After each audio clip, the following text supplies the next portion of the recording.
In the depths of the unexplored Antarctic, scientists discovered a giant mech frozen in ice. After repeated testing, scientists finally confirmed that this mech had been frozen for thousands of years. However, what's strange is, the mech was developed by humans less than 200 years ago. So where did this mech come from? With doubts, the Human Federation government unanimously decided to use the world's most advanced laser weapons to melt the ice. Its power is equivalent to 100 atomic bombs exploding simultaneously. The result is predictable. However, what surprised everyone was, a weapon capable of destroying the Earth only melted a small part of the ice on the mech's chest. The exposed surface of the mech inside was incredibly smooth. Such a powerful attack didn't even leave a trace on it. The metal is the god of war. I don't know who said such a thing, but everyone fell into a deathly silence because of this sentence. God of war. Unquestionably the strongest power in the universe. Since humans flew out of the solar system and entered interstellar civilization 500 years ago, the term God of War is like a mountain pressing down on humanity. At that time, humans naively thought they could coexist peacefully with other species in the universe. However, when the spaceship carrying 12 God of War mechas landed on Earth, humans realized how naive they had been. Fortunately, the catastrophe did not come. Another powerful civilization in the universe, the Alya civilization, came to the aid of Earth, and imparted knowledge of mecha manufacturing to Earth. Since then, humanity has entered a wave of mecha manufacturing. However, after 200 years, humans still haven't been able to create a fighting god. The core reason is the lack of a substance called reverse metal. And now, the fighting god that humans have longed for is right in front of us. How could this not make one's heart race? But just at this moment, a metallic clicking sound came. Everyone looked up together. The armor on the chest of the Crimson Mecha suddenly opened. Then a boy of about 18 or 19 rolled out from it. A height of 1.75 meters. No ugly face. No pointed ears. There were no angelic wings on his back or extra heads and limbs. The only item on his whole body was a bright red earring on his right earlobe. Seeing this scene, the soldiers beside didn't need any orders. Bullets are already loaded. Stand in a line. Raise the cold muzzle and aim it at the just awakened boy. No one is allowed to get close. Do not harm her. A blonde, blue-eyed woman hurriedly spoke out to stop them. And at this moment, the boy actually stood up slowly. Then he walked unsteadily towards the blonde woman. A man over 2 meters tall hurriedly stood in front of the blonde woman. Is this guy a monster? Frozen for thousands of years. He can still move, but she was still a step too slow. At this point, the blonde woman had already walked towards the boy's direction. Annie, come back quickly. The man was about to step forward again. Don't come any closer. But fate turns towards the boy Annie who walked out of the mecha. Deeply exhale a breath. Is important. Hello, I am Annie, a fellow at the Earth Federation Institute of Science. No matter where you come from, Earth welcomes you. And at this moment, I have already staggered to the woman's side. But one careless move almost fell to the ground again. Fortunately, the hand in front of me grabbed the woman's chest in time for support. 336 feeling the fullness in his hand. I slowly spoke. Hearing this familiar language, Annie shuddered. The language of Earth. Earthlings don't care about their own situation. Still being grabbed by the boy, Annie gently comforted and said goodbye. If you have anything to say, just say it. And at this moment, my senses are gradually returning. Feeling the surging sensation in my left hand, when I couldn't help but exclaim, 361 is really loud. Annie looks excited. Hastily turned to look at the man who had just stopped him. All right, incompetent. Quick. Take note of it. Look back and check what it means. However, as soon as these words were spoken, everyone present had a hesitant look. The man called Shing Incompetent awkwardly scratched his head. No need to check. I might know what this means. Shing Incompetent scratched his head again as he spoke. No matter how you listen to it, this sounds like a chest size. And it's exactly the same as when I peeked at the records on your health card. Upon hearing this, Annie was suddenly stunned, then clenching both fists tightly, with a fierce expression. No change. Couldn't hold back any longer. Annie raised her hand and slapped me. Just as I regained consciousness, I, who had no resistance at all, was slapped away 4 or 5 meters. Then, my consciousness became blurred. What do I do now? A researcher carefully walked up behind Xing Wuneng. What else can we do? Quick! Find someone to take that kid to the medical department. If he's already dead, then just send him directly to the biology department for dissection and research. Consciousness returned. I curiously looked around, but before I could think further, I heard a crisp voice. You're awake. Look towards the sound. I was suddenly scared. I was a little embarrassed that the one speaking was actually my 1010 billion sister from yesterday. Scratching my head awkwardly, I asked, where am I? Don't worry, you're not dead yet. This is Earth. Annie walked straight to the bedside, saying, leaning down, let's not talk about these for now. Let's talk about you first. Who are you? Remember not to lie. We've just given you a comprehensive examination. Your genes match 100% with those of Earthlings. As long as we know you're not an alien, we won't be involved in any interstellar diplomatic disputes no matter what we do to you. Naturally pushed up the gold-rimmed glasses on the bridge of the nose. Annie's appearance is as terrifying as a demon. My name is Mingia. Age? What year is it now? 3057. What's wrong? Listen to my question. Annie is a bit puzzled. So now I'm 1019 years old. I smiled faintly. Annie looked thoughtful.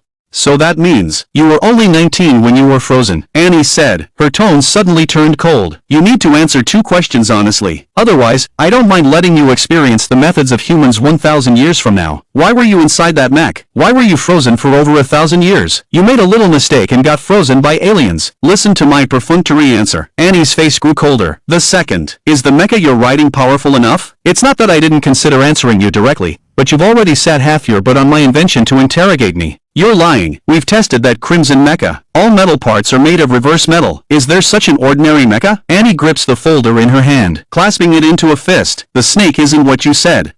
Having a full-body reverse metal structure doesn't necessarily make it a god of war. Stop telling me nonsense. Don't think the Earth hasn't joined the interstellar trade. We are just farmers. The key to being a god of war is the red dance system. Annie smirked. Have you found the red dance system on the snake? I glanced at Annie calmly. Then I stopped talking. After a moment of silence, Annie turned and walked away. Trust me, I have plenty of ways to make you speak. Indeed, she indeed did not find the red dance system on the snake, but she is not so easily giving up. And the next day, I understood the meaning behind Annie's words. Looking at the familiar yet unfamiliar backpack in my arms, I widened my eyes. Don't tell me you are planning to make me go to school. Annie smiled and nodded, saying, see how nice I am to you. Do you want to thank me, sister? I looked angrily at Annie. Are you a demon? When I was abducted by aliens back then, I was still celebrating the only good thing was not having to study. I think you might as well just force me to go back. Annie stretched lazily, sighed and said, since you're so unwilling, forget it. I heard that there are many beautiful girls in this school. Done. I love to read. Followed Annie to the classroom. I was a little disappointed immediately. The whole class has 50 students, 25 girls, but most of them can only be described as pretty, far from being beautiful. There is even a pair of twins less than 1.4 meters tall. And just as I was about to turn and run away, I suddenly saw a girl in the corner, with long black hair, shoulder length. Her rationality is adorned with a touch of gentleness. A breeze with an Eastern classical aura brushes by. It lifts the disobedient bangs in front of his forehead. I can no longer control myself when I see this. Saliva gushed out like a broken dam onto the floor. You've got a sharp eye, kid.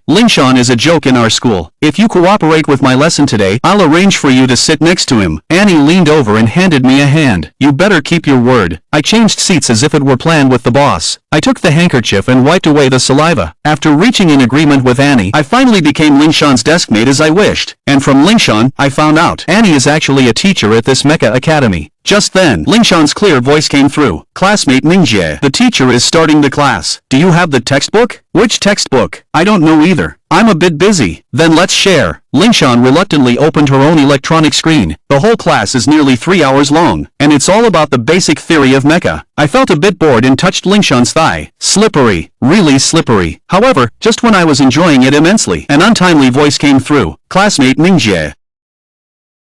I waved my hand feeling a bit annoyed. I don't know. Find someone else. Have you forgotten how you promised me? Hearing Annie's threatening words, I instantly snapped out of the gentle town. The Earth's mecha, if I were to say it in just 2 words, fragile. The Earth's mecha uses a metal skeleton as internal support, combined with a large number of drive shafts as the body's moving joints and batteries as crucial heart components, connected to transport tubes covering the entire body. Through special energy conduits, it also transports drive energy to various parts, then adding metal armor on the outside for protection. No matter how you look at it, the mecha looks like an enlarged human body. As long as the energy symbolizing blood vessels is destroyed, the transport tubes, even in fierce mecha, will quickly lose combat capability. Moreover, the outer armor of the Earth's mecha is not completely covered. Some parts have exposed tubes, like blood vessels growing outside the human body. Mech suits are more prone to malfunction. What nonsense are you talking about? A voice of rebuttal came from the front row. Unable to bear it any longer, it wasn't Annie who stood up. It was a blonde boy. His fair skin and blue eyes indicated his European heritage. You are the first boy in this class that I've curiously observed. Get to know him. His name is Miller. He is the class monitor. He is also the best student in controlling techniques at the Thunderbolt Mech Academy. Annie started to figure him out in her head. The exposed hoses you mentioned on the mech's exterior. It should only be the part exposed at the joints. The designers have already made the calculations. Even if the mech stretches to the maximum extent, the exposed unit area is only 0.1 cubic meters. In theory, when manipulating the mecha, no one can subjectively and accurately hit such a small unit 100%. Miller's mind is full of contempt. Is it as difficult as you say? I can do it. Long-range sniping is also possible. Medium-range shooting is also possible. Close combat is even simpler. I don't care, I said. Annie on the podium had a smug smile on her face. Then let's give it a try.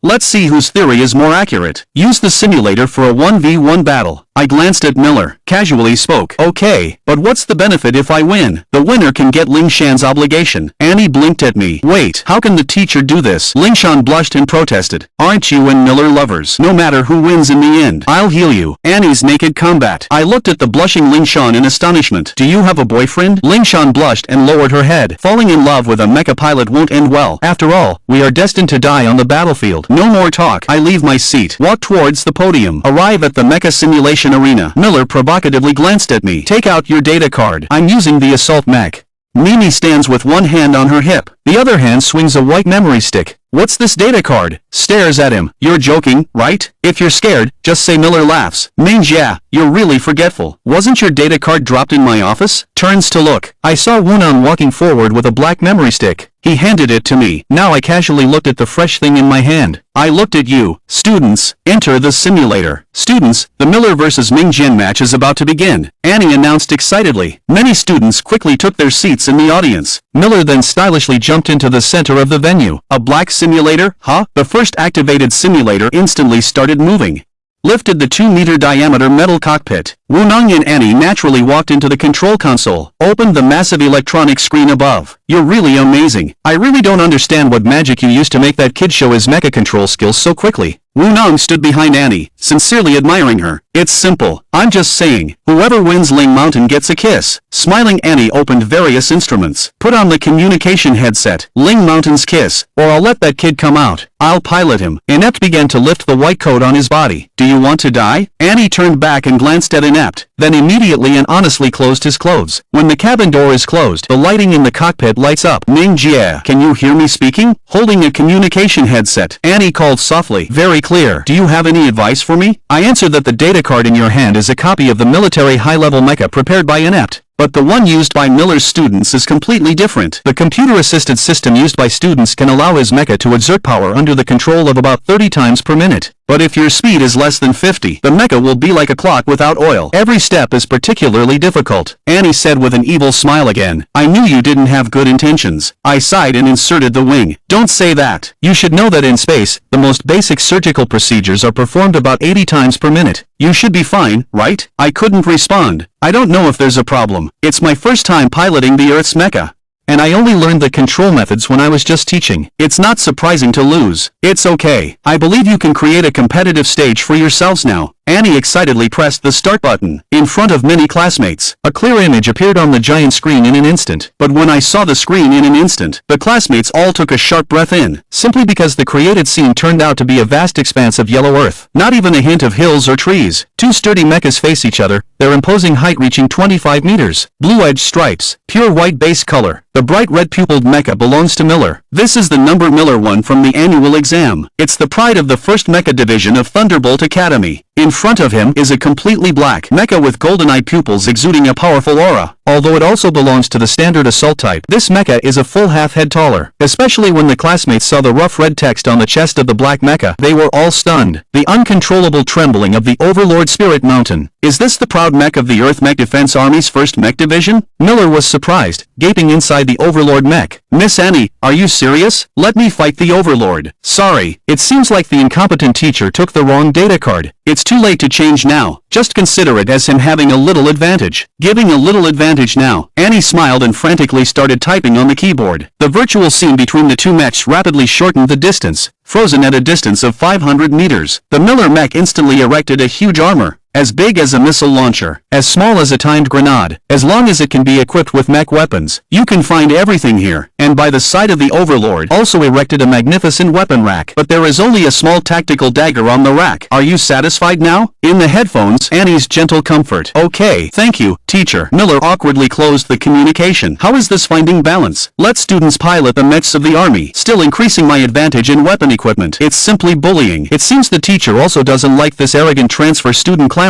Simply familiarized with the operation of the mech. I control the Overlord, its golden eyes flashing. The raised arm tightly grips that metallic dagger, as if hearing the call to battle. Miller quickly picked up the assault rifle from the rack. Started running sideways. The heavy metal footsteps accompanied by the continuous gunfire were deafening. The gun muzzle, flickering with fire, aimed firmly at the warlord not far away. Within effective range, Miller's shooting was without any deviation. The metal bullets struck the warlord. The jet-black metal armor sparked with flashes of fire. The powerful impact made the warlord stagger a little, and with only a small knife, I couldn't do anything. I could only raise my hands to protect my head, contracting the body as much as possible to avoid gunfire. But Miller, running in a circular motion, was like a moving guided missile. The angle of attack was changing every second. Why don't you make a move, transfer student? Did your major deliberately slow down Miller's shooting rhythm? I didn't react to the loud mockery of the Overlord. Miller is getting closer to the Overlord's body. Suddenly, at the moment Miller circled behind the Overlord's body, I actually dropped the gun in my hand. I drew the tactical dagger, just like the Overlord, and rushed up. The knight-like pride and dignity made Miller pursue a more equal duel. In that idiotic control room, Annie clenched her teeth in anger. Opportunity couldn't help but make a sound. The Overlord, who has always been like a timid turtle, the body, which is a full size larger than Miller's mecha, swiftly turned like the wind. The tactical dagger swung and stabbed directly at Miller's mecha's neck, targeting the weak spot of the mech I mentioned before. On Miller's screen, the jet-black body seemed to instantly overshadow all the light. This is definitely not something a student can handle. The mech is moving. Miller immediately closed his mouth. There's no time for any remedial action or evasion. A head-on confrontation. The Overlord has an overwhelming advantage. For a moment, Miller even thought he was going to lose. But at the moment when the two mechs intersect, the mighty Overlord strangely fell to the yellow earth in an instant. Miller, missing his target, struggled to stop. What is this? Miller looked down at the Overlord beneath him. You win. I can't keep up with the speed of this mech. Looking up at the mecha in front of me, I sighed and released the metal controls. Miller waved the dagger, mercilessly plunged it into the warlord's throat. When the screen in front of me turned completely black, I smiled after losing the duel. The ending was unexpectedly swift.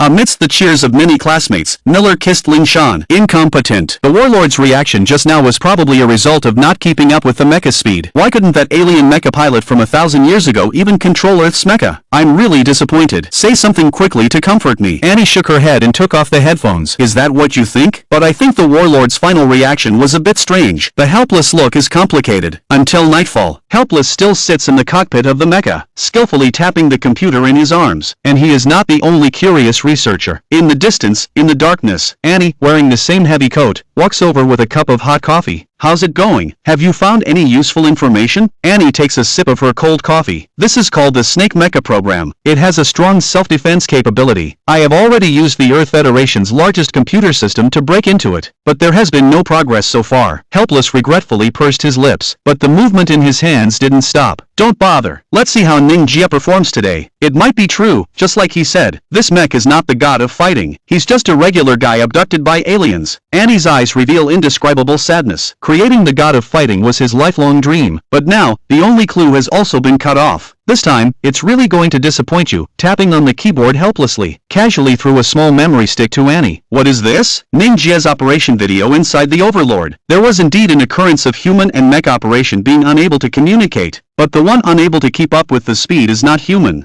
Annie suddenly became spirited again. That's right, it's the Overlord who can't keep up with that kid's speed. She once again began attacking the snake system firewall. Wu Neng lifted his head. Is it possible? Overlord is Gao Ao's mecha. His instant speed can reach 120, and the Overlord can also react accurately. Even saying that Gao Ao is the god of fighting on Earth is not an exaggeration. Annie couldn't believe it. I am responsible for debugging the Overlord, so of course I know how powerful it is. Not to mention 120 moves, even if it's 150, it won't have any problem keeping up with the operations. But, in the instant when Jingjie turned around to counterattack, his operating speed reached 400. Wu Neng's burly body trembled. Can you imagine? 400 moves per minute, an average of 6 to 7 corrections per second. There probably aren't many people in the entire universe who can do such a thing. Wait, if Jingjie really has such terrifying control, if this frozen snake is his mecha, that means this mecha can adapt to his 400 moves per minute and react accurately? Annie stared in fascination at the mecha encased in ice in front of her. The good news did not end there. While Wu Neng and Annie were still marveling,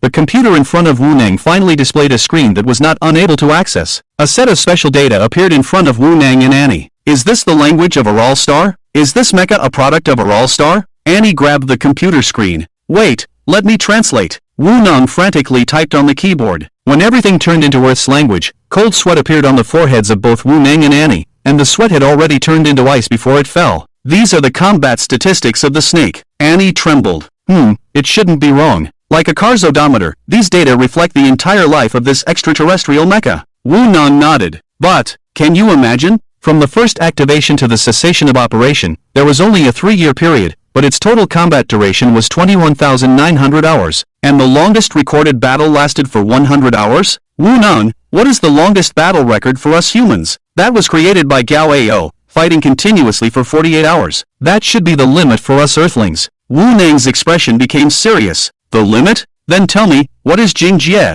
He is just like us humans. Annie laughed self-deprecatingly. I don't know if this snake is really the legendary god of fighting, but based on this data, Jing Jie can be considered a humanoid god of fighting. Let's continue collecting data. We need more information. Annie dropped the coffee that had turned into ice and turned to leave. What are you doing? Are you planning to interrogate Jing Jie? He won't say anything. I know, but now, our breakthrough is not just Jing Jie. Don't forget that Araw star is the only planet we have diplomatic relations with. I'm going to make an exquisite invitation letter and invite them to have some coffee or something. Annie pushed her glasses up her nose and smiled. The next day, a new sun rose with the opening of the school gate. Miller, in a cheerful mood like the weather, chatted with his classmates as they walked into the classroom, but a sudden foul smell made him pinch his nose. With a furrowed brow, Miller quickly ran to his seat and saw a pile of disgusting mierda on his desk, with the words "A gift from Jing Jie to Miller, sir, you look so alike," engraved with a laser pen. Jing Jie, Miller roared. Araw star, located in the center of the distant Milky Way galaxy, 3,000 light-years away from Earth, has an area 3,721 times that of Earth and a glorious civilization evolution history of 6 million years.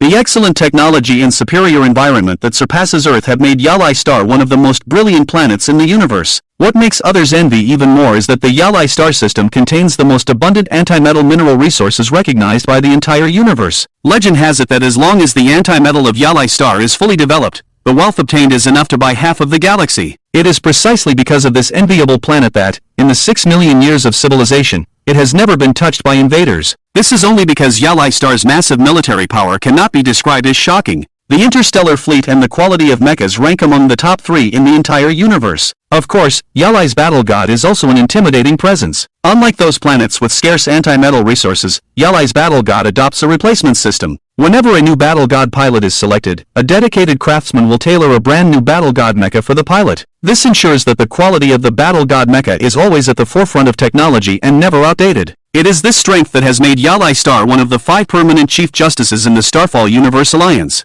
However, what the leaders of Earth cannot understand is that Yalai Star actually established diplomatic relations with Earth 200 years ago, and actively and voluntarily went to various member planets of the Starfall to lobby for help in joining the Starfall. In fact, according to the rules of joining the Starfall, Earth is still far from qualified. But Yalai Star has never given up hope, and even within the rules of the Starfall, it has provided the greatest technological assistance. Honestly, it feels like Yalai is repaying a debt to Earth. When Wu discovered that the frozen Mingia and the alien mecha were products of Yalai Star, Annie had already vaguely understood the source of Yalai Star's goodwill. In the night when everyone was asleep, a formal invitation letter was transmitted through the dedicated communication channel between Yalai and Earth to the other end of the galaxy. The content of the invitation letter was very simple, basically explaining that Earth recently accidentally discovered a peculiar frozen mecha, which was red in color, and invited Yalai Star's technicians to study together. According to past practice, Annie would receive a reply from the other party within 3 days. But this time, when Annie had not left the computer for communication, a prompt banner for the reply suddenly appeared on the electronic screen. Excited, Annie quickly opened the reply, and the content was even simpler, only confirming the list of personnel who would visit in the future. But Annie couldn't help but tremble when she saw the first 2 names on the list. Yalai's 30,009th generation Emperor, Her Majesty Euphina. Yalai's 30,008th generation battle god Dante. The new day at the Thunderbolt Mecha Academy was a busy day. After cleaning the seats with gloves, Miller's eyebrows formed the word hate on his face, and his neck was like a spring, turning his head to look back from time to time. Unfortunately, Mingia has not appeared since the early self-study, and no one knows where he went. Annie, who came to class, didn't care either. She smiled all day and was in a particularly good mood. However, Shawn seemed a bit anxious, always looking at the class schedule displayed on the electronic screen at the back of the classroom from time to time. If it were usual, Miller would definitely know that Shawn was worried about the mecha flight class in the afternoon. Unlike the assault mecha driven by Miller, the requirements for his flying ability are not difficult. Basically, as long as he maintains a speed of 200 km per hour and travels between cities, it is fine. Xiaolian and Xiaolian, who drove the heavy cover type mecha, even exempted them from exams. Only Shawn, coincidentally driving the light reconnaissance type mecha, had the weakest firepower and assault ability, but the requirements for flying were particularly strict. The basic rule is to proficiently navigate through many obstacles at 1 5 times the speed of sound to pass. In fact, Shawn has never told anyone that she has a slight fear of heights. Although knowing that it was training with a simulator, Shan's feet still trembled uncontrollably whenever she looked down. Regardless of her unwillingness, the lunch break bell rang. Shawn, feeling wronged, walked shyly to Miller's side and said, "Miller, aren't we supposed to have a flying class in the afternoon? I was thinking, we can talk later. What's the matter?" Miller stood up with a deadly look, avoiding Shawn. "Now I must find that bastard, Mingia. He dared to skip the morning class and defecate on my desk. I have to kill him." Watching her boyfriend walk away, Shan's eyes revealed a sense of loss. She picked up her lunchbox and walked towards the rooftop platform along the decorated stairs. Normally, no one would come here, but whenever she was in a bad mood, Shawn liked to come here and enjoy the breeze. She pushed open the door to the platform, and the sunlight generously shone on the rooftop. The blue sky, white clouds, and gentle breeze made it a great lunch spot. Shawn sat on a bench facing the sea and put her lunchbox aside. Worried about the flying class, Shawn had no appetite at all. She closed her eyes, raised her hands, and tensed her body, simulating the actions of flying, repeating the maneuvers of climbing, diving, and sliding, but she always felt uncomfortable somewhere. It wasn't until sweat beads appeared on her forehead from practice that Shawn remembered her lunch. She turned her head and saw that the lunchbox was gone. Mingia, who had been missing all morning, was sitting next to Shawn, eating her lunch with an indifferent look. That's mine." Shawn became anxious as she watched Mingia bite her chopsticks. "Your flight training movements were too stiff. Your right hand was clearly 2 seconds slower in response than your left hand, causing the aircraft to always lean to the left. Didn't you notice that the mecha kept hitting obstacles on the left side?" Mingia chewed with a mouthful. "How did you know I was practicing flying?" Shawn was shocked. After all, only a mecha instructor could know what someone was doing just by observing their movements. "Don't ask so many questions. Close your eyes, and let me take you for a flight." Finally finishing the last bite, Mingia smiled and sat behind Shawn, his broad chest fitting snugly against her slender back. What are you doing? Let go." Shawn struggled, her face turning red. "Hey, I really want to help you. Consider it a thank you for treating me to a meal. Do you want to be known as the wall-bumping princess?" Mingia unexpectedly became serious. After calming down for 2 seconds, Shawn took a deep breath. "Okay, but let's make it clear that what I'm asking you for help with must not be told to anyone else." "Got it. Now let's begin. Close your eyes." Mingia gently lifted Shan's hands from behind, and each finger accurately overlapped with the other. Shan's heartbeat involuntarily accelerated, as if she had truly taken flight into the blue sky. "Close your eyes. Now let's set the scene. It's sunny, with a temperature of 24 degrees Celsius and 73% humidity. There's a light southeast wind. It's a comfortable environment. Can you feel it?" Mingia softly whispered in Shan's ear, like a hypnotic murmur. "Does it feel real?" Shawn smiled with joy, as if she were in a simulator. "Now we're starting. Initial 1/4 of the speed of sound. The aircraft will vibrate a bit, but it'll be fine." Mingia smiled and vibrated his body, leading Shawn to take off from the ground. "Now, we've reached an altitude of 3,000 meters. Can you see the tiny buildings below?" Shan's whole body trembled in fear. Are you afraid of heights? Then don't look down, look up at the blue sky above. Are the clouds white? Yes, like cotton candy."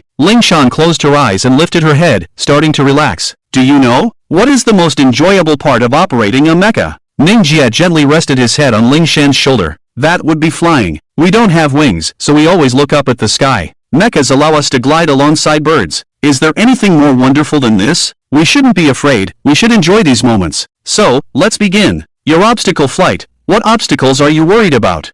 Shawn furrowed her brows again. "Alright, there's a cliff ahead, at 1.5 times the speed of sound. We only have 100 meters left. What do you do?" Mingia also closed his eyes. Nervously, Shan's 10 fingers began the complex maneuvers. The process was the same as before, but strangely, Shawn didn't crash into the cliff. She flawlessly maneuvered around it and continued soaring in the blue sky. "Did I make it? Did I really make it? What happened?"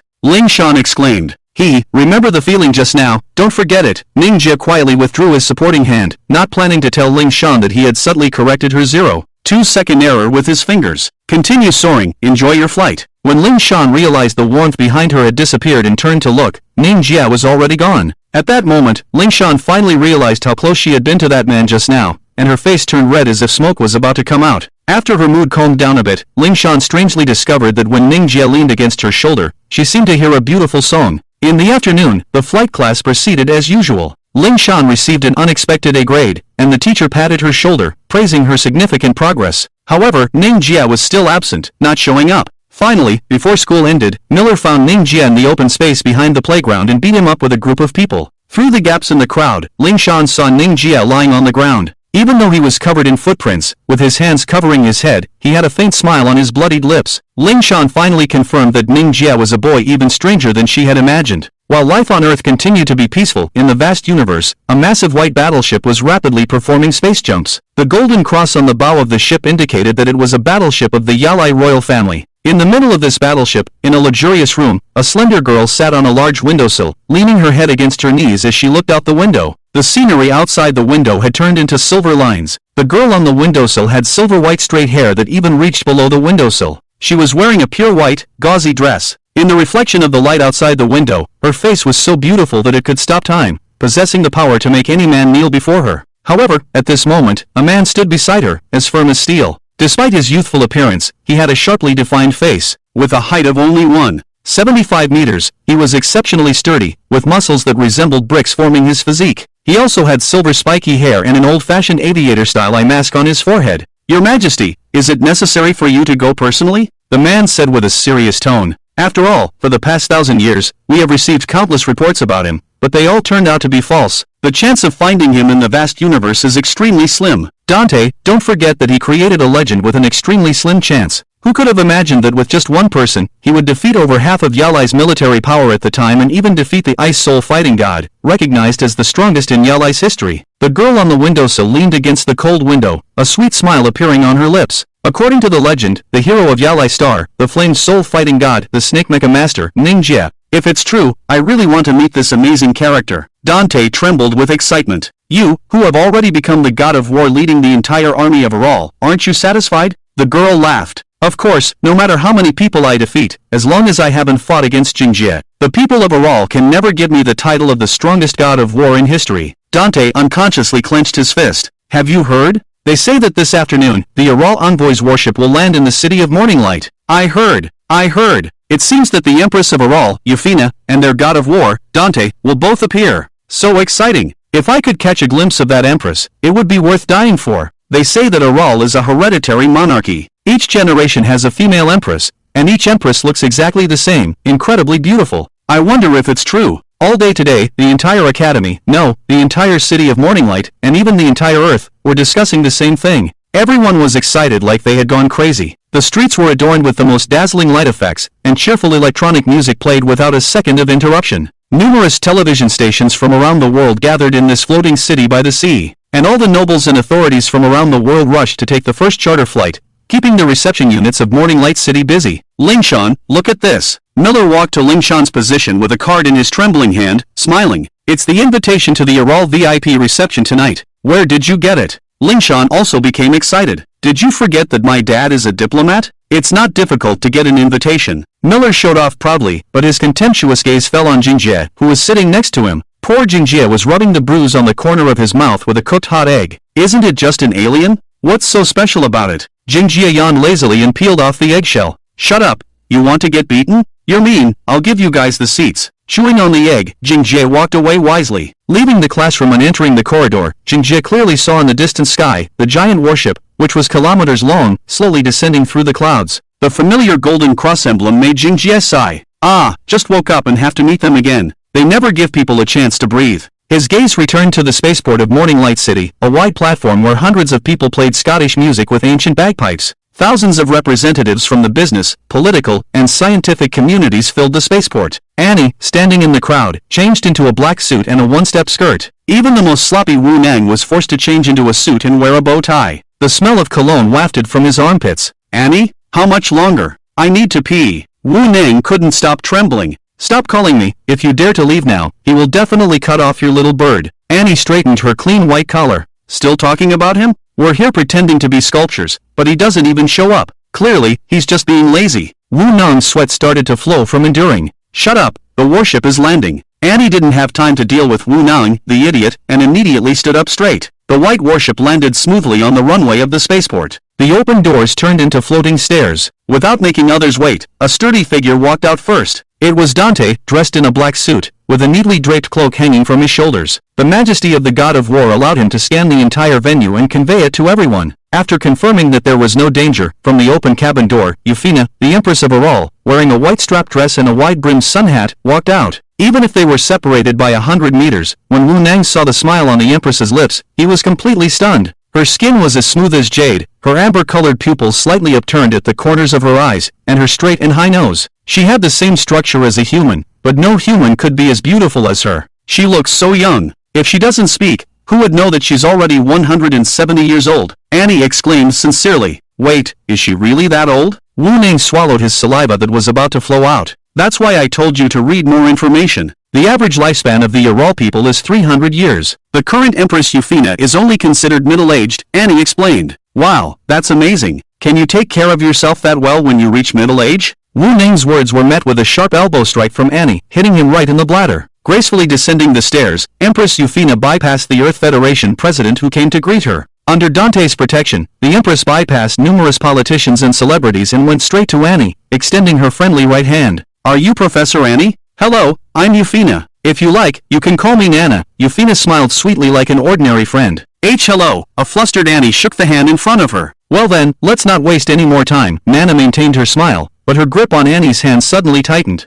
Take me to see it, the thing mentioned in your invitation. So, you are indeed related to that thing. For a moment, Annie forgot her identity and reverted to her researcher instincts. The splendid fireworks, the street parade of floats, and the grand chorus of thousands of children, all the carefully planned welcome events became unnecessary. Annie, Wu Nang, Dante, and Nana rode in a car and drove directly into the underground laboratory in the center of Morninglight City. Walking through the familiar metal corridor, when Annie skillfully opened the metal door, she noticed that Nana was trembling uncontrollably. Was the Empress nervous? The bright searchlights made the frozen mecha in the center of the experimental field particularly conspicuous. At the sight of it, Nana even covered her mouth, feeling somewhat dazed. Dante quickly supported the Empress's shoulder, but his pupils never left the crimson mecha for a moment.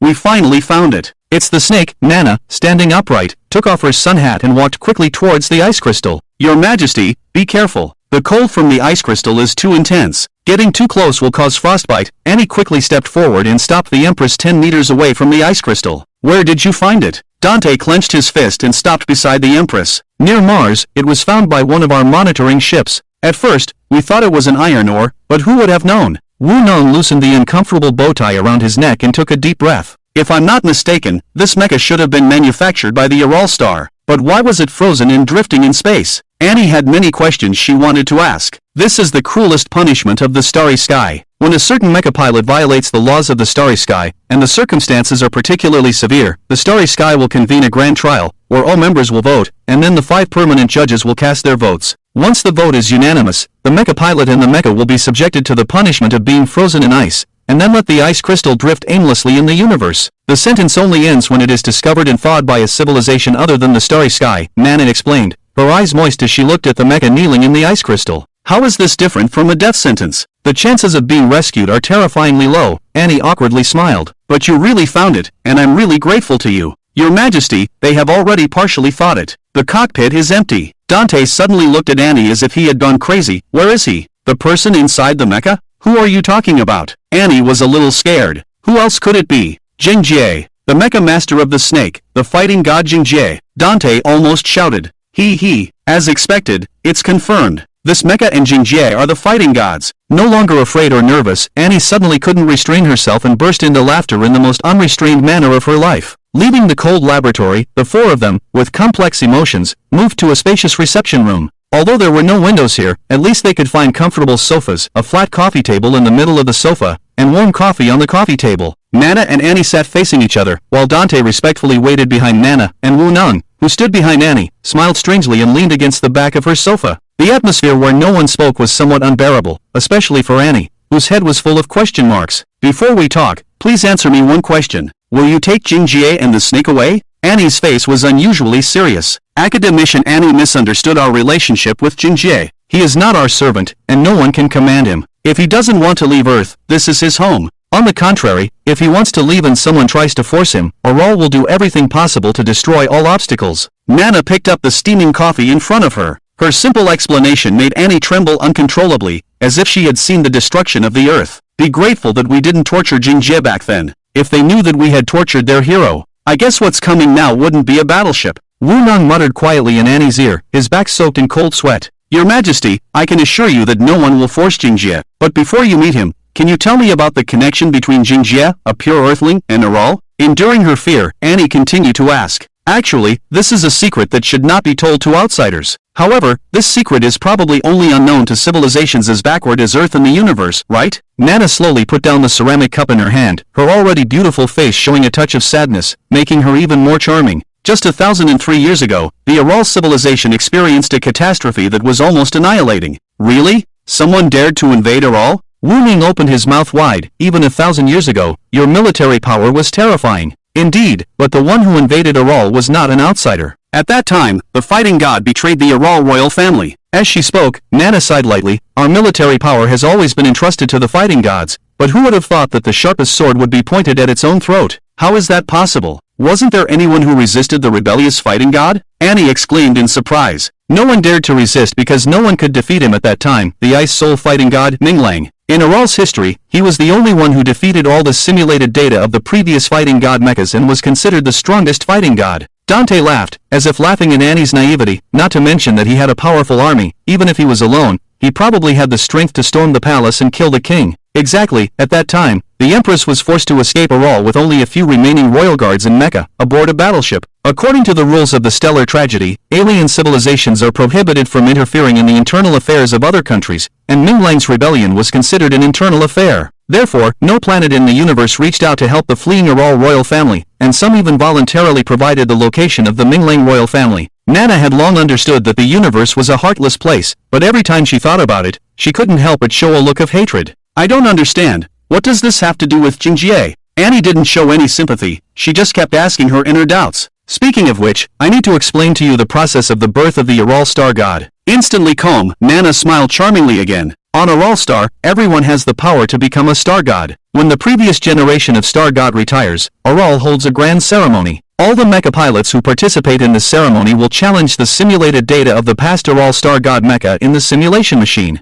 Only those who defeat the most opponents are qualified to challenge the previous generation of star god in person. If they continue to win, they can become the new star god. If they lose, the ceremony will restart after 6 months, and the cycle continues. What a cruel rule. Wu Ning could imagine how difficult the process was, but he couldn't imagine how the white-haired Dante on the other side could stand here with such a young star god posture. This is just the beginning. When a new star god is born, Araw will invite specialized star god mecha craftsmen to create a brand new star god mecha for the new star god. Nana said, and Annie in front of her stood up excitedly. I know! It's the 10-god artisan clan. All the star god mechas in the entire universe are made by them, and only they can create the macro martial system. They really exist. Annie's eyes sparkled like a little girl. It seems that Dr. Annie has collected a lot of information in her spare time, huh? Nana smiled, covering her mouth, and Wu Ning felt weak just looking at her. I apologize. Annie blushed and sat back in her original position. That's right, the 10-god artisan clan really exists, and only the mechas they create are recognized as star god mechas in the entire universe. And within the 10-god artisan clan, the Pachin family is the only one that has ever created star god mechas for Araw.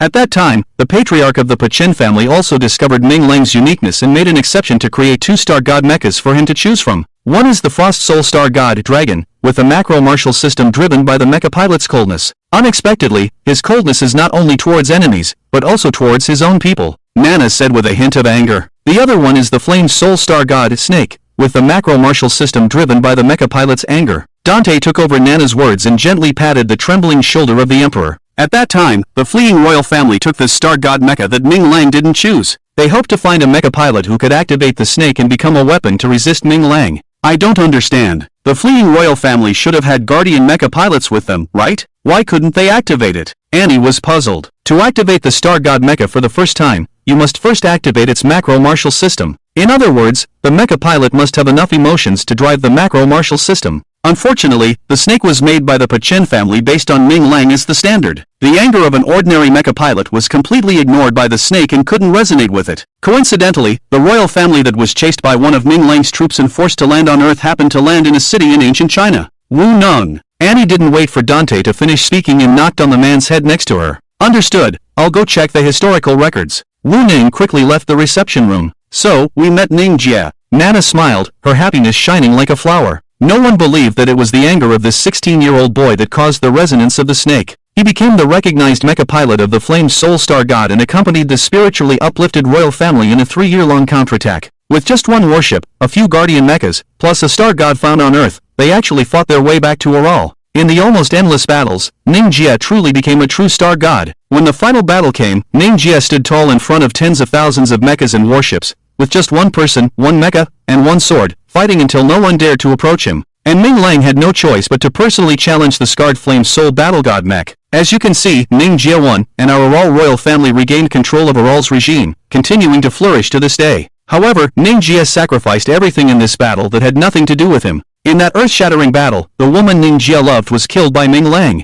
The heart-wrenching anger destroyed Mingia's thinking and self-control, and also caused his macro warrior system to break through the third-dimensional liberation. Third-dimensional liberation? Annie exclaimed excitedly at the new term. The so-called macro warrior system is a system that transforms the power of the mech into various weapons in an instant, driven by the emotions of the mech pilot. When the emotions provided by the mech pilot are pure enough, the macro warrior system will continue to upgrade according to the pattern. This is the theory. Dante calmly explained. At that time, the second-dimensional liberation of the macro warrior system was considered the highest realm, but Mingia broke through the realm of second-dimensional liberation and became the first mech pilot in the universe to achieve third-dimensional liberation of the macro warrior system. Although there are now many mech pilots who can achieve third-dimensional liberation, everyone in the universe recognizes Mingia's importance. I really don't know. He just looks like a lustful little devil, but he's so powerful? Annie's whole body was covered in goosebumps. But it was this hero who sacrificed everything for Araw, only to end up being frozen and exiled. Nana lowered her head, blue tears flowing from her amber eyes. Even though all the people of Araw consider Mingia a hero, but his identity as an outsider cannot be changed. What he intervened in was still Araw's internal affairs. After the Starry Sky tragedy, a grand council was held, and it took a month to finally decide that Ming Lang was guilty, and Mingia was also guilty.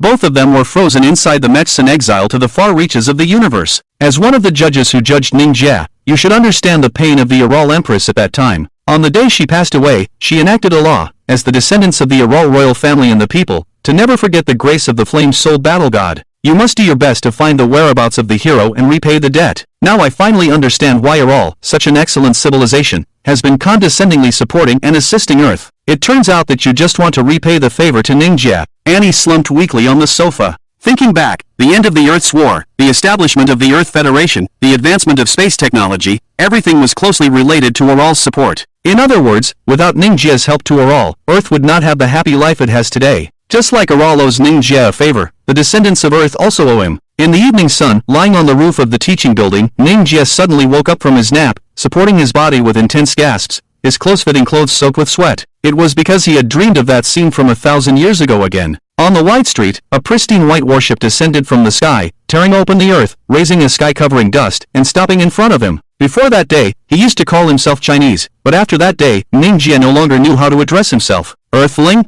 Hero? Criminal of the Starry Sky tragedy? Mech pilot? Or battle god? The night quietly arrived, and the most grand event in Morninglight City tonight was the welcome banquet held by the Earth Federation officials for the Araw Empress. Unfortunately, not everyone could witness this grand occasion, only the privileged and the politicians could attend. Of course, having such relatives at home would also suffice. On the wide streets of Morninglight City, Miller drove the latest model of the Ferrari magnetic levitation sports car, heading towards the Goethe Grand Theater in the city center. In order to accommodate all the guests, the government had to convert the large theater, which could accommodate tens of thousands of people, into a banquet hall. It was considered the highest standard welcome banquet on Earth. Miller was honored to attend such a grand event, and he had a smile on his face all night. He even specially wore an evening gown designed by a famous designer, and brought along his most precious watch and brooch. As for Shawn, she was happy, but not to the point of being nervous. If it weren't for Miller's strong insistence, she wouldn't even want to wear the evening dress that Miller gave her for her birthday. It was a strapless lace dress in a watermelon red color. A gift for you, Miller said.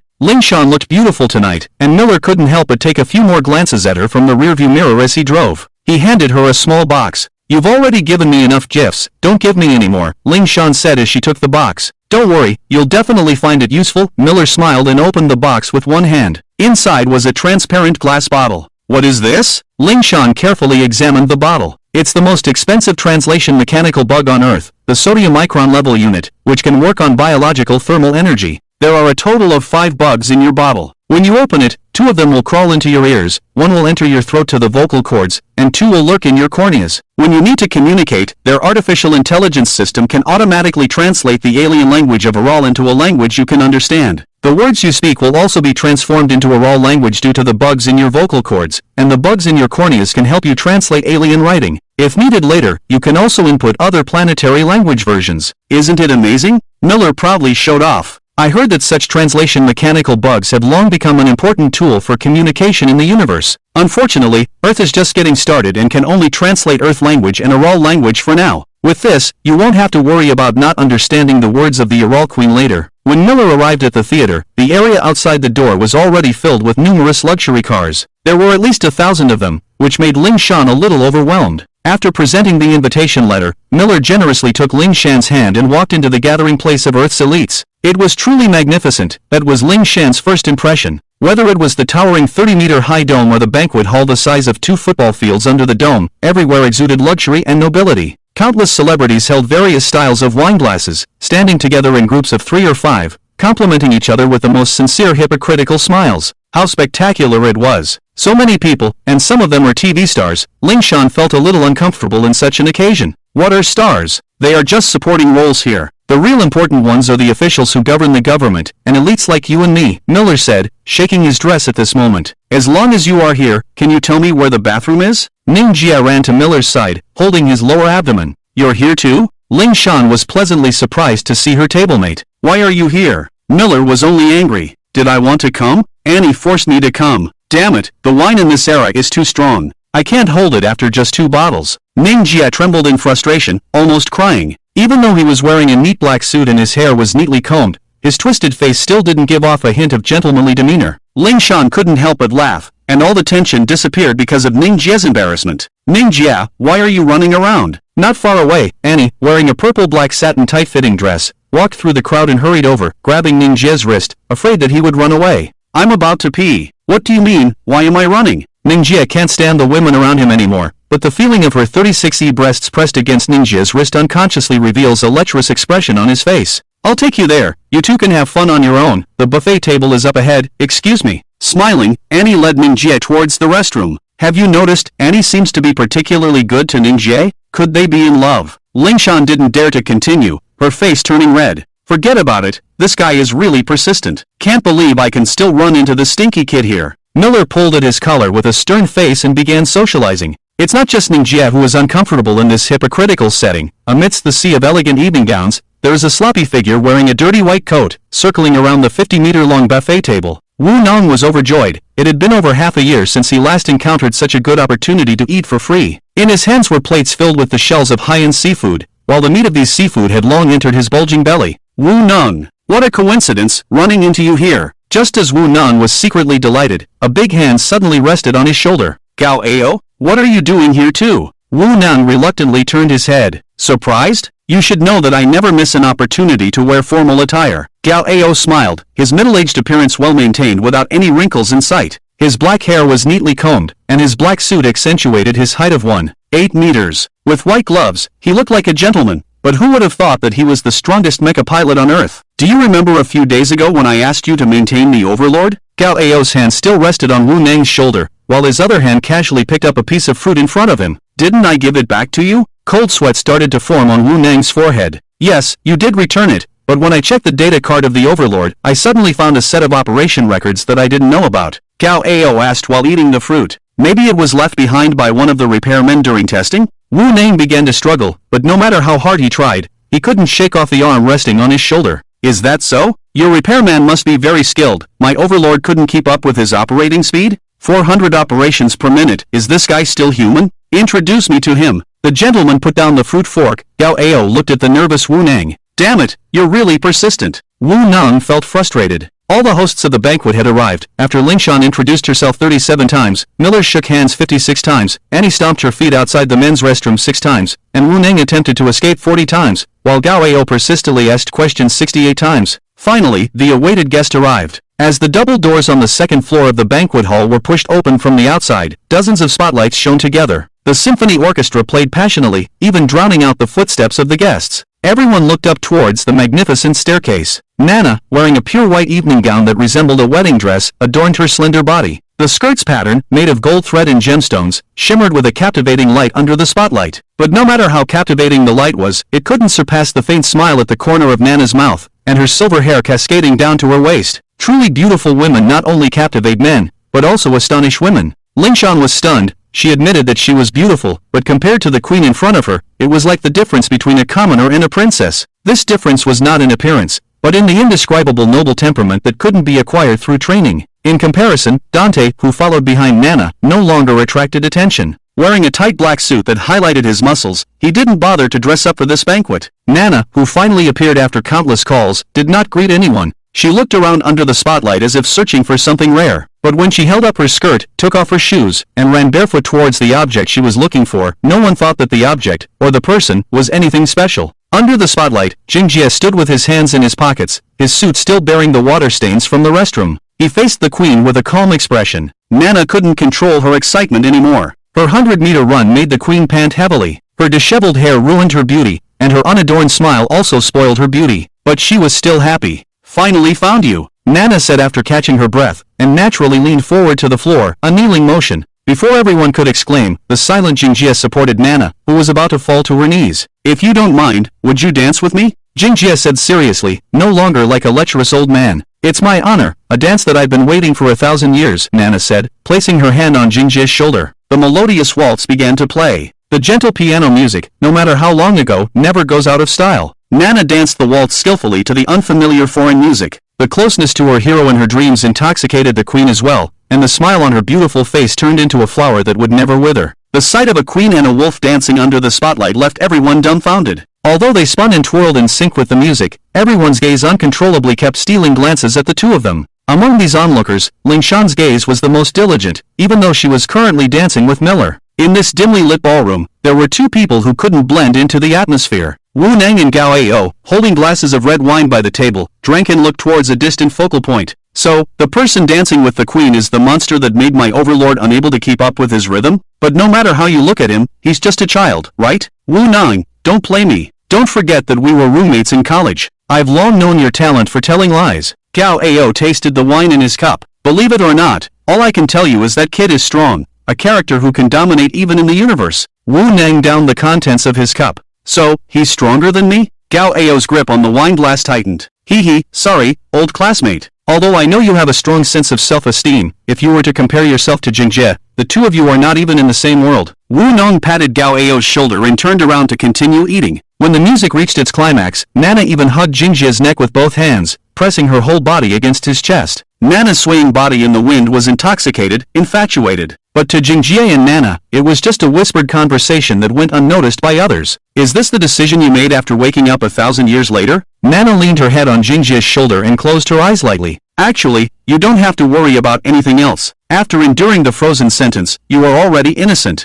I have the ability to let you smoothly join the Araw Star, where you will receive 1,000 times more enthusiastic support than here. They don't understand your true value. Thank you for your kindness, but I think things are fine as they are now. I don't want to go to the battlefield anymore. I don't want to kill anymore. You all worship me as a hero, but do you know how many people I killed during those 3 years of war?" Mingia whispered in Nana's ear. 173,643 people. "I don't even know what most of them look like or their names. Does Yalai really need a butcher like me? But staying here, it's likely that you still won't find the peace you want." Nana's words were filled with sadness. "What do you mean?" Mingia tightened his hands around Nana's waist. "Do you remember the chief judge sitting in the far right seat at the Starfall Judgment Assembly? I forgot his name, but I remember he looked particularly disgusting." Mingjie tried to recall. That was the high priest of the bug star Hammett. Their civilization's history is not even half as long as Earth's, yet they became one of the 5 chief judges in just 500 years. They relied on the universe's recognized fastest evolution speed and the most terrifying instinct for attack. When they were just a group of bugs, some planets in the Starfall were attacked by their home planet, but in the end, no matter how advanced the technology was, they couldn't exterminate these primitive creatures. On the contrary, they later evolved the ability for space travel and began a terrifying invasion. Almost in an instant, 50 Starfall planets were annihilated by the bug star, becoming nourishment for their evolution. Among them, even the planet that was once one of the original 5 chief judges was swallowed by them.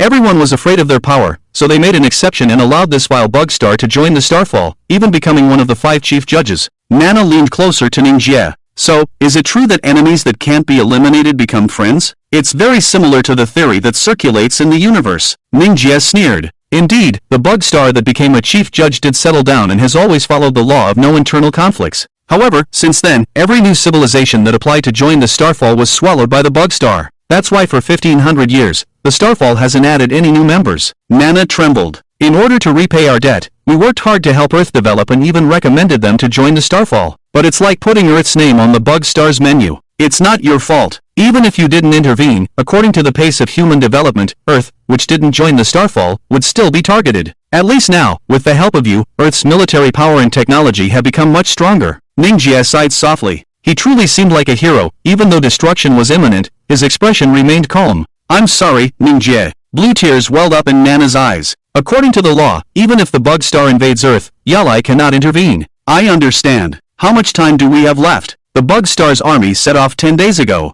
They claimed it was an evaluation of Earth's qualifications, but the forces they sent are enough to wipe out 3 Earths. That's why I came to Earth, to apologize to you in person and sincerely invite you to come to Yalai. Now, I want to extend the invitation once again. Will you come with us? Nana pleaded. 1,000 years ago, your ancestors also invited me in the same way, but at that time, they asked me to sacrifice myself for them. But now, you invite me because you want me to survive? However, this time, I really don't want to leave anymore. No matter what happens to Earth in the end, this will always be my home. The dance ended, and Mingia left Nana's embrace without any attachment. But there won't be peace here anymore. What will you do then? Nana was stunned. If there is no peace, then create peace. After all, I've already created it for you once, and I can do it again for myself. Mingia's lips curled up slightly, and the hidden meaning in his subtle smile made Nana tremble uncontrollably. On this day, as the ball was nearing its end, Nana announced some exciting news that uplifted all the elites. Almost all members of the Starry Skies demise had passed the Earth's application to join, except for the last Insect Star judge who was still hesitant. Therefore, the Insect Star would send an envoy to conduct a final inspection of Earth. If it passed, Earth would officially become a member of the Starry Skies demise. Finally, a new era of interstellar trade could begin, and Earth would become even more glorious than it is today. After Nana announced this news, the cheers of the 1,000 people in the audience were deafening like never-ending waves. In the crowd of cheers, Shawn once again spotted Mingia. Compared to the great news, the man who had danced with the queen was no longer eye-catching. Shawn saw Mingia bypassing one figure after another and heading towards the exit of the theater. Shawn didn't know what was pulling her heart, but she left Miller, who was cheering beside her, and followed Mingia's footsteps. As they left the grand hall, the world suddenly became incredibly quiet. Mingia sat down not far from the stairs, leaning against the wall, lost in thought. The deserted environment made the air feel much fresher. Shawn was about to say hello when another person walked up to him first. Mingia, how should I address you? It was Dante. Shawn instinctively leaned against the pillar, her mind filled with question marks.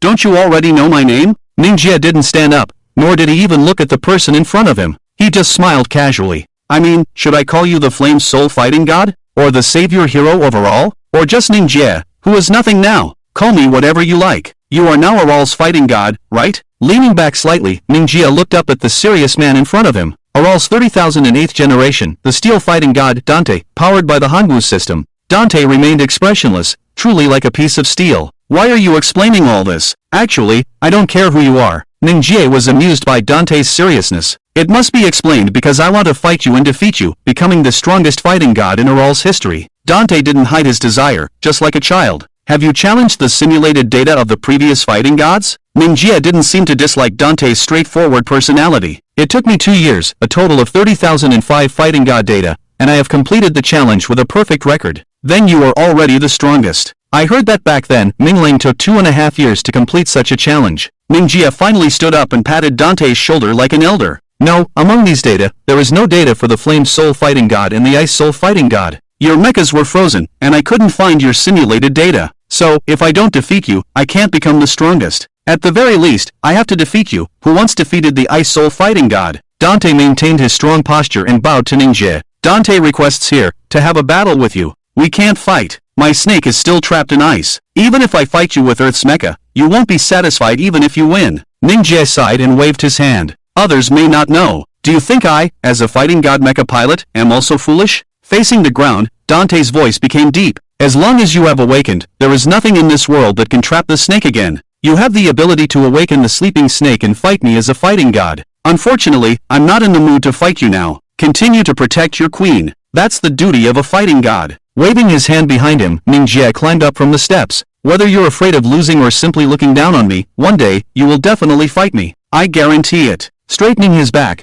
Dante remained resolute. As he reached the last step, Mingia suddenly noticed Shawn eavesdropping. Awkwardness made Shawn somewhat at a loss, with various excuses for eavesdropping running through her head. But Mingia didn't say anything, just put his finger to his lips and smiled foolishly. Shoo. After the grand welcome banquet ended, the moon in the sky shone like the sun over Qinguang City. Wu Nang was still driving, Annie and Mingia sat in the back seat, blowing the cold night wind. Mingia yawned, tired. But Annie seemed unsatisfied, her clear eyes locked onto Mingia. Tell me, what did you and Nana talk about? Mr. God of War, Annie couldn't help her curiosity anymore. Don't call me that. It scares me, Mingia shivered. Actually, I just danced with her innocently. I don't believe it. It can't be that simple. Did she want to take you away? Annie pressed on with her questioning. By the way, trying to get away from Annie's interrogation, Mingia suddenly leaned towards Wu Nang in the front seat. You must be a mech craftsman, right? The best on Earth. Wu Nang boasted proudly. Can you help me build a mech? I'm in a hurry. I need it urgently, Mingia flattered. I don't have many requirements, just not too slow. Do you like Earth's mechs? You're the God of War's mech pilot, aren't you?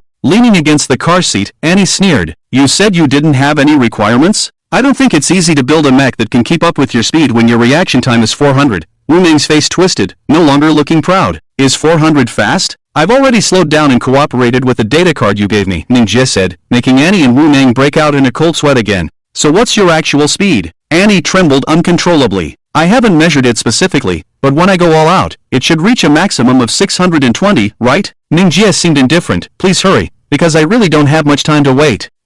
Are you going to war? Why are you in such a hurry? Wu Nang complained. Mingia didn't say anything, just turned his head to look at the distant sea. The next day, the welcome activities for Queen Yalai in Qinguang City were not yet over. After being postponed for a day, Nana finally cooperated with the hypocritical officials and began various visits, negotiations, and discussions. Meanwhile, classes at Xuanlei Academy continued as usual. You must be an alien. Just after the first class ended, a girl with shoulder-length red curly hair ran up to Mingia's desk. Yes, you must be an alien. Her twin sister, with shoulder-length blue curly hair, also ran over. Hearing this, Shawn, sitting next to Mingia, became a little flustered, afraid that Mingia would think it was her spreading rumors. Why do you say that? Don't I look like an earthling? Mingia seemed unusually relaxed, supporting his forehead with one hand, observing the two little girls in front of him. Appearance can't deceive us. Big sister Shilian hugged a white rabbit doll tightly. These past few days, we've calculated that you've attended no more than 4 classes. If someone else skipped class like this, Teacher Annie would have kicked them out of school long ago.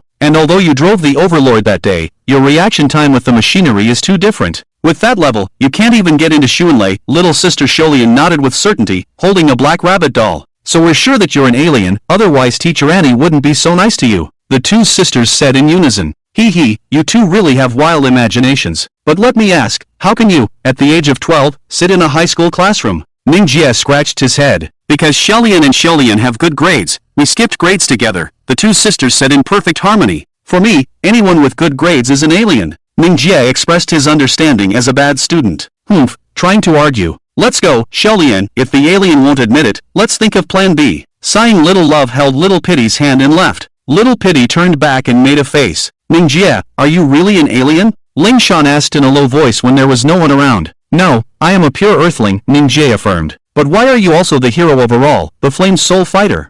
Shan's voice became even softer as she spoke. A lot of things have happened, and I can't tell you right now. Let me think. Mingia started to feel a headache. I have a good way to prove it, he exclaimed. Without closing his eyes, Mingia suddenly leaned forward and kissed Shawn on the lips. Shawn, surprised, widened her eyes but forgot to push away the intruding pervert in front of her. How about that? Is it the same as a kiss from an earthling? Is it enough to prove my purity? Mingia smiled and released the stunned girl in front of him. Mingia, you beast. I'll kill you. Miller in the front row saw everything and jumped up in madness. See you later. Mingia also quickly jumped up and started a joyful escape. This happy campus life continued for 3 days. 3 days later, at the Dawn City spaceport where the Araw warship landed, the grand reception welcoming team gathered again, even more impressive than 3 days ago. This time, even the Queen of Araw, Euphina, and the steel fighter Dante joined the team. Is it really this time, Nana? And had already become familiar with the friendly queen during these few days, and she had even gotten used to calling her that. Yes, we received a special communication from the Bug Star yesterday, and it is indeed this time, Nana confirmed with a smile, but her expression involuntarily showed sadness after she finished laughing. But the satellite monitoring center hasn't detected any ships yet. Wu Nang scratched his head in confusion. Here it comes. Dante suddenly looked up. In the cloudless sky, a black dot gradually became clearer, like a black star. This black star enlarged at an abnormal speed until it tore through the sky and fell rapidly. The reception officials were terrified and scattered in panic. Only Nana, Dante, Wu Nang, and An stood still without moving an inch. With a loud bang, the black star crashed onto the ground, causing the metal spaceport to sink into a twisted circular crater. The impact created a gust of wind that messed up many people's hair. The white smoke generated by the high temperature filled the air for hundreds of meters. When the panicked officials realized they were still alive, they remembered their identities and hastily reformed the queue. Is that the envoy from the bug star? And couldn't believe her eyes as she looked at the center of the crater, where there was an oval object about 1 meter in diameter. Yes, that is one of the judges of the Starry Sky tragedy, the high priest of the bug star, Hammett. He was also involved in the trial of Mingia. Nana's words made in gasp. Is it true? That happened 1,000 years ago. How old is he now? Anne's voice trembled. Who knows? Just as they were talking, the black oval object started to move, and the surface cracked with numerous textures, like an egg. Suddenly, a figure broke out of the shell. This person was about 1.7 meters tall, bald, without eyebrows or ears. The skin all over his body resembled snake scales, emitting a green light. The humanoid features formed a sinister smiling face, and the crimson pupils stared at Nana. Long time no see, the Queen of Araw is getting more beautiful. Hammett kicked and shattered the black eggshell, then walked towards them with big strides, his whole body covered in sticky mucus, with fragments of eggshell still attached to his shoulder. It's been years, but you haven't changed at all. You're still as ugly as ever. Last time, I asked you when you would die, but you didn't answer me. Not as approachable as usual, Nana displayed the majesty of a queen in the face of the approaching monster. Nana, you really forgot, didn't I say it before? When you marry me, even just one day is enough to make me happy to death. Hamlet came to Nana's side, intending to gentlemanly kiss the back of the queen's hand, but Dante stood in front of Nana first. Marry you? Do you want me to bear a bunch of little bugs with you? Please, I'm about to vomit. Nana sneered sarcastically. Forget it, the focus of today's work is not arguing with you. Where are the people of Earth? Where is the person in charge? Is no one paying attention to me? Hamlet tore off the black eggshell on his shoulder, chewing on it while shouting left and right. Woonan, I only realized today that there are creatures in the universe even more disgusting than you. Looking at the insect envoy in front of her, Annie's skin crawled. I don't consider that a compliment. Woonan also felt his stomach churning, almost vomiting. 15 minutes later, in the restaurant of the spaceport, Hamlet, now wearing a white cloak, finally sat at the table. Like a starving dog, Hamlet grabbed various delicious foods with both hands and tore into them voraciously. Nana and Dante, sitting across from him, leaned back intentionally so as not to be splattered with food fragments. And a group of reception officials, like eunuchs from ancient times, stood respectfully in a queue beside the table. Annie and Moonang were both unhappy as members of this group. Delicious. Earth's food is really delicious. I really don't know how they make it, Hamlet exclaimed while swallowing a lobster whole, shell and all. Eat with big bites. After you finish eating, will your inspection be over? Earth is just like what you see, small enough to fit in a bullet, not even enough to fill the gaps in your teeth. Nana hasn't smiled since she saw this disgusting Hamlet. Nana, you're too modest. I actually think it's not bad here, except for its small size. The environment should be comparable to Araw. Hamlet's sinister smile paused for a moment. Especially Earth's mining fleet, ranked in the top 10 in the universe, giving this backward civilization some fame. Of course, speaking of the real reason why the name Earth is known in the universe, it's because of that arrogant kid, the Flame Soul Warrior. You also know that Earth is the hometown of the Flame Soul Warrior. I advise you to eat a little less, be careful that someone knocks out your front teeth after they wake up. Nana threatened. Nana, you're joking again. You probably forgot that our teeth are the most frequently replaced in the entire universe. This time, I just want to investigate one thing, and that is Earth's military strength. Show me all the military bases on Earth. Hamlet's sinister smile disappeared as he pointed with his greasy fingers at the person behind Nana. Although conservative, they were all seasoned politicians who had been in politics for many years. No one in the room dared to easily oppose the conditions proposed by one of the 5 grand judges. The restaurant in the spaceport was spacious, with a design of full glass curtain walls that allowed sunlight to freely shine in. Comfortable sofas and seats, combined with the skills of top chefs, were definitely a perfect combination. However, as a place to discuss the future of Earth, it was really unworthy. Faced with Hamlet's almost commanding request, Annie looked around and no official dared to step forward to answer. They were all old foxes who had been crawling in the political world for decades, each one a talented and versatile genius. Naturally, they understood the consequences of opening military bases to his race. But at the same time, no one dared to easily defy the conditions proposed by one of the 5 grand judges. They knew the serious consequences of opening military bases, and they were even more afraid of offending the terrifying consequences of the insect civilization. However, avoiding the problem wouldn't solve it. If this was a test that Earth had to go through on its interstellar journey, then at this moment, they needed an Earthling to face the ordeal. So, with a sigh, Anne, dressed in a black suit, pushed her gold-rimmed glasses up her nose and took the initiative to walk up and sit next to Nana, facing Hamlet, who was dressed in green snake scales. Your Excellency, although Earth may seem backward and even unsightly in your eyes, it doesn't mean we are brainless idiots. The consequences of casually opening military bases are far more difficult to handle than the dishes after your meal. Of course, we do not doubt your character, but we need at least one reason that can convince me. There was a tone of respect in her voice, but Anne's eyes were filled with hostility. Interesting woman, do you have the qualifications to represent Earth in making decisions? Hammett laughed grimly. No, but at least among Earthlings, I am the smartest. As long as you can convince me, the other idiots will be easy to deal with. Anne smiled hypocritically, but she didn't see the ugly expressions on the faces of the idiots behind her. It's really troublesome to meet a smart person. Hammett rubbed his head in frustration. Here's the deal. Since you want to join the stellar tragedy, if you encounter an invasion from a civilization other than the stellar tragedy in the future, you should at least have enough strength to protect yourselves, right? After all, joining the stellar tragedy means that you will have trade with many other member planets, and we need to ensure their safety. Otherwise, when you are swallowed up by a foreign civilization, not only will it be a loss of face for the stellar tragedy, but also the interests of other planets. Is this explanation satisfactory to you? Although it's far-fetched, it's not unreasonable. Anne was surprised that the creature in front of her had evolved to such an intelligent stage. However, inspecting our military bases alone cannot fully demonstrate our military strength, right? After all, even if we were invaded, it would not be a recent event. You should observe our potential for development more. For example, whether our larvae are strong enough? Hammett started eating again. Here, we call them children. Anne suppressed her anger and continued, we can arrange for you to visit all the schools on Earth, including the Mecha Academy and the Military Academy, to see how our offspring are rapidly learning and growing, or, enough, it's too long, I don't have that much time. After finishing the last dish, Hammett put down his plate. You want to prove the plasticity of your children, right? I'll give you a chance. Now, I'll choose an alien mecha master, and if your chosen child can defeat him, then I'll pretend I never said anything. But if you lose, according to my request, you will open the military base for me to see. If you dare to go back on your word, believe me, your development is not as promising as you boast. Deal. Although reluctant, Anne still extended her right hand. Straightforward woman, then I choose him as the one your children will challenge. Hammett shook Anne's hand with an oily hand, while pointing to Dante with his other hand. What is this? Dante is the god of war of Araw. How could our children possibly win?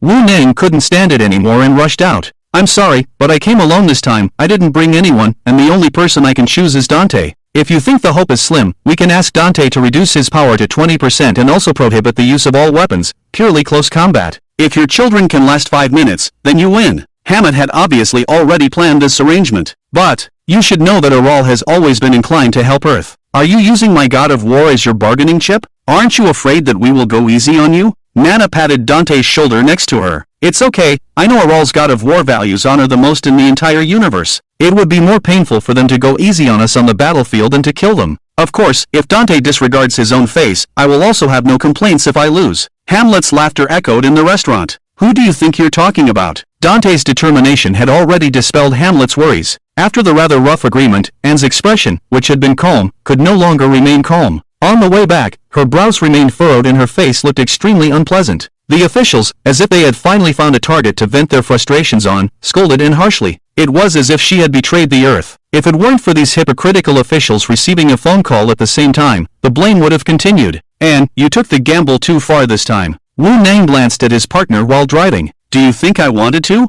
This is not my gamble, but the gamble of the future of humanity. Haven't you noticed the hostility of that green monster? Nana is clearly hiding something, and Mingia's abnormal reaction after the party. Putting it all together, we might be heading into a big battle. Thinking of this terrifying future, Anne hugged herself and trembled helplessly. What do we do now? Wu Neng's voice softened, understanding the woman's worries. Go back to school. I need to choose the person who will challenge Dante. In fact, the face of that person had already appeared in Anne's mind. It was already lunchtime, but Miller guarded the classroom door, not allowing anyone to leave. The reason was that Miller received a call from Teacher Anne instructing the students to stay in the classroom. Not only class 3 to 2, but also most of the senior students in grade 3 stayed in the classroom, unable to go out. Xiaolian and Xiaolian naturally mocked and taunted the great demon king Miller again, while other students gossiped in groups out of boredom. Ling Shawn also took out her delicate lunchbox, no longer hungry. But when Mingia saw the lunchbox, his eyes lit up. I say, do you still have any questions about the mecha? Mingia swallowed his saliva. Do you want it? Here you go.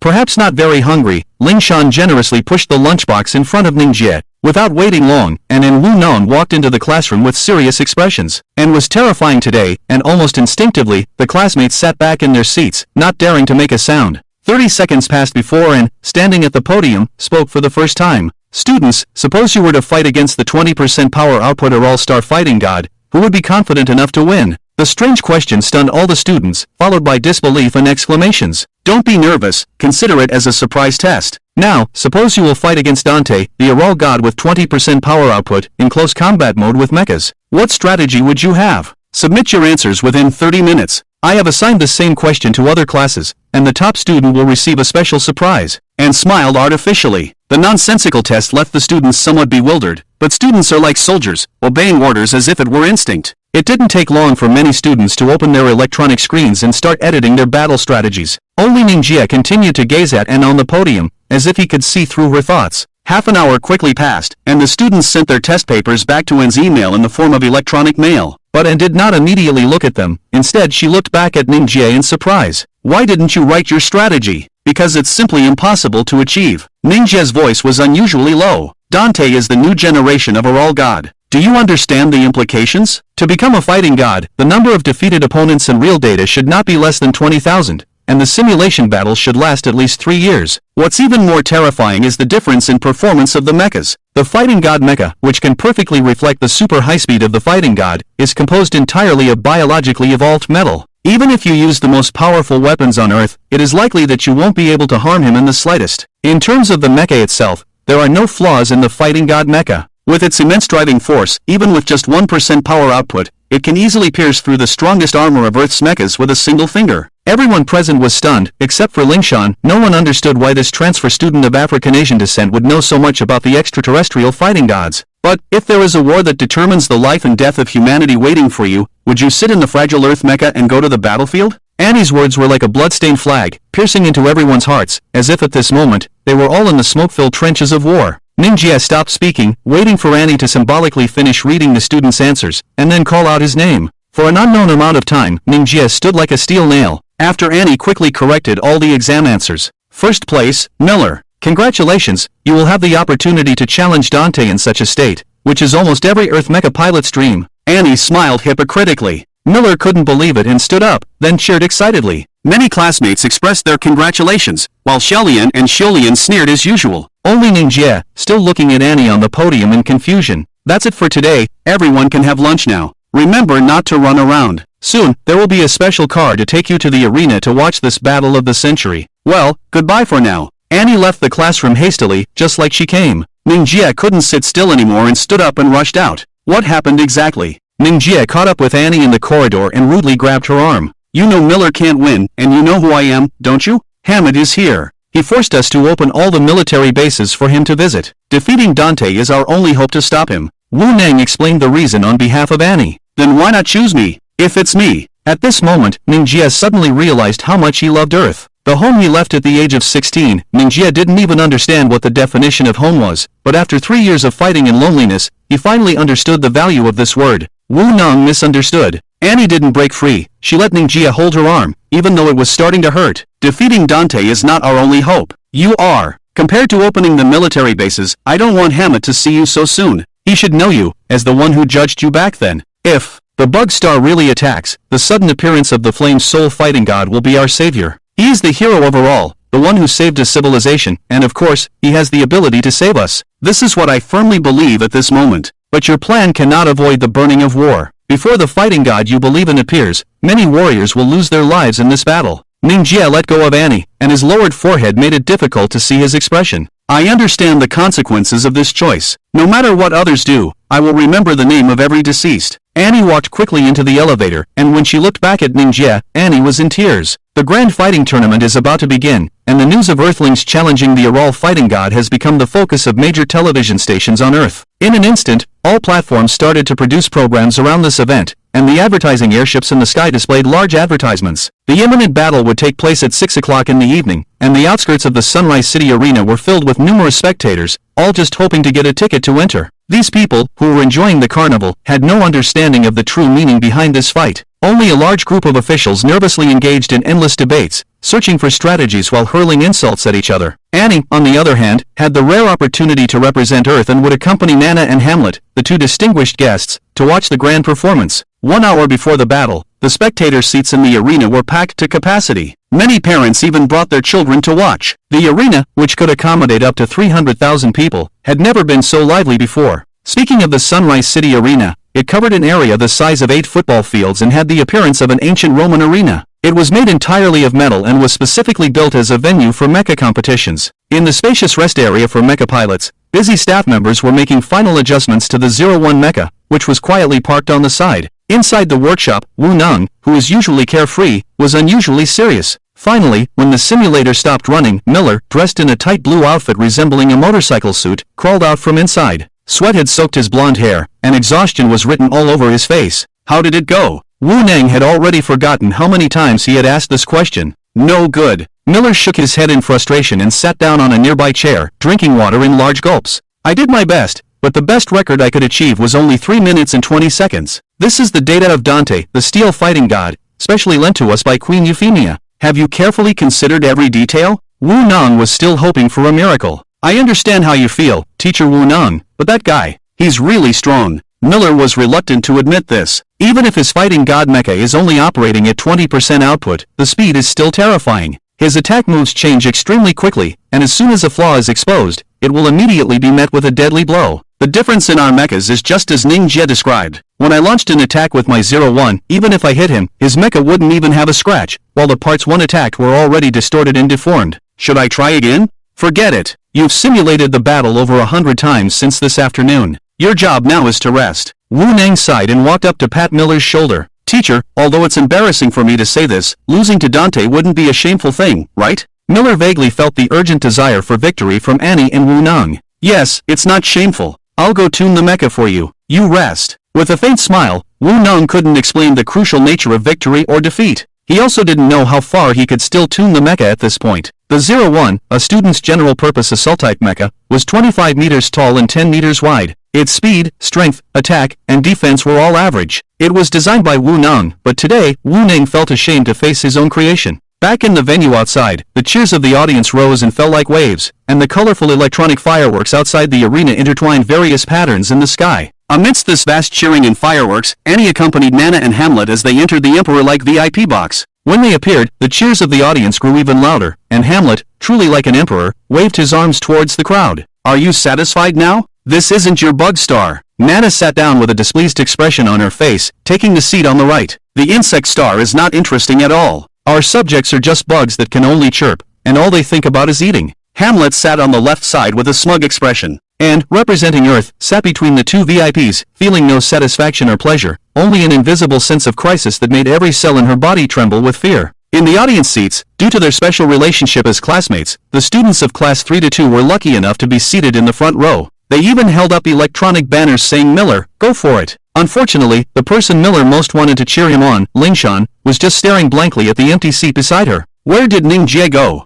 Shawn asked in a low voice. Who knows, he disappeared as soon as we arrived on this alien planet. Sholian waved the white rabbit in her hand. Maybe he fell into the toilet. Sholian waved the black rabbit puppet in her hand, in the VIP box, and nervously looked at her watch and dialed Wu Neng's phone. How's the situation? Still too difficult. You're making a joke by having a kid with a maximum speed of only 70 per minute challenge a monster like fighting god. Currently, Miller can barely hold on for just over 3 minutes. Wu Neng complained anxiously on the other end of the phone. Even if he can't hold on, he must hold on. Remember not to put pressure on him. I'm just trying to relieve his pressure, to let him perform at his best. And reminded, this is not a matter of performance, but of us having a person challenge a god. Are you blaming me for not letting him compete? No, I understand. Your choice must be the most suitable choice, but sometimes, the most suitable choice is not necessarily the best choice. Oh! Just then, a scream came from behind Wu Neng. When he turned around, he saw Mingia standing by Miller's chair, holding a metal wrench in his hand. Miller had already fainted, with a big bump like a steamed bun on his head.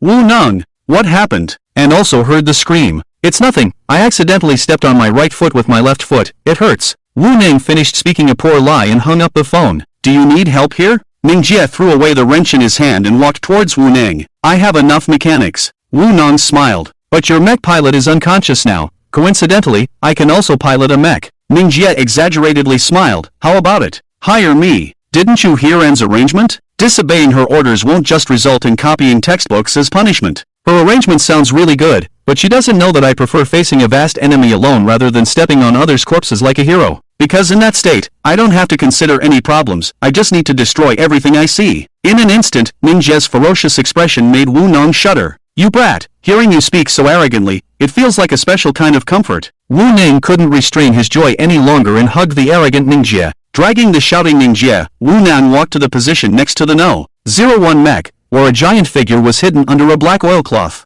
Mingia, do you remember the mech I made for you? I remember. Didn't you say it was difficult to make? Unfortunately, I like high difficulty. Wu Ning excitedly approached and tore off the huge oilcloth. Meet your makeshift mech, Stellar. Meet the fighting god. That day, Mingia met his second mech in his life, apart from the snake. It's been about 20 years since then, right? Since Wu Nang started his PhD at school, he began designing a series of new mechas. However, only the star standing in front of him made Wu Nang unsure whether to sigh or feel sad. Standing at about 25 meters tall and only 8 meters wide, the armor attached to its body was thinner and had a smaller coverage area compared to the light reconnaissance mechas. Looking up, one would think it was an unfinished work. The star's metal frame, the energy transport hoses, and the bearings at the joints were all the most vulnerable weak points, like a human without skin. The metal armor that slightly protected the chest, back, forearms, and shins had a white base with a red border. Wu Nang deliberately extended the rotating petal-like pattern from the red border, resembling a flower vase. Don't misunderstand, this is the completed state, Wu Nang said, hands behind his back, looking up.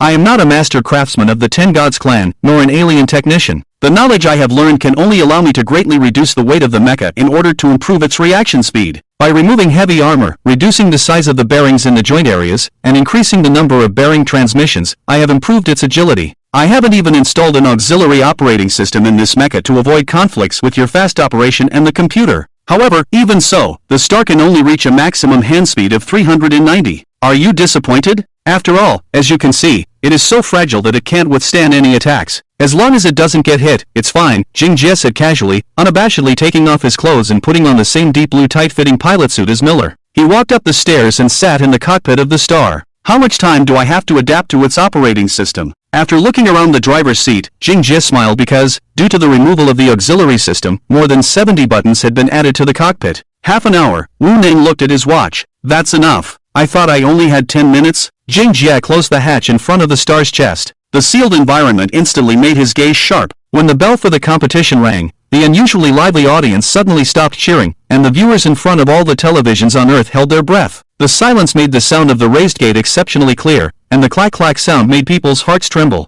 From the dark entrance on the right, heavy footsteps even caused the seats of the audience to tremble slightly. A silver mecha suddenly walked to the center of the arena. Under the countless surrounding lights, it shimmered with the soft light of forged silk. Is this the steel fighting god? And in the VIP seat looked as if she had seen a snake in ice for the first time. The difference was that the silver mecha standing there was in a mobile state. What a perfect machine it was, standing at 28 meters tall with a shoulder width of 10 meters, and its proportions of hands, feet, and torso were particularly symmetrical. Unlike other mechas, the armor on the forearms and thighs of the steel fighting god was thicker and larger, so even with the armor covering its entire body, it did not affect its flexibility. The mighty steel fighting god had removed all its weapons, but no one felt any sense of safety. It seemed that the steel fighting god could destroy everything even with its bare hands. Araw, the 30,008th generation steel fighting god, Dante, greets the queen. Like a knight, the silver mecha bowed towards the direction where Nana was. The quiet audience erupted. Even if they were the fighting gods of other countries, they were also excited. Didn't they agree to fight barehanded? Why does he still carry a knife handle behind his mecha? Because it was so conspicuous, and curiously asked. Don't you know? That's the macro-martial system. As a fighting god, the macro-martial system is a component that must be carried on its body. Even when a criminal is sentenced to the frozen prison, the macro-martial system is still a part of them. Only then can it be considered a complete corpse, Hammett sneered. Annie suddenly couldn't sit still, her mind filled with sentences of being deceived echoing. Mingia really is a liar. Everything he said except for his name was a lie. Before going back to recheck the snake, Annie could only sit here and observe the other god of war mech, Hangwu. It is said to be a hilt. The hilt is black, about the length of the god of war's forearm, and 2 fingers wide. If you insist on equipping it with a blade, the length should exceed the mech itself. I really want to see what it looks like when it's activated, Annie exclaimed. But if Hangwu is activated, the Earth's mech won't last more than a second. Nana sighed. Before the bowing god of war could stand upright, the cheers from the audience became even more intense, to the point where it could be described as hoarse. Because from the dark entrance on the left, the mech representing Earth finally came out. The strange stellar mech immediately stunned a part of the people in the stands. Isn't that 01? Who is the pilot? Ling Shawn asked herself, and the person's face appeared in her mind. It's Ning. Only by covering her mouth with both hands in time did Ling Shawn prevent herself from shouting out. Damn Wu Nang, what kind of plane is he trying to pull on me again? Annie angrily dialed the phone. Hello. What is that ugly mech? Where's Miller? Sorry, I forgot to tell you, Miller fainted from exhaustion, so I temporarily hired a mech pilot. Wu Neng laughed foolishly on the phone. It's him, right? Annie suddenly calmed down. That's right, it's him. He said your plan isn't the best, he's used to fighting alone. Let's see if our god of war is as powerful as the legends say. Wu Neng hung up the phone with satisfaction. Wu Neng stood in front of the observation window, his hands crossed over his chest, trembling with excitement. Is this my opponent? Ding looked at the strange star approaching in confusion from inside the cockpit of the god of war, and the super clear screen even marked every weakness on the star. In the driver's seat of the star, Mingia could no longer hear any other sounds, only the sound of his own long breaths. The simulation system is really great, it can train excellent soldiers without any loss. But the simulation system can never simulate the pressure of reality. Only in this kind of pressure can Mingia hear his own heartbeat and smile for being alive. I am Yalai. Shut up, I know who you are. Both mechs were speaking through the amplification system, and the audience immediately felt the arrogance of the Earth mech pilot. And that voice still only shook a part of the people's hearts. This voice, where have I heard it before? Ham thought. Is it really you? Ding trembled, unable to describe the feeling of boiling blood in his body. This was the excitement he had never experienced before, even using trembling hands to put on the old pilot-style glasses on his head. What do you say? We can't escape this battle. Are you here to tell fortunes or fight? 50 meters away, the star actually took a fighting stance first. I advise you to go all out, otherwise you will die miserably. Defeat? The god of war swayed back and forth. What do you think you're piloting? Even 20% of the wolf is enough to tear you apart. Wolf, that is the name of the god of war. At this moment, it truly lives up to its name, pouncing on its prey with a daunting posture. The shaking of the audience seats became even stronger, all because the wolf mech that rushed to the front of the star suddenly stopped and squatted, the power bearings of its feet rapidly rotating, generating enough driving force to leap to a height of 50 meters. The airborne wolf was not done yet. Its silver-white body rotated sideways with a more agile body than a human, and swung its right leg down like a whip made of steel. The attack seemed simple, but it flowed smoothly, completed in just 0.5 seconds. The audience in the entire venue stopped their heartbeat for half a second, and Annie understood what kind of operation Dante had accomplished in that half second. In that half second, his hand speed reached at least 650. However, in the same half second, the reaction of the star was relatively inconspicuous. It only slightly stepped back, and the leg that the wolf dropped almost hit the armor in front of its chest and landed on the metal surface. The heavy force even caused a circular pit to sink into the steel plate. The gust of wind blew the hair of the audience behind the star, sending a chill down their spines. That was close, Annie exclaimed, sweating for Mingia. Not close at all. This kind of evasion was calculated by him. Nana laughed. I never thought there would be such a powerful mecha pilot on Earth. Hammett, supporting his head with one hand and without a frown, only grinned to show his displeasure. Let me teach you, Miss Annie. In that half second, your mecha pilot is slightly stronger than Dante. He first lured Dante to launch an attack and then evaded with the smallest movement at the most appropriate time. If the evasion is too fast, Dante's counterattack will catch up, and the game will be over. If the evasion is too slow, the kick will hit, and the game will be over. What's even more terrifying is that in that half second, your mecha pilot, with slow movements, consumed multiple times Dante's speed. If we consider their stamina equal, if they continue until the end, Dante will tire out first. Of course, as a fighting god, Dante can maintain this speed for at least 6 hours. If given a slightly relaxed opportunity, he can fight continuously for a week. Missed? Dante slowly retracted his mecha, no longer excited. No, the speed is still there, but the output power has decreased. If I output at 100%, even if you evade, the gust of wind is enough to tear you apart. The star, who had picked up its life, moved at a constant speed, circled behind the wolf, then retreated 50 meters away, assuming an unchanging posture. While Ning Jia waited, a communication request prompt appeared in the corner of the mecha screen. Do you still want to consume me? Right, your mecha is too fragile, unable to damage my reverse metal armor, so you chose to escape.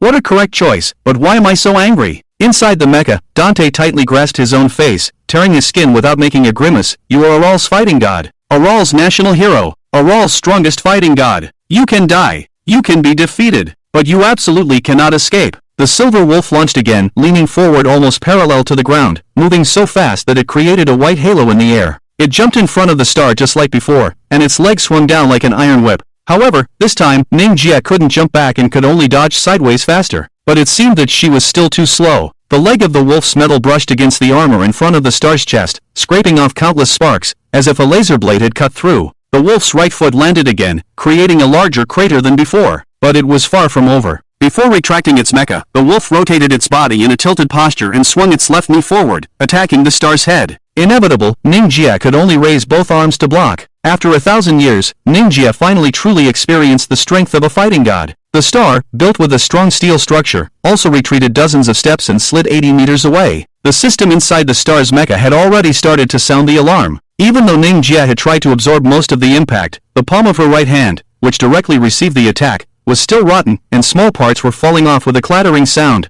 Judging from the strength alone, Mingia knew that the wolf in front of her had surpassed the level of the Ice Soul fighting god dragon. Dante, it seems we have some differences in our understanding, don't we? The communication screen is still connected, and Mingia smiled as he held the control lever. I have never admitted to being a fighting god. All the names were given to me by you. I cannot understand the dignity of being a fighting god, nor can I understand your anger. On the battlefield, I only think about two things. 1. Staying alive. 2. Killing the enemy, as long as one is guaranteed. Unexpectedly, the star moved first and rushed towards the sturdy wolf. Without evading, Dante's defense was also an attack. He didn't retreat but turned around and kicked directly, like a thrusting spear. However, the star was not there to be pierced. Coordinating with Dante's leg strike, the star effortlessly leaped into the air and easily avoided the deadly attack. At the same time, the star had already arrived in front of the wolf. Since everything is already ruined, it doesn't matter. The star's right fist, swung by rotating his body, fiercely hit the wolf's head. Everyone saw the star's entire right arm explode and twist, with the ruptured energy conduit spraying red liquid into the sky, like the hot blood spilled by a warrior. As for the wolf, it was only shaken back 2 steps, and even the holographic image in Dante's cockpit did not shake in the slightest. Why did that idiot attack first? Annie dialed Wu Nang's phone again. Hey, did you tell him? As long as he lasts 5 minutes, he wins. Ha, I forgot to tell him. It's too late. This kid really thinks he has to defeat the wolf to win. Wu Nang also panicked. Time passed in a slow-motion mode, and the cheers from the audience and the stands became quieter and quieter until no one was shouting anymore. Everyone was staring at the 2 dueling figures in the arena. The originally set 5 minutes had long passed, but there were no signs of the wolf, covered in red liquid, or the star, covered in wounds, stopping. The star's right hand had lost its driving force and hung on the body like a cripple, dripping with red energy liquid. Its right eye had also ruptured, and a quarter of its head was shaved off when it dodged the wolf's straight kick. The chest armor was twisted like crumpled paper, leaking energy liquid all over, and sparks were splattering everywhere. Amazing! How can he still stand like this? Annie couldn't help but exclaim. He has dodged all the most deadly attacks, and even though his body is fragile, he has maximized his fighting power. Nana also marveled. What's even more terrifying is that he launched 30 attacks on the wolf with this fragile body, hitting the wolf's head every time with his right arm that was already rotten from the beginning. Looking at the universe, there probably aren't many people who can do such a thing, right? Hans's mind conjured up an image of a person. It's already been 13 minutes. Our bet. Annie wanted to end it. Shoo, the bet doesn't matter anymore. Let me continue watching this battle of gods. Hans's words already acknowledged Mingia's equal status with Dante.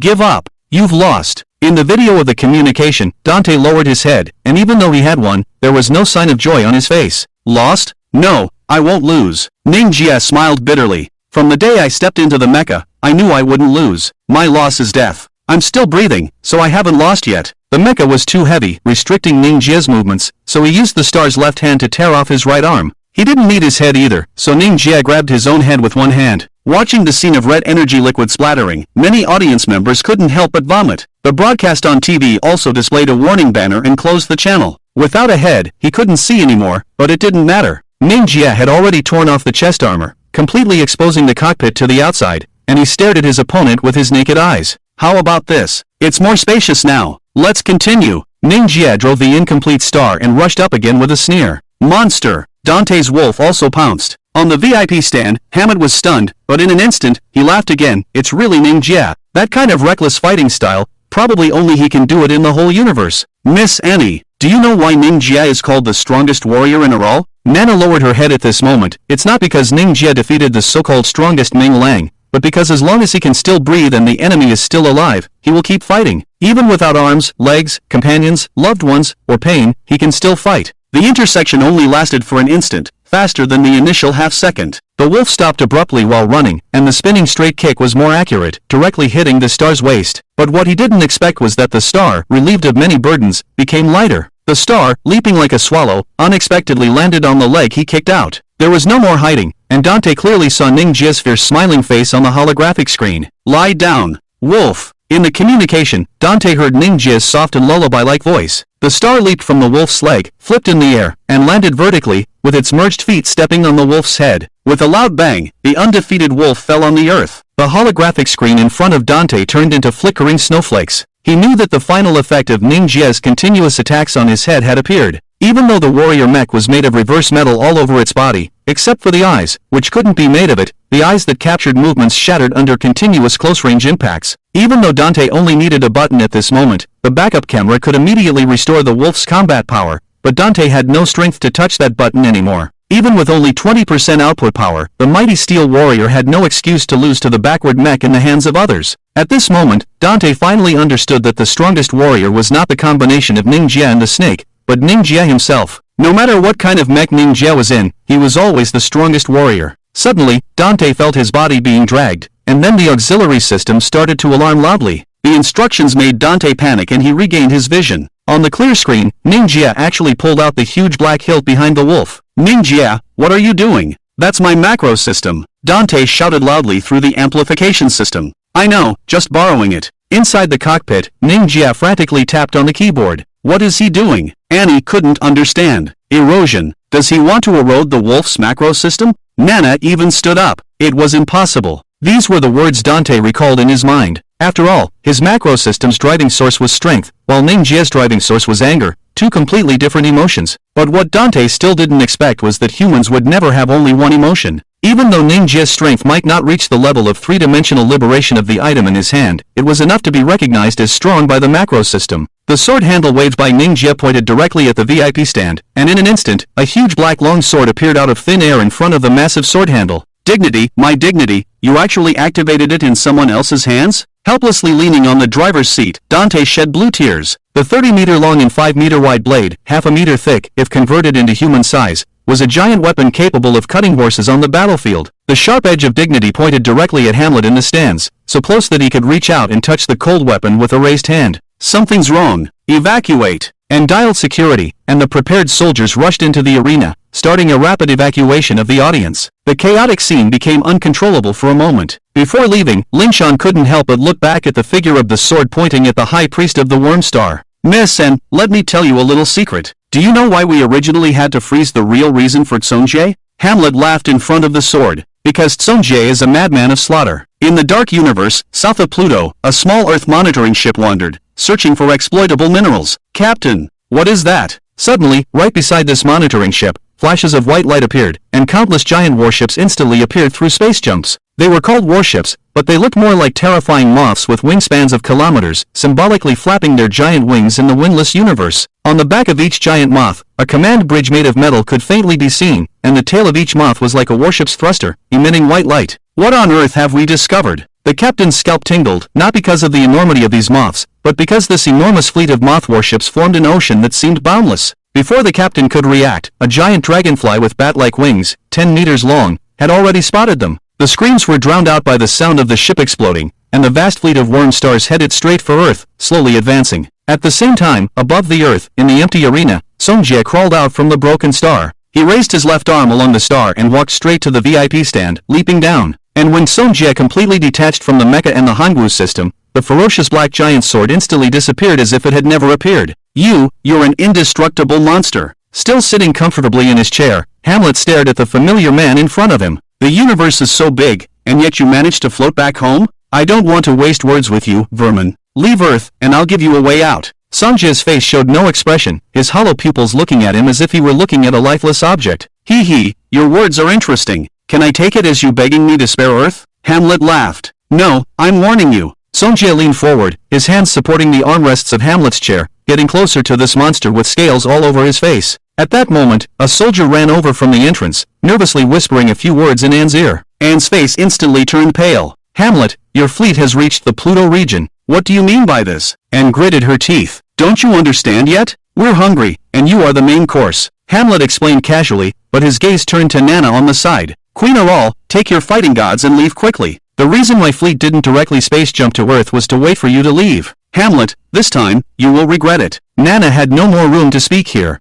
With a sense of understanding, the queen bowed to Anne and Tsongjie, then turned and left. The silent VIP stand was left with only one bewildered soldier, an angry Anne and Tsongjie and Hamlet facing each other. But it doesn't matter, it's just to prevent such emergencies, so we sent enough troops to destroy 3 Earths. Now it seems that this decision was wise. Hamlet rejoiced sincerely. Regardless of the outcome, you can't go back. Mingia suddenly moved aside, pulled out a pistol from the soldier's waist next to him, skillfully cocked the gun, and pointed it at Hammond's head. Mingia, don't. He still has value. We can use him as a hostage for negotiation. Annie quickly intervened. It's useless, he doesn't seem to have any intention of staying alive. Mingia shook his head gently. You know me well, when I came, I didn't bring any means of return. You kill me, but in exchange for the destruction of your race, it's a profitable deal, and I really don't have the concept of life and death. Hammett remained calm under the barrel of the gun. Mingia, do you really think I'm the same Hammett who judged you before? No, I'm not. In fact, the highest lifespan of every Hammett is no more than 10 years. But through evolution, we Hammets have acquired the ability to coexist with memories, coupled with a large number, which makes the population of the insect stars numerous, but there has never been a situation where the command is not in place. Actually, I don't know how many me there are in the entire universe, but the special ability to coexist with memories has imprinted your face, the face that awakened you, in the mind of every me. The battle plan of the incoming troops has already been rearranged, hasn't it? Looking back, I have to praise you, a battle god from 1,000 years ago, still mighty after awakening. But do you think Earth will be as easily saved as Araw?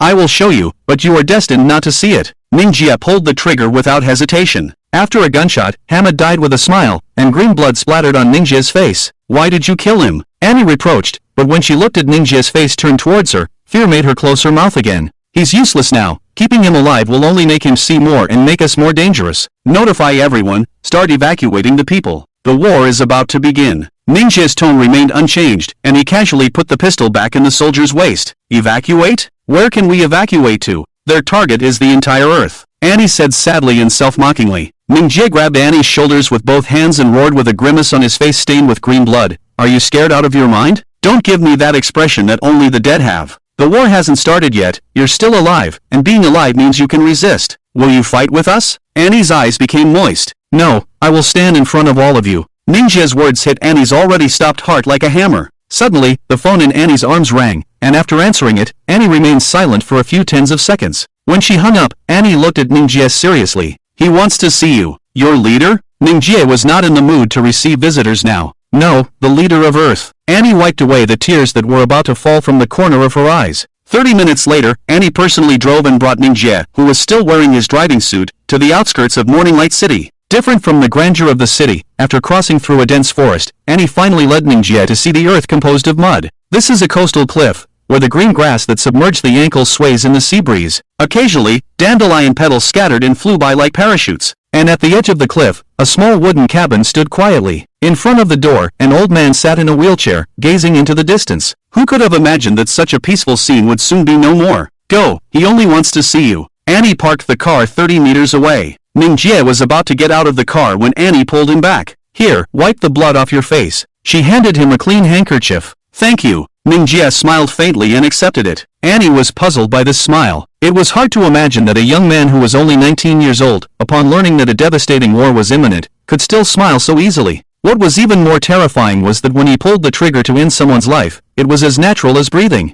Stepping on the slightly damp earth, Mingia walked behind the old man in the wheelchair. I heard you wanted to see me? Mingia was not polite. Mr. Mingia, what do you see from here? The old man didn't even turn his head. Is it the city of Chengguang? Mingia stood beside the old man and looked ahead, only to see the magnificent city of Chengguang towering over the sea. Mr. Mingia, what do you hear from here? The old man smiled. The sound of the alarm. Mingia's hearing was really good. Even though they were separated by thousands of meters, Mingia could hear the evacuation alarm in the city. Do you want to know how I feel? The old man on the wheelchair sighed. I have seen the collapse of human civilization and heard the cries of humans on the verge of death. Don't worry, I won't let such a thing happen. Mingia said calmly, and the old man smiled again. Mr. Mingia, you cannot save humanity, at least you cannot save the hearts of humanity. Mingia was a little confused and looked curiously at the old man beside him, only to realize that he was even older than he had imagined. He was thin, with white hair and no beard, but his face was deeply wrinkled with the marks of time, and his drooping eyelids made his eyes narrow into two lines. What do you mean? I'm sorry, I haven't introduced myself yet. My surname is Shawn, you can call me Old Shawn. In society, my position is the director of the Earth Science Research Institute. My side job is overseeing 90% of the Earth's economic groups. In an era without war, money has become the greatest power. That's why Annie and Wu call me head. Old Shawn turned his wheelchair and faced Mingia directly. Old Shawn, you haven't answered my question. What do you mean? Mingia continued to ask. Mr. Mingia, in your opinion, is the crisis on Earth caused by the invasion of the bug star, right? But in my opinion, The crisis on Earth is the 200 years of peace. The wind was strong, and old Shawn coughed lightly. It's really hard to imagine. In the history of constant warfare, humans actually had 200 years of long-lasting peace. During these 200 years, we developed rapidly, everyone lived in peace and contentment, children could go to school without worries, and politicians could focus on gaining power. But it seems that no one remembers the fear of war anymore? The rise of numerous mecha academies is because parents see the military as a stable career, equating soldiers with ordinary civil servants. Recently, someone even suggested that the military is useless. Maybe I'm just getting old and can't keep up with the pace of this era anymore? You speak in circles, but I understand a little now. You mean that humans no longer have a fighting spirit?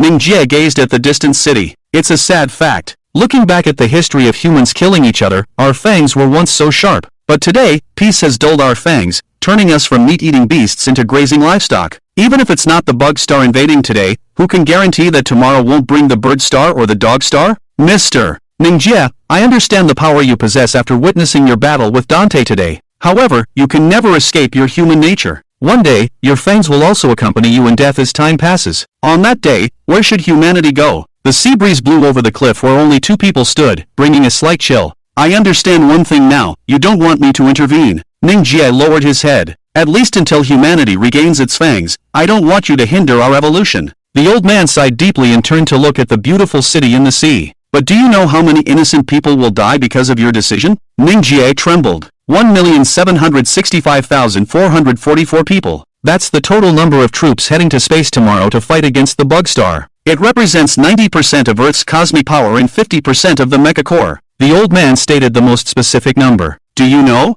I used to think I was the cruelest person in this universe. As long as I defined the creatures I fought against as enemies, I could end their lives without any emotion. But now, I have finally found someone even more cruel than me. You can calmly send your own compatriots to their deaths. Whether it was praise or mockery, Mingia turned and walked away after saying this. Has Mr. Mingia accepted my request? I sincerely request that you let us die. This is the path of the stars belonging to Earth. Perhaps we will sacrifice many, but only by regaining our fangs can this path continue. The old man bowed to Mingia's back while sitting in his wheelchair. Die, go ahead and die according to your wishes. But you should know that both you and I will go to hell after death. Waving his hand towards the sky, this was Mingia's farewell. Thank you, Lord of Battle. The old man smiled happily. On this night, the alarms sounded throughout the night, making it impossible to sleep. The alarms on the entire Earth merged into one, spreading throughout the universe but not reaching people's hearts. The evacuation efforts by the military were not going smoothly, and a large number of people protested. No one wanted to leave their homes, and no one wanted to leave their comfort. Even life could be forsaken as long as there was comfort.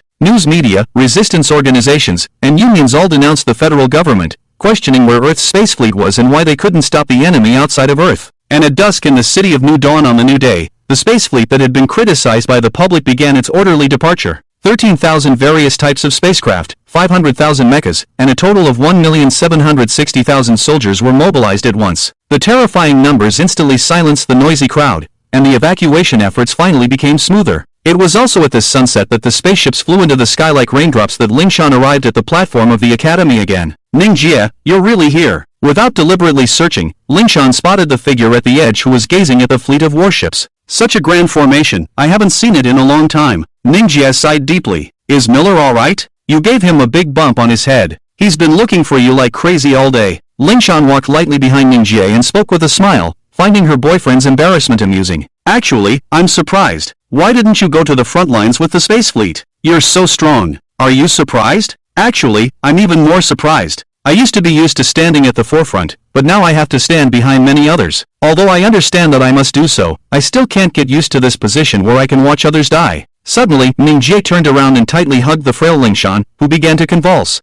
Shawn felt the warm liquid on her shoulder and, for some unknown reason, instinctively raised her arms and embraced the fighting god who was crying in her arms. I'm sorry, I can't protect them, even though I don't want anyone to die. Mingia cried like a child, but Shawn couldn't say anything. She didn't know how to comfort him, so she could only gently pat Mingia's back as thousands of warships flew towards the sunset in the sky. When the golden sky was left with only white clouds, the Thunderbolt Mecha Academy also received the order to evacuate. The evacuation that Earth spoke of was actually evacuating the people to numerous underground shelters. They didn't have a truly safe place for the people to take refuge. Perhaps this is the path that humans must endure, the pain they must bear. No one knows how long this kind of hiding will take. Just like the fleet heading to the universe, no one knows that they are going to their deaths. General Asod, 53 years old, a 5-star general of the Earth Federation. He had studied abroad on the Araw star for 5 years and was the most outstanding military strategist on Earth, renowned as the god of war. He excelled in defensive space battles and had an undefeated record of 100 simulated defensive battles. As the commander of the Mecha forces, he was idolized by thousands of Earth Mecha soldiers, seen as the Earth's fighting god, and his mighty standard assault Mecha, the Tyrant. According to the plan, 3 days after departure, the Earth fleet would arrive 1 day ahead of the Bug Star fleet in the vast starry space between Saturn and Jupiter. The massive fleet of 13,000 ships had ample time to deploy their formations. 3 kilometers in front of the defensive line, countless small high-explosive vacuum mines were set up.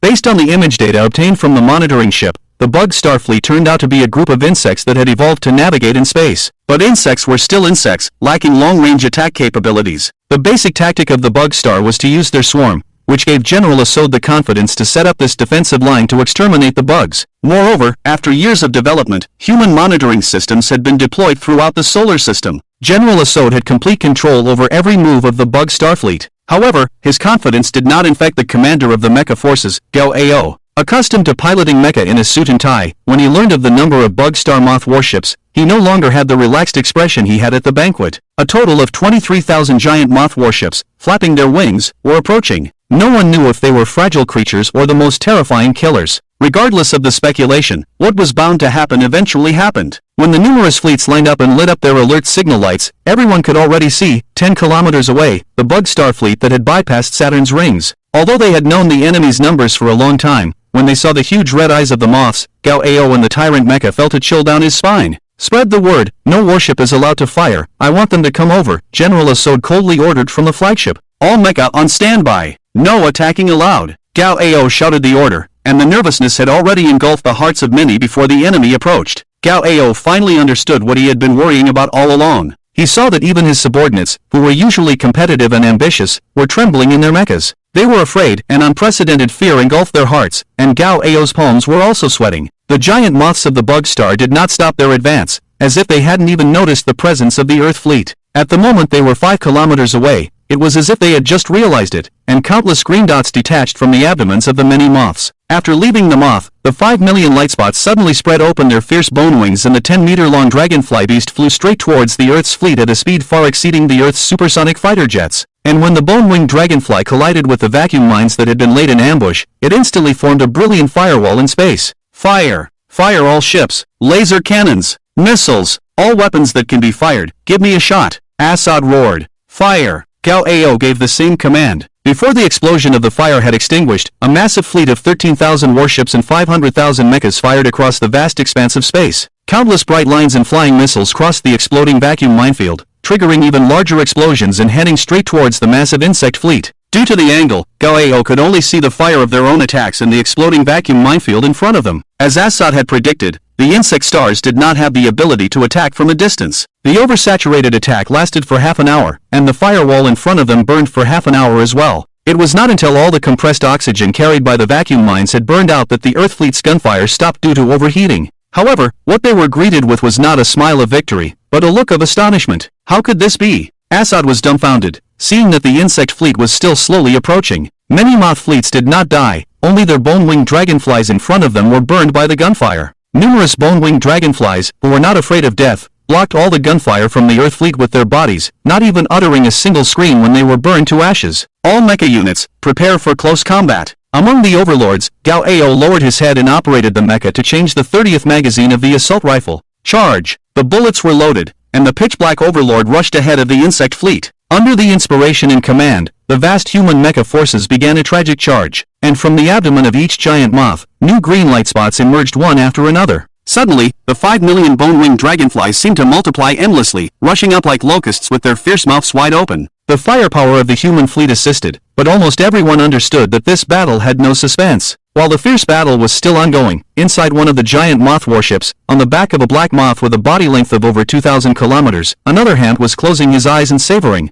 "Earth's food is really delicious. I want to taste it again right away, especially with the addition of Neji as an appetizer. Eating has become more interesting, hee. On the 4th day after the departure of the Earth fleet, the evacuation work on Earth was still ongoing. Underground shelters were filled with displaced citizens. Without exquisite decorations, without sofas, without private toilets, the citizens who were accustomed to comfort in the shelters gradually realized that a home does not always belong to oneself. Sadness filled the faces of the people. Even though the shelters were spacious, each citizen only had enough space for a blanket. In the shelter of District 34 in Morninglight City, more than 200,000 citizens had already gathered, and Neji was one of them. For the past few days, he had been sitting in the corner of the shelter, watching the increasing number of citizens and their gradually saddened faces. Morninglight City, this unique floating city on the sea, even the shelters were deep underwater. Leaning against the cold metal wall, Neji could almost hear the sound of fish swimming outside. At noon on this day, the huge electronic screen in the shelter lit up, and a beautiful female anchor appeared on the TV. Usually, she was used to smiling while reporting the news, but only today, her eyes were already red from crying, holding back the tears that were about to burst. The female anchor tremblingly picked up the news script. Now, I will report the midday news to you. According to the information just received by our station, the space fleet that went on this expedition has encountered the invasion forces of the Bug Star. Although our military forces resisted stubbornly, in the end, the defense line was breached by the Bug Star. Out of 13,000 warships, only 102 survived, over 470,000 mechs were destroyed, and over 390,000 mech pilots died. 5-star General and Commander-in-Chief of the operation, General Assad, sacrificed himself, and the flagship was destroyed. Fortunately, Mech Commander Gao Ao is currently organizing the surviving troops to return and is expected to arrive on Earth the day after tomorrow at noon. The Bug Star forces are expected to arrive 72 hours later. As soon as the female anchor finished speaking, the screen switched directly to Annie. Citizens of Morninglight City, I am a scholar at the Earth Science Research Institute. I believe you have already received the bad news just now, but we don't have time to mourn. On behalf of the Earth Federation government, I appeal to retired soldiers under the age of 50 and mech pilots to quickly report to the federal government building. Although it is not a mandatory order, I hope you understand that we need your help to protect our homeland. Also, I call on senior students from mech academies to come and report. You will also become a force for Earth. This broadcast is now over. The TV screen disappeared, and the expected scene of wailing and crying did not happen. The shelter was silent. Despair spread like a virus. No one mourned for the fallen comrades because they knew that in 72 hours, it could be their turn to die, and who would shed tears for them then? With a faint sigh, Mingia finally stood up in the corner. Millions of people had died, but Mingia smiled, because he saw, among the grieving citizens, one after another figure stood up before him. There were middle-aged men with graying hair, mothers handing their babies to their husbands, and couples holding hands as they stood up. Each of these people had one thing in common besides sadness. There was also hatred in their eyes, and their faces were tense, revealing sharp fangs. Shawn Lao too, the fangs are starting to grow. Mingia walked with large strides, following the crowd towards the exit. As a senior student at the Thunderbolt Mech Academy, after reporting, Mingia and a group of young boys were transported to a military base near Morninglight. Here, he saw many classmates he hadn't seen for days. Miller, Lingshan, Shilian, and Shilian were all there. Mingia and they formed the same combat team, with Miller as the leader, equipped with a standard assault mech, responsible for command. Shilian and Shilian were heavy armor support mechs, responsible for firepower suppression. Lingshan was a light reconnaissance mech, responsible for battlefield information gathering. As for Mingia, Annie asked him if he was willing to join the regular army, but Mingia refused. After a fierce struggle with Wu Neng, he finally agreed to overnight to reproduce a stellar mech for Mingia and equip it with an anti-mech heavy sniper rifle, as the long-range killer of Miller's team. After the lights went out that night, the members of Miller's team gathered in Miller's dormitory, wrapped in thin blankets, and holding flashlights. They held a secret team meeting. I think calling it Miller's team is the most appropriate. After all, I am the leader and the strongest. The secret meeting was discussing the team name, and Miller complained, wanting to force it through. No way, just because you're the leader, we should call it by your name? Aren't we all soldiers of Earth? Shouldn't we call it Earth Team? Shilian, holding a white rabbit, was the first to object. And if we're going by strength, Alien defeated Dante, so we should call it by his name too. Shilian stood up for fairness. Forget it. I can't handle it. Actually, I'm weak. If Dante hadn't only used 20% of his power and deliberately let me win, I wouldn't have one either. Mingia laughed foolishly, holding his head. Well, since you're being honest, I won't hold it against you for hitting my head. Miller smirked in satisfaction. What should we call ourselves? If we can't think of anything better, let's go with Mr. Rabbit's team. Shilian was the first to raise her hand. I agree. Shilian also raised her hand. I think we should call ourselves Team Flame Soul? Finally, Lingshan weakly said. Mingia was taken aback. I agree with Team Flame Soul. I can't bring myself to greet people as Mr. Rabbit's team leader, being a grown man. Miller quickly raised his hand. And you, Alien? Are you going to be the cute Mr. Rabbit or the tasteless Flame Soul? Shilian glanced at Mingia. Of course, I agree. Mingia raised his hand amidst the 4 pairs of expectant eyes. Mr. Rabbit's team. Yeah, 3 votes to 2. We won. The 2 adorable sisters cheered excitedly. Miller was so angry that he grabbed his hair, while Lingshan looked at Mingia with a bewildered expression. Why? Don't you agree with Flame Soul? Aren't you the Flame Soul warrior? On the way back to the dormitory, Lingshan walked with Mingia and couldn't help but ask curiously. Because Mr. Rabbit is cuter, don't girls like that? Just imagine, when we win, I can say I'm the sniper of Mr. Rabbit's team, cool and adorable, I'm sure to attract lots of beautiful girls. Mingia fantasized, almost drooling. It doesn't matter what we're called. Actually, I'm more curious why you don't use the warrior mech. Your Flame Soul warrior mech should be somewhere in this city. Don't try to deceive me. I heard everything between you and Dante. Your Flame Soul warrior mech is called Snake, right? Lingshan had no intention of letting Mingia off the hook. So, women, apart from being cute when they act spoiled, are just annoying creatures. Walking on the wide base runway, Mingia laughed. Since you already know so much, let me tell you another secret. Actually, the snake can no longer fight. The so-called Flame Soul warrior is already dead. Lingshan stood still, looking at Mingia's back,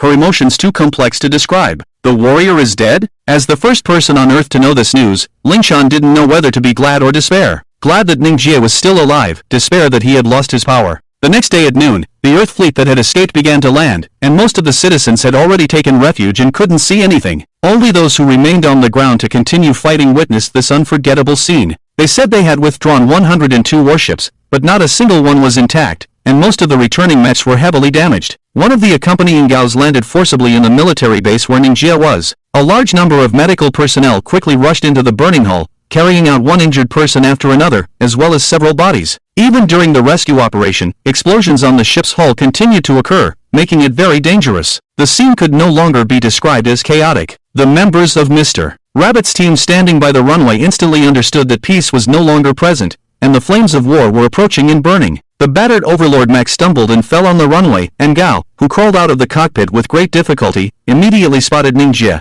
Using the last of his strength to straighten his suit collar, Gao pushed aside the approaching medical personnel and walked up to Mingia. Kid, why don't you have the fear that others should have on your face? Gao's voice was weak, but he remained standing upright. Because this is war, being a mech pilot means being destined to die on the battlefield. If you're afraid, you should hide in a shelter like a civilian. Mingia's face didn't even show a hint of sympathy, his cold words awakening his companions beside him. Very well, then as a mech pilot, will you also die on the battlefield? Gao Ao tightly held onto Mingia's shoulder with one hand. I won't die, because when I wake up, there will be enemies' corpses all around me. Mingia smiled. I suddenly feel like working hard to go home, just to hear you say that. Gao Ao also smiled and laughed until he fainted. On that evening, the cries of many people echoed over the skies of Chengguang City, making it impossible to fall asleep. This was because the military sent a letter of condolence to the families of all fallen soldiers and posthumously honored each deceased as a martyr, promising that their names would be remembered in human history. The condition was that human history could continue. It was also on that evening that the Mr. Rabbit squad finally received a level 1 combat order and quickly piloted their mechas to the city, establishing a defensive position at the Central Park. When the 5 of them arrived in a hurry, the construction team had already left. What remained was a so-called defensive position built on an artificial hill, along with a large pile of weapons and ammunition. The position covered an area of about 10,000 square meters, with walls made of steel plates erected on all sides. The walls were 30 meters high, and the inner perimeter was raised, allowing even a 25-meter-tall mecha to peek out. There were no barriers above, and the surrounding area was open for kilometers. Once the battle started, it would be extremely unlikely to retreat if unable to resist. What was even more terrifying was that it was very possible that the initial attacks from above would wipe out the defensive position and the mechas inside all at once. No way! We're just defending this kind of position? What's the difference between leaving us here to die? Miller's hand holding the control lever was trembling. According to the map, the nearest defensive position is 8 kilometers away from here. If this position falls, reinforcements won't be able to arrive in time. Lingshan checked the battle information. Earth's forces have been almost completely depleted in space, so there won't be any manpower available for reinforcements. Controlling the hunching, Mingia flipped into the defensive position like a coffin. The Mr. Rabbit squad is the strongest. We don't need reinforcements. Shaolian's mecha charged into the defensive position, shouting, "Wait for me, sister." Shaolian followed. Lingshan, no matter what happens, I will protect you. Miller patted the shoulder of Lingshan's mecha with his mecha. Okay, Lingshan nodded, but she didn't want to tell Miller that at this moment, it wasn't him who made her feel safe, but Mingia. Speaking of Shaolian and Shaolian's heavily armored support mechas, they were also 25 meters tall, but their shoulder width reached 12 meters, making them the fat ones among the mechas. Their armor was the thickest, able to withstand attacks twice as powerful as those of regular assault mechas. They were equipped with heavy weapons inside all mechas, with the standard being a 6-barreled 128mm caliber rotating machine gun. On the other hand, Ling Shan's light reconnaissance mecha was more like a woman among the mechas. With a height of 25 meters and a shoulder width of only 8 meters, its armor was the thinnest, and the highest standard it could use was a regular assault mecha's conventional assault rifle, with limited ammunition. The biggest advantage of light mechas was that they could be equipped with flight thrusters and cruise at supersonic speeds in the sky. Most of the time, light reconnaissance mechas were equipped with 2 fully automatic 88mm caliber rapid-fire pistols. On this possibly the last night for humanity, in the Mr. Rabbit Squad, Mingia and the other 5 fell asleep in their mechas while holding their weapons. In the underground laboratory of Qinguang City, Annie and Wu Nan walked to the frozen flame soul god for the last time, watching as the staff covered it with a black cloth. Wu Nan, do you think we will see the day it thaws? Annie sighed, I still haven't found the macro Wu system on it, and I'm really unwilling. There will be a chance. Wu Ning gently patted Annie's shoulder. After all, our god of war is still in this city. What is there to be afraid of? Right, Wu Nan, did you just pat my shoulder? Did you wash your hands after using the bathroom just now? Annie said coldly. In the Earth calendar year 3057, in the middle of March, at noon, in the city of Qinguang, the weather was sunny, with a gentle breeze, perfect for outings, but not for the final battle of life and death. On the outskirts of Earth, spanning nearly half of the galaxy, the bug star fleet consisting of 23,000 giant moths finally arrived at their destination Earth. On the bridge of the moth warship, Hant, covered in green snake scales, walked to the transparent window and raised his beast-like palm as if caressing the beautiful Earth outside the window. Spread the word, our feast begins. Leave nothing behind, eat until there's nothing left. This place will become the new breeding ground for the bug star, our new home. With Hant's order, millions of green dots detached from the moth's abdomen and rushed into the atmosphere. On the quiet streets, traffic lights changed color, but there were no students coming out even though it was already past the school's lunch break. At this moment, Earth seemed like a dead planet, quiet like a morning graveyard, at least in the eyes of the enemy. No matter how many humans were trembling in fear in crowded shelters around the world, the mecha troops hidden in various ground positions had already activated their mecha's various colored pupils. They looked up at the sky, watching as green beams of light fell slowly like raindrops. It was like a fireworks display that covered the entire sky. But now was definitely not a good time to make a wish. The stellar mecha half knelt in their positions, their metallic arms raised giant anti-mecha sniper rifles that were as long as their bodies. Inside the cockpit, the image in front of Mingia instantly switched to a magnified sniper scope.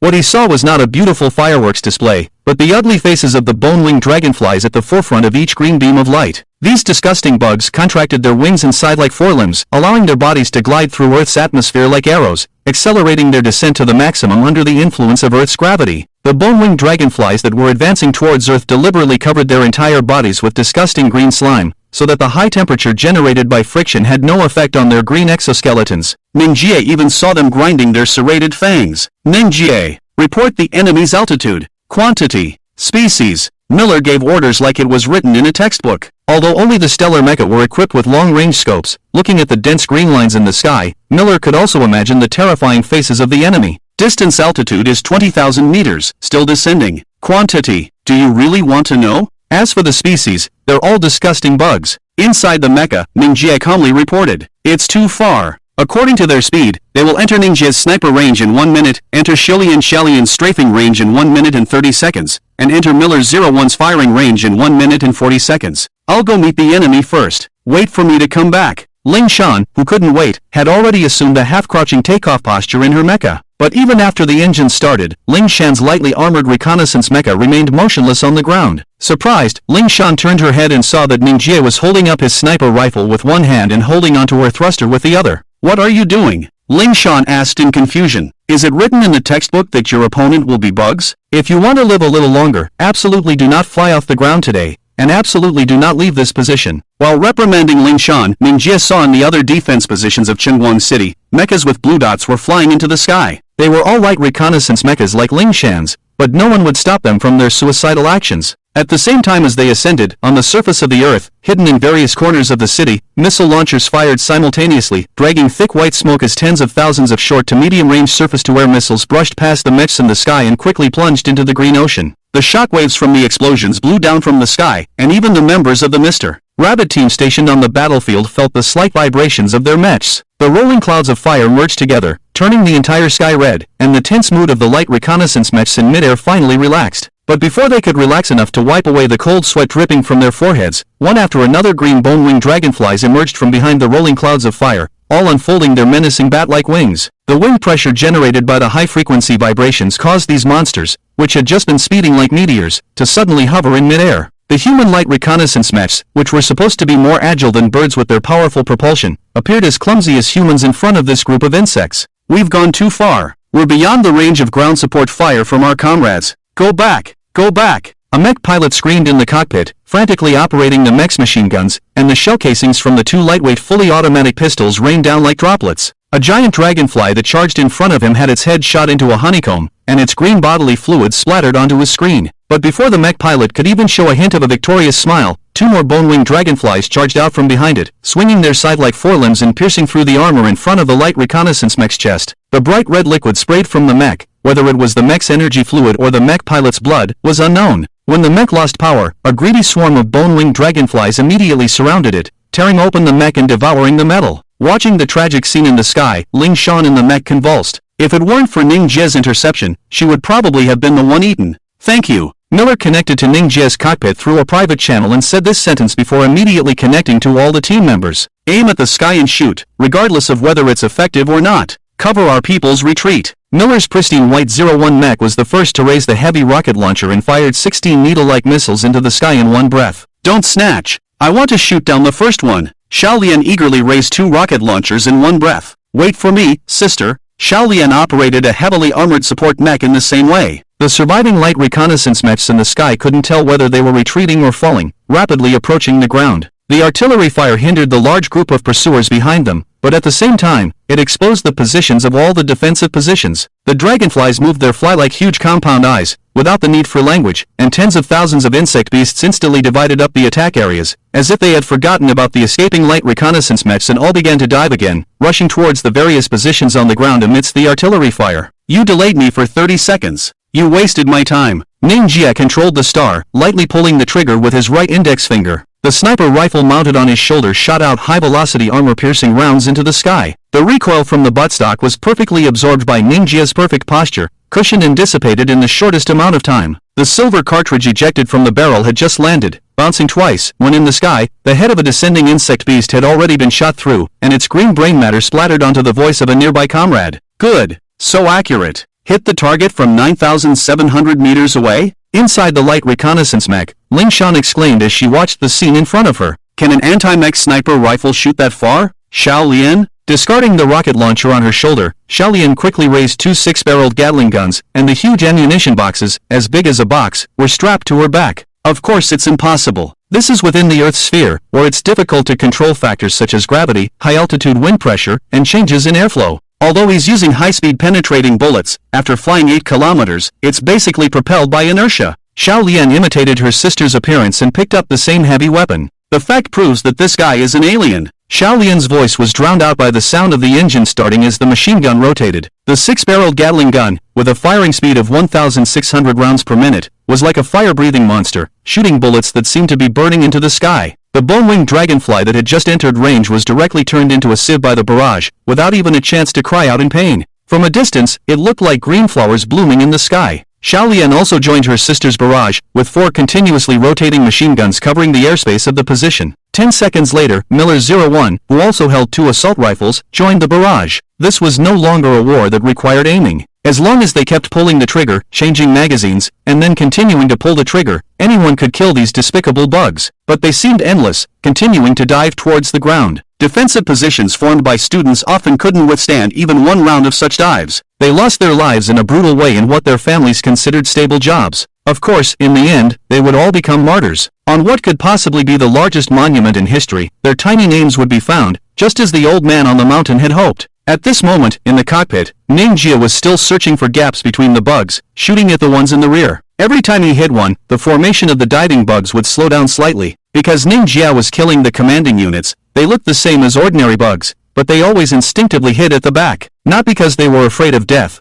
but to ensure smooth command and overall control. What surprised Mingia was how quickly they changed command. Even if he killed one, a new commander would immediately take over in just a fraction of a second. The fierce battle was being fought in every city on Earth. The limited human forces were scattered everywhere, using the smallest units to intercept the giant dragonflies in the sky. Although the number of bugs was terrifying, fortunately, there were also many humans. In addition to the main forces of the fleet and mechas, ancient human tanks, armored vehicles, anti-aircraft guns, missile launchers, submarines, and aircraft carriers were all put into use. For a while, the situation with the invading bugs was evenly matched. What puzzled people was, where did the remaining human space fleet go? Even if only 10% of the fleet remained, it still had more than 1,000 ships, which was a considerable combat power. At the moment when Earth was surrounded by the bug swarm in the human command center deep underground on the moon, many soldiers watching the situation on Earth clenched their fists, revealing their anger. Among these people, there was one who completely ignored the suppressed emotions around him. He was lying on the huge space map display screen on the ground, placing black and white pieces in a pattern of intersecting lines. But looking at the pattern of the pieces, it wasn't Go, but a 5-in-a-row game that children play. And the person lying on the 5 meter by 5 meter screen was a child who was only about 1.2 meters tall, with dark skin and curly short hair, indicating his African heritage. But his deep blue eyes seemed to have European blood? Your Excellency X, the battle between Earth and the bug swarm has been going on for nearly an hour. Shouldn't we take action? An old general with white hair walked to the edge of the screen and pleaded. What's the rush? We can only deploy 1,000 medium-sized warships. Random actions, it's difficult for us to turn the tide. X played with the black piece in his hand, and with a snap, he sealed off a line of 4 white pieces. The black child smiled innocently. But if we continue, what's the use of having so many fleets if the Earth is destroyed? The old man's face twisted, anger filling every wrinkle, perhaps because his family was on Earth at the moment. Don't worry, the Earth can still hold on for now. My pieces are on their way. X's smile disappeared after placing the black piece down, and he instantly took out a white piece from another box. Playing against oneself, this is how joy and sorrow transform each other. Back on the ground, the once beautiful Morning Light City was now shrouded in smoke and screams, with green fluids and the blood of mechas staining the earth. Even the sea was filled with the bodies of mutilated dragonflies, while the wreckage of mechas sank to the cold seabed. Explosions occurred throughout the city with the frequency of Chinese New Year firecrackers. In a fortified position on a bare hilltop, the 5 members of Mr. Rabbit's team fell silent. The only sounds transmitted through their communicators were their intense gasps and the uninterrupted gunfire. Around their position, the fallen bodies of dragonflies almost covered the lush lawn. The green blood that fell from the sky dyed all 5 mechas of various models a unified green. After replacing the 47th magazine, Ning Jiahan's shooting posture changed from aiming at the sky to a tilted aim. Bone-winged dragonflies pressed down on their heads, continuously diving and searching for defensive gaps. Speaking of this group of students from the Mecha Academy, their coordination was no less than that of a professional military team. Miller, Lingshan, Shilian, and Shilian were like each other's arms, always able to shoot down the targets they missed at the most crucial moments. Even if they missed again, at the last moment, Ning Jiahan would definitely bring it down. Gradually, Ning Jiahan became the strong backing and allowed the other team members to shoot more freely. In space, Hammett stood by the transparent glass window, his scales gradually tightening. A small insect-like creature with fly-like compound eyes timidly walked up behind the High Priest. Your Excellency, the 1-hour battle report has been compiled.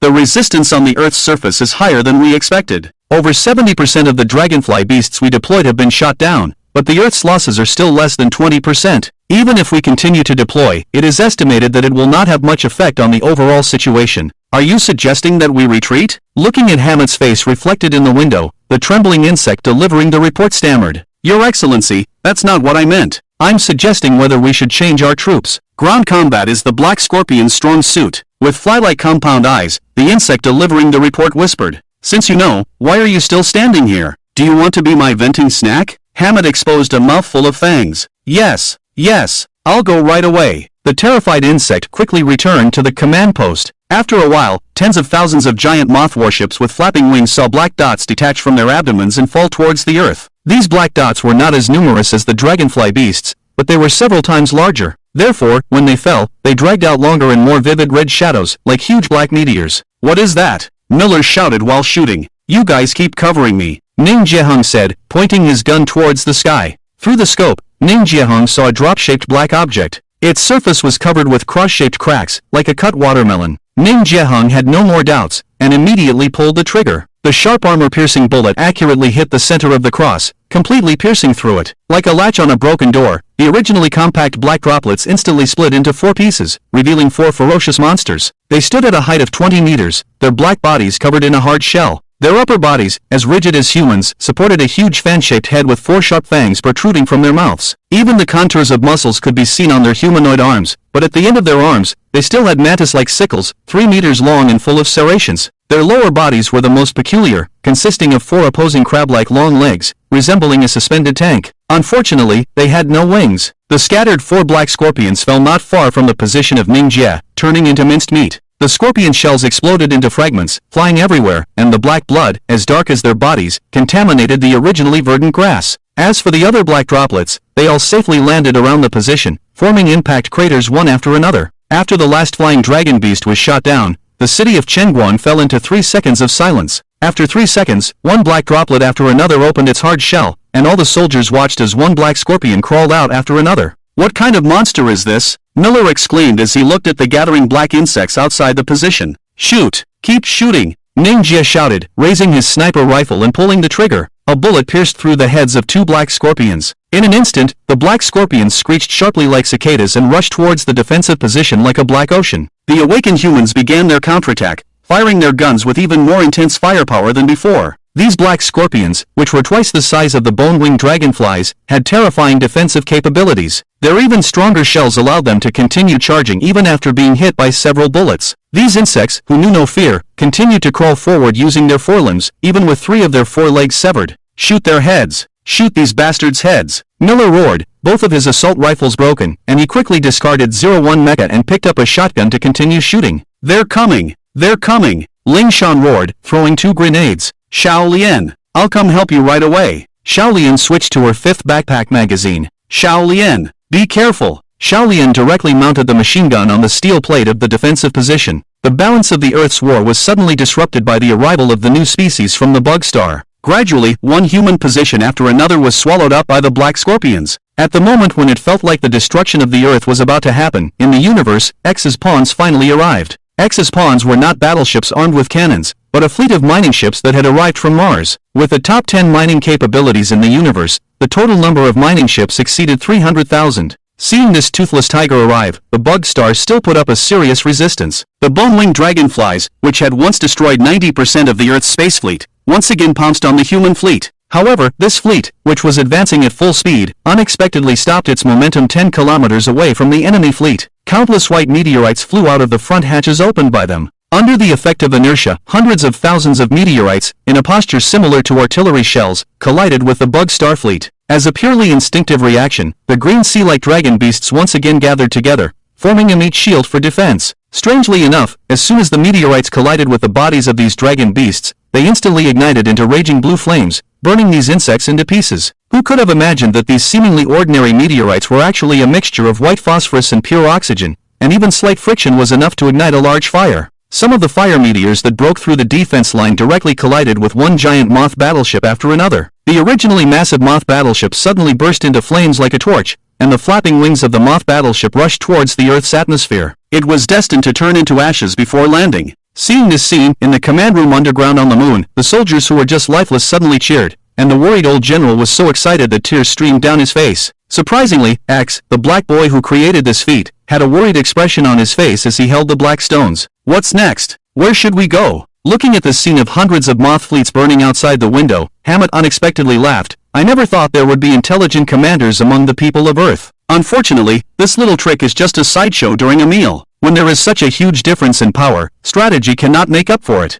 Counterattack. Counterattack with all our might. Counterattack the worm fleet with the moon as the center." Finally, X's black stones fell in the center, creating a charging situation. Orders were given, and the lifeless surface of the moon opened up one by one, revealing huge hatches hidden in volcanoes and craters. The missing human battleships quickly rose from within, and before the formation was deployed, they were already firing at the worm fleet with all their might. The mining carts that were originally used for mining were now equipped with missile launchers and rushed across the surface of the moon like tanks. The sudden ambush had an immediate effect, and the attack from the side caused the worm fleet to panic. Even the defensive bone-winged dragonflies couldn't raise their defensive nets in time. Seeing the human attacks destroying one giant moth battleship after another, X in the command room had no trace of joy on his young face. "Our food is too arrogant. Inform them to let the bloodthirsty war god move, and no more slacking off." Hammett impatiently gave the order. Outside the blue Earth's atmosphere, the metal bridge on the back of the giant black moth flagship began to shake. A cold cabin door opened from behind, and from the even darker cabin, a fully dark red mecha walked out with heavy steps. When it came into the sunlight, its 28-meter height made it look like a towering hill, and its fierce claw-like 5 fingers dragged a pitch-black staff as long as its body. Strictly speaking, no one knew how to define this strange machine.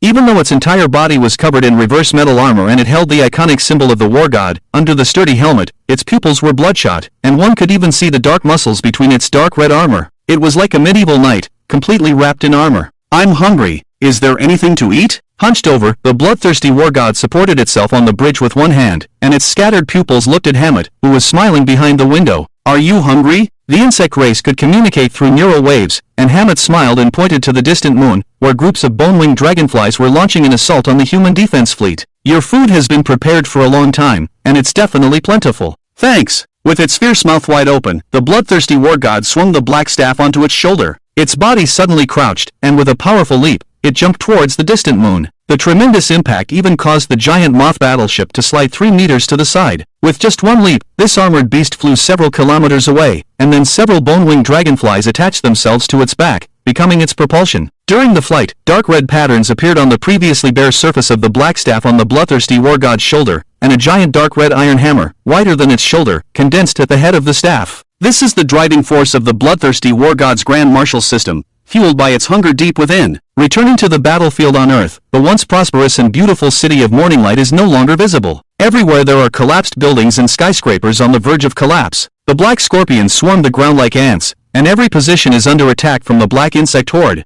Some of the mech squads in certain areas have already become their food, but Mr. Rabbit's team is still holding on. Even though the green blood that was originally on their mechs has been covered by black, they continue to fire. The increased defense of the enemy can only be compensated by the accuracy of their shots. Fortunately, the guys who can stay here are all good marksmen. For a while, each of the 5 people defended their positions, keeping the ferocious monsters at least 80 meters away. No one knows how long this battle will last, but everyone understands that the ammunition can only support another hour of saturation fire at most. If there is no reinforcement or miracle, humanity's fate will be swallowed up just like their positions. It is at this critical moment that a voice comes through the communicator. Can anyone hear me? This is position 47. We're about to be overrun. Requesting support. Please. The intermittent communication only lasts for 5 seconds, then all that remains is static. Damn it, they're calling for support? We can't even hold on ourselves. Miller shouts angrily, sweating profusely inside his mech. That position is in front of the shelter in District 34. Jing suddenly stops shooting.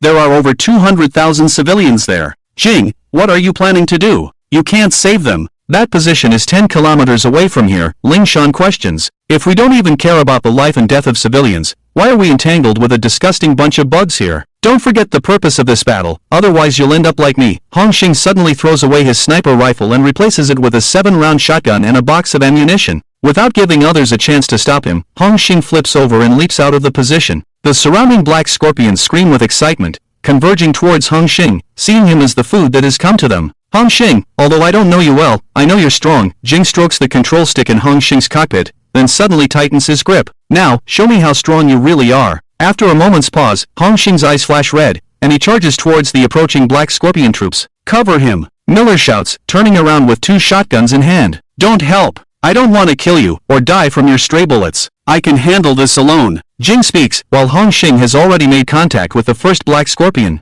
The ferocious black scorpion opens its arms, forcefully closing them like a thug embracing a girl, with sharp sickles in the front of its arms. But it misses, and in its astonishment, it doesn't even have time to search for the disappearing mech. In midair, Hongxing, in an inverted position, pulls the trigger, and the shotgun blasts the black scorpion's head, leaving only half of it. He lands smoothly on the back of another black scorpion, not lingering in battle, desperately charging towards position 47 with the shotgun. The 4 teammates who are still shooting remain silent, watching Hongxing's mech maneuver through hundreds of black scorpions on the secondary screen. The teachers had once said that the mech is another body for the mech pilot. Your fear is the mech's fear, your hesitation is the mech's hesitation. But even in the face of opponents that could easily swallow them 10 times over, Hongxing's movements are still smooth and natural, evading the enemy and advancing with the most reasonable maneuvers. This is not something a human can do. At least Miller, Shawn, Xiaolian, and Xiaolian don't think they can operate without fear like Jing. Fortress number 47, the distress call, is located above the main road. As an important stronghold for protecting the shelter, the military has arranged for 10 regular army mechs for defense,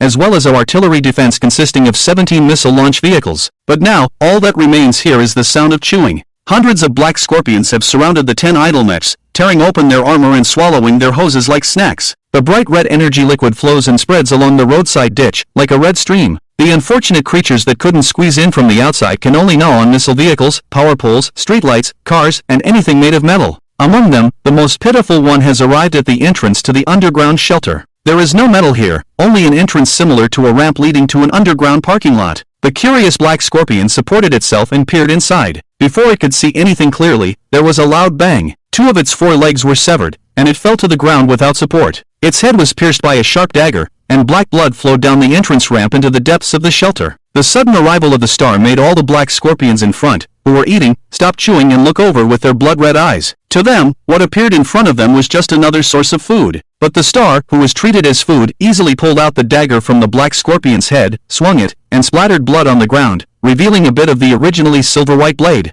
Phew, these bugs here are really something else, disgusting enough to make people want to vomit. His brows lightly furrowed, and since awakening, Mingia was truly angry for the first time. The star stood at the entrance, holding a dagger in one hand and a shotgun in the other, like an invincible war god. The provocative behavior of the crude star stimulated the scorpions in front, and the swarm of black scorpions wielding sickles like locusts rushed forward. The star opened its arms, leaned forward, and charged. The foremost black scorpion opened its ferocious mouth, waving its sickle still covered in red energy liquid, and slashed towards the star's head. But just before contact, the star lightly jumped and somersaulted over the black scorpion's head, piercing its right eye with the sharp dagger. After dealing with one, the star fell directly into the swarm of black scorpions, and its body was almost instantly invisible.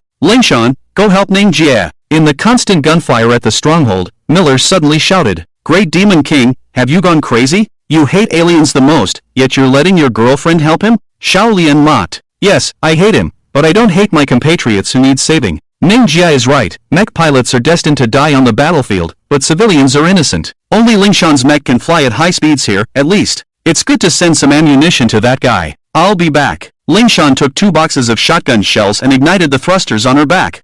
Shawn, don't die, come back alive. Miller lowered his head, gripping the control stick tightly.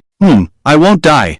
Shawn's agile mech flew out of the stronghold, instantly accelerating and disappearing, leaving only a blue halo formed by the thrusters. The crude star, in Mingia's hands, was nothing more than a dagger and a shotgun, but it was like the scythe of the Grim Reaper. The rotating blade in the pitch-black barrel always found the most cunning angles to stab or blast through one black scorpion after another's head, quickly turning around before their agonized screams, and searching for new targets. Faced with enemies several times their number, the star's agile body always made the smallest movements, sidestepping, bending, leaning back, leaning forward, evading attacks from behind and on both sides. As for the enemies directly in front, Mingia had already ended their lives before their attacks could reach him. Mingia's thinking mode is very simple. No matter how many enemies he faces on the ground, he only needs to deal with the surrounding 8. The next thing to compete with is just physical strength. Unfortunately, Mingia has the most worthy capital to show off in this regard. Mingia, I've brought ammunition for you.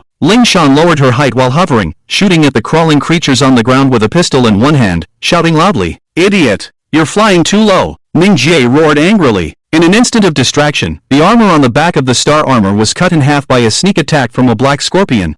Shawn didn't hear clearly. Suddenly, a ferocious black scorpion jumped up from the ground and instantly appeared in front of the light reconnaissance mech with its terrifying jumping ability like a flea. Facing the enemy so close for the first time, Shawn was stunned, and all the knowledge and coping methods she had learned disappeared in an instant. It's over. This was the only voice in Shawn's mind. On the ground, Mingia ignored the sickle blades attacking him and squatted half on the ground. His feet drove the bearings to operate at overload, resulting in terrifying speed and jumping ability. Before the scorpion's sickle blade fell in midair, the star armor gently embraced Shawn's mech. However, besides giving people a sense of security, embracing couldn't resolve any danger. The pitch-black scorpion's sickle blade, which pierced through the steel body, also pierced through Shawn's mech, just like piercing a candied hawthorn skewer.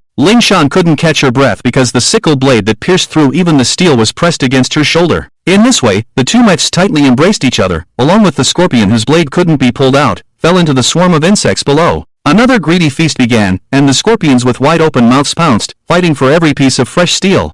Shawn, who thought she would be chewed to death along with the mech, was pulled out of the cockpit by a pair of metallic hands before that. Next time someone wants to kill you, make sure the enemy's weapon is not pointing directly at your cockpit. Mechs can fight without limbs, but without us, they're doomed. Crouching in front of the torn hatch, Mingia reached out to her with a calm expression. Passing through countless pairs of sharp crab-like feet, Mingia pulled Shawn to the entrance of the shelter. You go in first. Facing a group of scorpions feasting on the mech, Mingia took out his phone. What are you going to do? Call for help? No one will come to save us. Shawn looked dazed. Ignoring the trembling Shawn, Mingia dialed the phone number of the underground laboratory, and Annie answered the call. Still want to sleep? Mingia's voice was filled with anger. What do you mean? I've been busy all along. The Earth's defense line is being torn apart, and the insect god of the bug star has even reached the battlefield on the moon. On the other end of the phone, Annie lowered her head. I'm not talking about you. I'm talking about another lazy person. I'll give you 3 minutes. If you can't make it, you will sleep forever. Mingia impatiently hung up the call. Listening to the empty busy tone in her ears, Annie looked at the people in the office. Even Wu Neng, who was the laziest, was frowning and commanding the evacuation of the researchers. Who else was slacking off? At this critical moment, suddenly, Annie widened her eyes and rushed to Wu Neng, grabbing his collar. Tell me, is the snake system still connected to the main computer of the underground laboratory? What's wrong with you? Did a dog bite you? Didn't you say that we should always stay connected to the snake and let our supercomputer continuously decipher its program? Damn it! We've been deceived.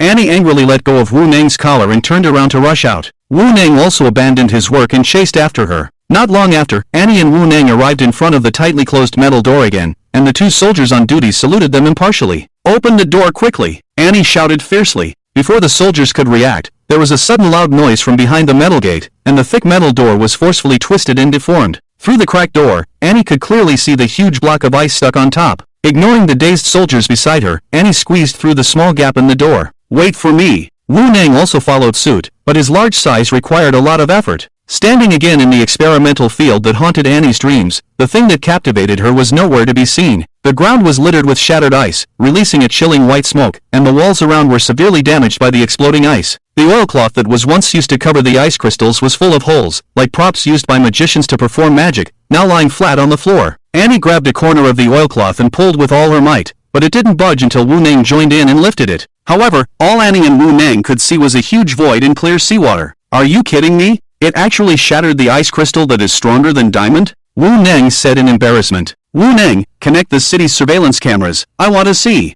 our own fighting god. Annie ran off like a madwoman again. The stars and the light reconnaissance mechs were almost completely consumed, and the greedy scorpions had already begun tearing apart the last remains. Why aren't we leaving yet? Mingia asked softly, trembling beside Ling Shawn. Because I am a mech pilot, or warrior. Warriors cannot hide in civilian shelters. Ling Shan's body trembled, but she still held onto her handgun. Do you know what a mech pilot's handgun is used for? Mingia suddenly smiled. Enemies that even the largest mechs cannot destroy. There's no need to expect a mech pilot's handgun to eliminate them. So, it's actually a tool for us to solve our own lives, to avoid falling into the hands of the enemy and enduring more pain. But you didn't bring it, did you? Ling Shawn looked at Mingia dressed in a tight-fitting pilot suit. Because I won't die. After sleeping for 1,000 years, I finally returned home. I didn't wake up just to die. A consumed scorpion turned its head and discovered the petite Mingia and Ling Shawn. It opened its bloody mouth and let out a piercing scream as it charged towards them. Ling Shawn trembled, but Mingia, as if he had long forgotten fear, stood still and smiled. A gust of wind blew by.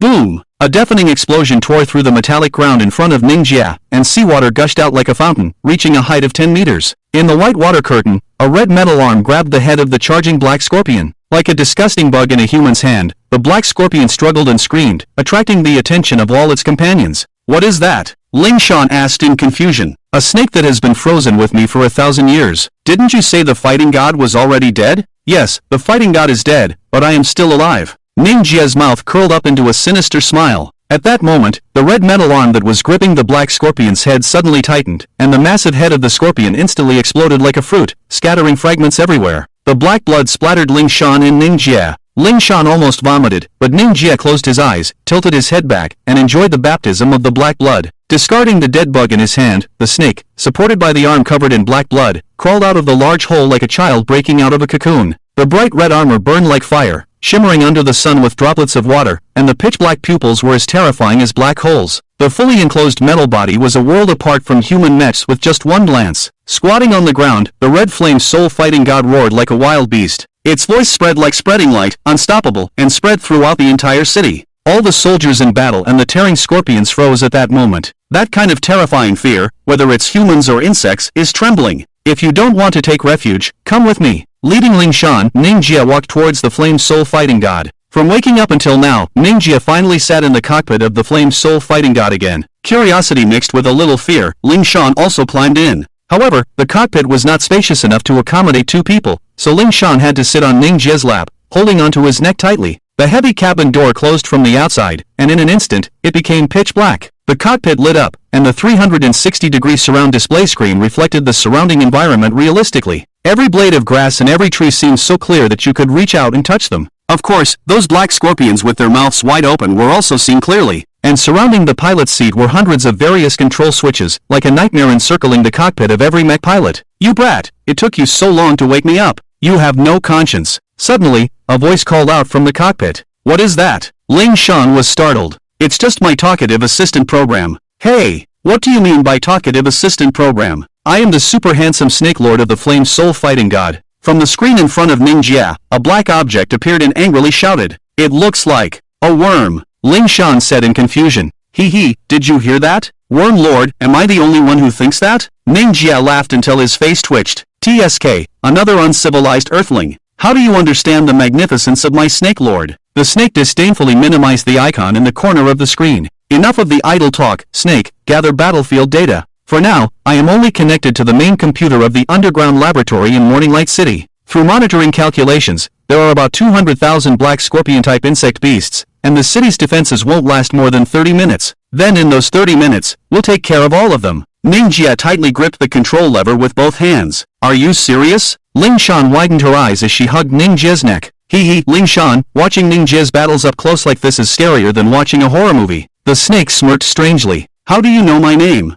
Shawn's eyes widened even more. "Not just your name, do you want to see a recording of yourself taking a bath?" The snake's eyebrows wiggled lewdly in the corner of the screen. "Shut up, don't disturb me." Mingia took a deep breath, and the massive flame soul fighting god took a step forward, charging straight towards the trembling black scorpion beast horde. In space, the war on the surface of the moon was even more brutal than on Earth. It concentrated all the remaining warships of Earth. Although it seemed like a clever deployment, it became like abandoned pawns when the insect beasts arrived in overwhelming numbers, with only the option of fighting to the death. However, the situation of having no way out made the human forces forget their fear, and all the soldiers who were on the battlefield for the first time fought bravely like seasoned veterans. Unfortunately, in front of their opponents, bravery still only meant the fate of being slaughtered. "Run! Full throttle!" A four-wheeled combat vehicle raced on the surface of the moon, and the soldier operating the turret shouted, while the 30mm automatic grenade launcher in his hand continued to spew flames. "The throttle is already pressed to the max." The driver shouted as he turned the steering wheel, crossing through the two burning vehicles. "Left!" The words of the gunner were cut off, as a pitch-black giant iron rod flew like a javelin, piercing through the unfortunate combat vehicle, turning the driver's body into a pile of flesh in an instant. Just like squashing a bug, the massive bloodthirsty fighting god, with lazy steps, walked over and effortlessly grabbed the black rod on the ground, pulled it out, and chewed on it along with the crushed combat vehicle and the screaming gunner, as if eating skewers.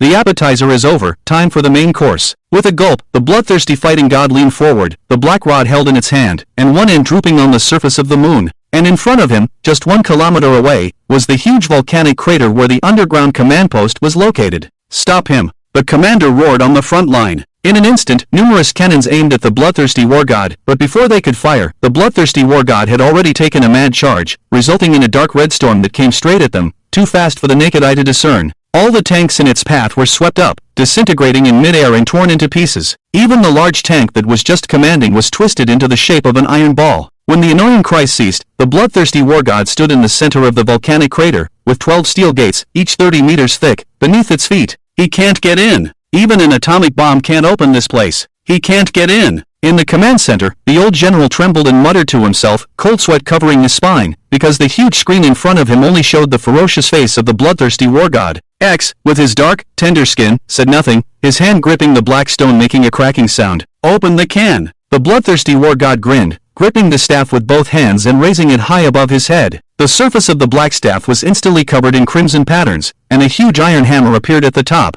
Boom! A thunderous roar shook the ground in the command center, causing everyone except X to fall to the ground. The screen also trembled for a while. When the picture returned, everyone was speechless, their mouths wide open. The first layer of gates that had given them a sense of security had already shattered into pieces, and the bloodthirsty war god stood on the surface of the second layer of gates, once again raising the iron hammer in the same posture. "Everyone, it's been a pleasure working with you. Although it's only been 2 days, I am already satisfied." X let go of the small stone, and the black stone, now without its owner, fell onto the chessboard. The time for death had come, and fear was forgotten, leaving only the acceptance of the inevitable. But a turning point quietly arrived. The bloodthirsty war god, on the screen, suddenly put down the iron hammer when there was only one defense gate left, and looked up at the earth hanging high in the sky. Before long, several bone-winged bats grabbed onto his back, carrying the demon away from the moon. "What's going on? Did he leave? Did we win?" Inside the command center, the bewildered crowd looked at each other, questioning. "No, he left because another more important battlefield is in crisis. The crisis that is enough to make the war god leave is our hope for survival." X suddenly sat down weakly on the chessboard with his feet. He suddenly realized that the black stone he had unintentionally dropped had actually helped the black stone, who had been forced into a dead end, to form a counterattack situation. Back on the ground, under the blue sky and white clouds, the fierce battle in Morning Light City continued. In the Central Park stronghold, in the hands of Shaolian's heavy mech, the two rotating Gatling guns finally fell silent, and the bright red muzzles of the 6 barrels stopped spinning, emitting a wisp of smoke. Shaolian, I'm out of bullets. What about you? Discarding the cumbersome gun barrels, Shaolian took out 2 pistols and continued firing. Just ran out. Shaolian smiled lightly, exhausted, and threw the firearms on the ground, taking out a handgun. Damn it! Why can't we kill them all? Inside the 01 mech, holding a shotgun, Miller roared, shoot. Even if we die, we have to kill more of these bastards. But it seemed that God wanted them to die even more miserably. Without the suppression of heavy firepower, the Black Scorpion's advance became faster and faster, and behind them, more Black Scorpions surged forward like a tide. These monsters were clearly more eager than their predecessors, climbing over the bodies of their comrades to continue charging forward. Many unfortunate souls were impaled by the crab-like sharp legs of their own kind. Kill!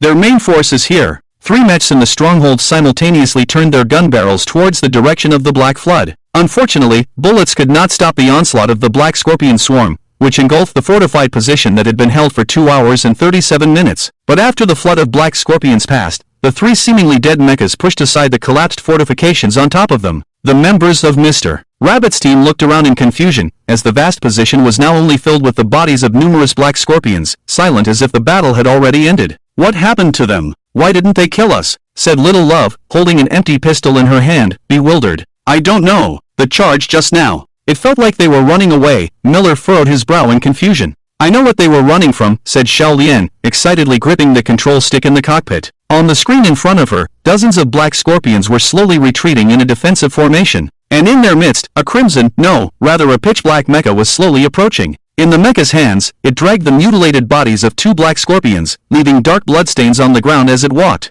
Suddenly, a roaring Black Scorpion couldn't restrain itself any longer and pounced on the mecha from behind. It opened its side-like arms, moving much faster than the average Black Scorpion, clearly an elite among them. But before it could swing its sides, its hands were firmly caught by the mecha as it turned around. The mecha stepped on the pitiful Black Scorpion's chest, seemingly weakly kicking it, but it forcefully ripped off the Black Scorpion's arms from their sockets. The screaming Black Scorpion fell to the ground, writhing in pain. Witnessing the fate of their comrade, the surrounding Black Scorpions retreated once again, but there were still 2 brave ones that flanked and attacked. The pitch-black mecha calmly crossed its hands and swung them, and the Black Scorpion's severed arms in its hands flew out like javelins, piercing through the open mouths of the 2 attacking Black Scorpions, who fell to the ground unable to even scream. Hey, have you ever seen a mecha this powerful? Miller frantically searched through the data on Earth's mecha models but couldn't find any matching ones. How could Earth have someone so formidable in battle? Shaolian chuckled lightly. Is he fighting? It looks more like he's massacring, as if he's casually crushing bugs. Shaolian's body trembled involuntarily. Just as the pitch-black mecha continued its brutal display, dozens of brand-new pitch-black seeds suddenly fell from the sky, and a surge of Black Scorpions emerged. They had no concept of fear towards the mecha and rushed towards it, their only command being tear him apart. In an instant, the body of the pitch-black mecha was engulfed by the Black Scorpions. He's in trouble. Quick, go help him. Miller shouted. How can we help him? Throw rocks at those guys? Little Love raised her empty pistol. Run, let's move to another position while we still can. Shaolian discarded her pistol and drew the sword behind her. Are you scared? In the cockpit of the Flame Soul Battle God, Mingia asked softly, because Ling Shawn, who was tightly embraced by him, was trembling. Ling Shawn didn't say anything, she just buried her head in Mingia's embrace. Hee, do you think she's afraid of those guys outside? The worm-like snake smirked on the screen. The little girl is just afraid of you. In the face of group tactics, you have always implemented the most brutal and ferocious ways to eliminate the enemy, spreading fear throughout their hearts, affecting their movements and fighting spirit. But fear is not exclusive to the enemy alone. You're quite talkative today. Our actions are too slow. At this rate, after saving the entire Earth, people will be almost dead. It's time to bring out the new weapons. Mingia's face instantly darkened like the night. On the battlefield, as the 3 mechas prepared to retreat while watching the surging Black Scorpion Hill not far away, the Earth suddenly trembled. From the Black Scorpion Hill, a pitch-black ice blade emerged, having pierced through countless Black Scorpions' bodies. The numerous climbing Black Scorpions scattered almost instantly, revealing the pitch-black mecha that was being crushed underneath. What is that? Miller couldn't believe his eyes as he saw the majestic mecha extend 2 long, pitch-black ice blades that were 10 meters long. Is the temperature dropping? Shaolian looked at the temperature gauge in the corner of the screen, and the value quickly dropped from 27 degrees, finally settling at -30 degrees. Luckily we're inside the mecha, otherwise we would have turned into popsicles. Xiaolian looked at the bodies of the black scorpions beneath her feet, and the black blood that was originally left behind instantly turned into ice. Even the grass became sharp ice cones that broke upon touch. In the underground laboratory of Morning Light City, Wu Neng sat down on his seat as he watched the scene on the screen. Is that also the power of the battle god? Instantly lowering the temperature within a radius of 10 kilometers, with the center point reaching -60. 34 degrees? That's impossible. That's not the power of the Flame Soul Battle God. Something must have happened during his dormant period. Annie frantically typed on the computer, inputting all the data. After a moment, the answer appeared, facing the deduction results calculated by the main computer of the underground laboratory in just 10 seconds. Evolution. Annie sighed deeply. What is it? That's a mecha. How can it evolve? Wu Neng couldn't believe it. No, it's not the battle god mecha that's evolving. It's the biological reverse metal that makes up the mecha. We were all wrong. When we thought that reverse metal was just the strongest metal in the world, we overlooked its nature as a living organism. The calculations show that when reverse metal is placed in extreme environments for over 1,000 years, it assimilates with the extreme environment to ensure its own survival. So, after being frozen for over 1,000 years, the awakened Flame Soul Battle God now possesses the power to create cold that rivals that giant ice crystal. Annie's body convulsed. Without a hint of fear, she grinned ferociously. Water turns to ice, breath turns to frost. This is our new power. The evolved version of the Flame Soul Battle God that surpasses all other battle gods in the universe. On the battlefield, the black blood that was originally attached to the surface of the Flame Soul Battle God solidified, cracking and falling off with the battle god's movements, revealing its originally crimson armor. It's time to speed up the harvest. Mingia gently pushed the control lever, and the massive Flame Soul Battle God dragged 2 pitch-black ice blades and charged into the trembling swarm of black scorpions. The temperature of over -60 degrees was the temperature on the surface of Mars. Even the most tenacious insects would become stiff and have difficulty moving without any insulation. Just like standing still, the ice blades of the Flame Soul Battle God easily severed their heads and cut open their chests as they ran. Fortunately, before they could feel any pain, their entire nervous system had already been frozen. So cold. In Mingia's arms, Shawn finally stopped trembling, but her limbs also stiffened. Although the cockpit had a temperature control system, the slight decrease in temperature caused by this chill was still noticeable. Hold on tight, it will be over soon. Mingia whispered in Shan's ear, and the Crimson Battle God jumped into the air, spinning its body, waving its ice blades, and beheaded 3 black scorpions with a single slash. Being so close,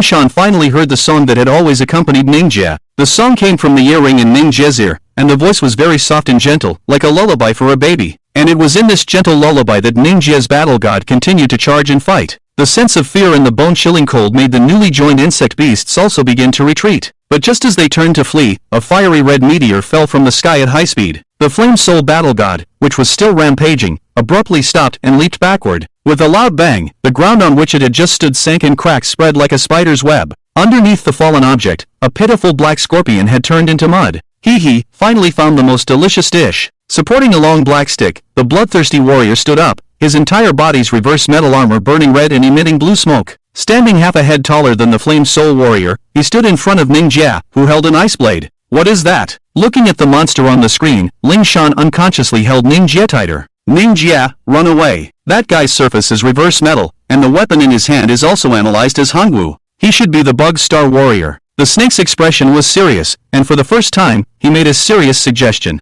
Mingia in the cockpit lowered his head slightly without saying a word. Raising the black stick in parallel, the bloodthirsty warrior pointed directly at the head of the Flame Soul warrior, his ferocious face full of doubt. Hey, I heard you've been frozen for 1,000 years. Can you be sure you're still fresh? Try it and you'll know. Mingia grinned and pushed the control lever, and the Flame Soul warrior swung the ice blade to deflect the black stick in front of him. The rushing red body pounced on the arrogant monster in front of him, and the other ice blade aimed at the throat of the bloodthirsty warrior's armor. So lively, you must be very fresh. The bloodthirsty warrior just tilted his head lightly, and the deadly ice blade grazed the armor on his throat, splashing sparks but not harming him at all. The charging Flame Soul warrior also fell into the embrace of the bloodthirsty warrior, who opened his mouth without hesitation and bit into the Flame Soul warrior's shoulder. His fangs pierced through the reverse metal armor. The alarm immediately appeared on the screen in the cockpit, but Mingia didn't stop. The Flame Soul warrior forcibly supported the body of the bloodthirsty warrior and took a step forward. It was a brutal fight, like a fight between barbarians, and the bloodthirsty warrior was pushed into a building. The poor building collapsed, stirring up countless dust. From the dust, the red body of the Flame Soul warrior retreated, with dozens of neat tooth marks still remaining on his shoulder. The bloodthirsty warrior lay on the collapsed building, laughing excitedly. The taste of reverse metal is so delicious. I can't wait to chew you bit by bit in my mouth. Shawn, lying in Mingia's arms, was confused. It was clearly Mingia who controlled the warrior, but it didn't seem as powerful as when facing Dante last time. I told you to run away. The snake looked angrily at Shawn. It's all your fault, stupid girl. Staying here slowed down his control. It was supposed to be at least a 50-50 situation, but now he can only take a beating. You think you can go 50-50 with me? Mingia opened various switches. You, don't move around. It's going to be bumpy next. The bloodthirsty warrior swung the black stick and suddenly rushed out of the ruins. The dark red iron hammer instantly took shape and smashed towards the Flame Soul warrior. Inescapable, the Flame Soul warrior crossed his hands in front of his chest, and the black twin ice blades became his shield, taking the blow head-on. Unfortunately, the moment of contact proved the terrifying power of Hangwu. The ice blades shattered, and even the powerful Flame Soul warrior was sent flying off the ground. Coincidentally, he crashed into the 3 observation mechas on the hill, and the 4 mechas twisted into a mess, in a sorry state. Damn it, why did you crash here? Couldn't you have gone somewhere else? Miller rubbed his head, almost dizzy. Quick, take Shawn away. The cabin door of the Flame Soul warrior opened after being released from its frozen state, and Mingia handed Shawn to the hands of Mecha No. 01. It's an alien. Shaolian exclaimed excitedly. Quick, move. That guy is coming again. Shaolian's every nerve was tense, pointing to the sky, and the bloodthirsty warrior, who was falling straight down with the iron hammer, was faster than the previous meteor. When everyone thought they were going to die, the Flame Soul warrior kneeling on the ground raised his arms and forcefully withstood Hongwu's attack. A circle of shockwaves blew in all directions, shaking and uprooting all the trees in the park. Looking at the Flame Soul warrior, his supporting feet were deeply embedded in the ground, like nails driven into wood. Finally, I see the pilot. Are you trying to escape? The bloodthirsty warrior grinned at Mingia, still exerting force with the iron hammer in his hand. Watching Shawn being taken into the cockpit of the 01 mecha, Mingia wiped away the blood flowing from the corner of his mouth without saying a word. The door of the Doshin closed quickly. Finally, there was only one person left in the cockpit, and Mingia's cells all over his body seemed to have been activated. Serpent, full power output, ice seal state restart. We are going to start exterminating the bugs. Only to see the kneeling Flame Soul Doshin slightly rumbling all over his body, like an engine starting up. The wound on his shoulder instantly congealed into an ice crystal seal, but in just 1 second, the bloodthirsty Doshin, holding a hammer, was frozen into a huge ice sculpture. Taking advantage of the opportunity, Shaolian, and Miller quickly escaped from the battlefield that no longer belonged to them. Shawn, who was finally safe, felt a bit regretful, constantly looking at the distant Flame Soul. Boom! Bloodthirsty effortlessly shattered the surface of the ice crystal. Do you think such tricks would work? While Bloodthirsty spoke, Flame Soul squatted by the clear lake in the park, as if washing his hands. He inserted both hands into the lake, and when he pulled them out, 2 ice blades had reformed on them. But at this moment, the ice blades were translucent blue, only 4 meters long, thin and sharp. If the previous black blades were like big knives for beheading horses, what Mingia now possessed were 2 sharp daggers. Hunger and excitement stimulated the bloodthirsty Doshin to charge forward, swinging the hammer from bottom to top. Even the earth was torn apart by the hammer, and its unstoppable force was difficult to resist. However, the immovable Flame Soul only slightly turned sideways, and the deadly hammer passed by in front of him. Mingia, in a more relaxed posture, stabbed the ice blades in the gap of the bloodthirsty's shoulder armor. The pain distorted Bloodthirsty's face, and it forcibly changed the trajectory of the hammer, sweeping past. Flame Soul easily leaped to the side. Black blood dripped down from Bloodthirsty wound, and the arrogant Bloodthirsty could no longer laugh. Its pair of ferocious pupils stared firmly at the Flame Soul Doshin not far away. Bloodthirsty has lost. In the universe, on the bridge of the Black Moth flagship, watching the battle displayed on the screen, Hans sighed regretfully. I wanted to let the rookies practice, but who knew they would encounter Flame Soul? If I had known, I would have brought more powerful Doshins. Injured Bloodthirsty slowly moved forward and reached the attackable distance of Hongwu, immediately stopping and swinging the hammer to attack. But in the instant it raised its hand, Flame Soul's body turned into a red light and passed by it. Immediately, another wound appeared on Bloodthirsty's abdomen, and black blood gushed out, making it feel that its sturdy reverse metal armor was useless decoration. Can you even be considered a Doshin with something like you? Standing behind Bloodthirsty, Mingia sneered. A Doshin is the product of the perfect combination of the pilot and the mecha. But you're just a bug wearing armor. Your Hongwu can only achieve second-rate liberation. Don't laugh. I'm going to eat you. Angry, Bloodthirsty rushed forward without caring about the wounds on its body, swinging the hammer. Faster and more fierce than before, the hammer struck the ground again and again, not only shattering the ground, but also smashing the floating steel plates that made up the Morning Light City. The earth disintegrated, and the many steel plate cubes that made up the earth floated and undulated in the seawater. Many of them even turned into huge floating boards on the sea surface, raising a curtain of water in the sky. Before the water curtain fell, the chill of Flame Soul froze them all into one mirror after another, and Flame Soul, like a ghost, stood in each mirror. Bastard, come out. Standing on a floating board, bloodthirsty Doshan roared angrily, swinging the hammer to shatter many ice mirrors around it. Like a ghost, Flame's soul silently stood behind it, suddenly embracing its body, and the cold ice blade directly cut open Bloodthirsty's throat. Bloodthirsty's massive body trembled and convulsed in Flame's soul's embrace, but Mingia, unmoved, cut the wound even deeper, causing the blood to flow out faster. When the Flame's soul unleashed its bloodlust, it was already dead, and the black blood stained the ice around the floating board black. The ice blade in its hand shattered, and the Flame's soul looked up at the sky, which would be another battlefield. Report on the condition of the Earth. In the command center on the moon in space, X resumed the unfinished game of chess. Yes, over 40% of the Earth Defense Force has been destroyed, 167 cities have fallen, and now the only relief from the invasion pressure is the city of Morning Light. The technician quickly read the data. The defense lines of Morning Light City are being rebuilt, and most of the Black Scorpions have retreated. After all, it is the capital of the Earth Federation, and Morning Light City has more elite forces for supply allocation. These are not the fundamental changes in the situation. Flame's soul fighter. It seems that the old man has made a good move. X smiled and placed a white piece on the board. But the victory of one city cannot fundamentally reverse the situation. To win, we need more powerful moves. Jumping back from the floating board to stable ground, Mingia in the cockpit connected to the underground laboratory's communication. Annie, are you there? Of course, I've been waiting for you, our fighter. Sitting in front of the computer, Annie smiled. My weapons were disarmed when they were frozen, so I can't move globally, and I can't save cities other than Morning Light. The only way is to quickly deal with the enemy fleet. Can you send me to space? Mingia looked up at the sky. Earth's fleet has been deployed to the moon as a surprise force. I only have some ordinary light reconnaissance mech thrusters in my hands, so I can't break through the atmosphere. However, if you don't mind looking ugly, come to the underground laboratory. Maybe I still have something that can be useful to you. Annie quickly checked the computer data. I'll be there right away. Mingia hung up the communication after speaking. 10 minutes later, the resistance fleet on the surface of the moon was almost exhausted,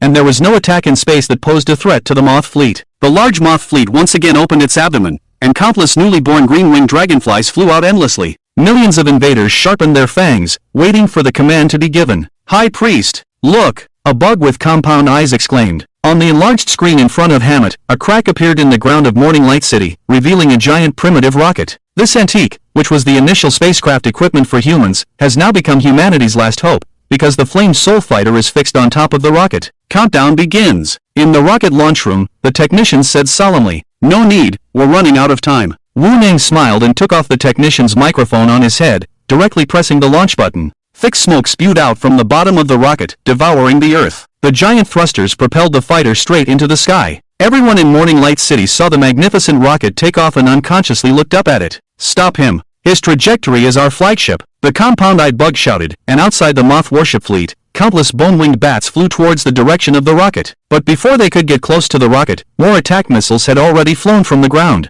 blocking these attackers 100 meters away. Protect the rocket at all costs, Annie shouted through the loudspeaker in the laboratory. All the mech tanks in Morning Light City forgot about the ongoing Black Scorpion Legion and fired missiles into the sky, even though their bodies were being swallowed by the Black Scorpions. The guys on the ground are really stupid. Clearly, these bugs can't harm the fighter at all, but they died to protect us. The snake said disdainfully, and the thruster behind the Flame Soul had disintegrated, leaving only the last section. They are not stupid, they are just protecting their hope. Ninja in the cockpit lowered his head, his voice becoming very soft. Finally, the last section of the rocket detached from the body of the Flame Soul God, and the missile rain from Earth came to an end. Numerous bone-winged dragonflies rushed towards the Flame Soul, which was deeply entrenched alone. A group of pests, dare to come and destroy my home? You've really made me angry. Get lost. Ning Jia contracted his body, and the armor on his right forearm instantly cracked open. The Flame Soul God drew out a 5-meter-long, crimson hilt. The Flame Soul God's grandiose system activated, fueled by Ning Jia's anger. A more vibrant red light sword emerged from the hilt, dazzling the world. With a simple swing of the sword, the approaching bone-winged dragonflies were burned to ashes, and the scorching heat made the insects retreat. Taking advantage of the inertia, the Flame Soul God landed on the back of the Black Moth battleship, gripping the crimson long sword with one hand,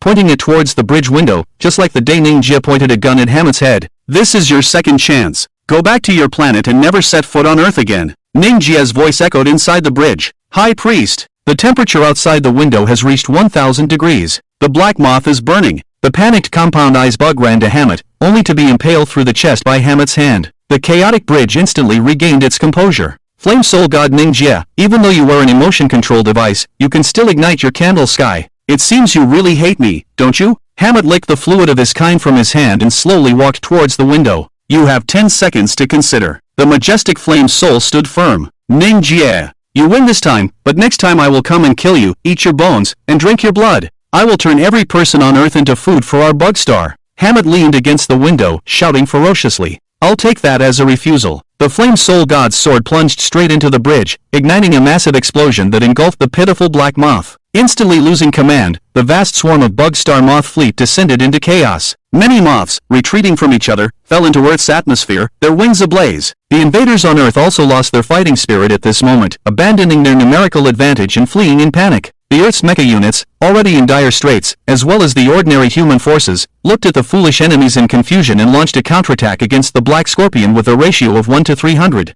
Earth was saved, and the hero who saved it floated in the pitch-black universe like cosmic dust. The blade of the candle sky had disappeared, and the battle was over. Mingia looked down at the blue Earth. This is the home where I will live in the future. It feels really good. The flame soul raised his hand as if caressing the surface of the Earth. We won! In the command room on the moon, the crowd cheered, regardless of whether they were old or young. Everyone was screaming with excitement, embracing and shedding tears. We can go home. X smiled and dropped the chess piece in his hand. It took 3 months to clean up the bug beasts on Earth, and the number of soldiers and civilians who died in this battle exceeded 200 million. 1/4 of cities worldwide were severely destroyed, and the space fleet had a destruction rate of over 97%. It would take at least 10 years to recover to the pre-war level. However, this did not stop the joyous celebration of victory among the people. At dusk that day, all the invaders in the city of Qingguang had been annihilated, becoming a city on Earth with reduced military readiness. As the remaining fleet on the moon began to return, numerous civilians and soldiers gathered in front of the half-destroyed spaceport to welcome their heroes. Amidst the waves of cheers and salutes, X led the people from the Moon Command Center down from the flagship.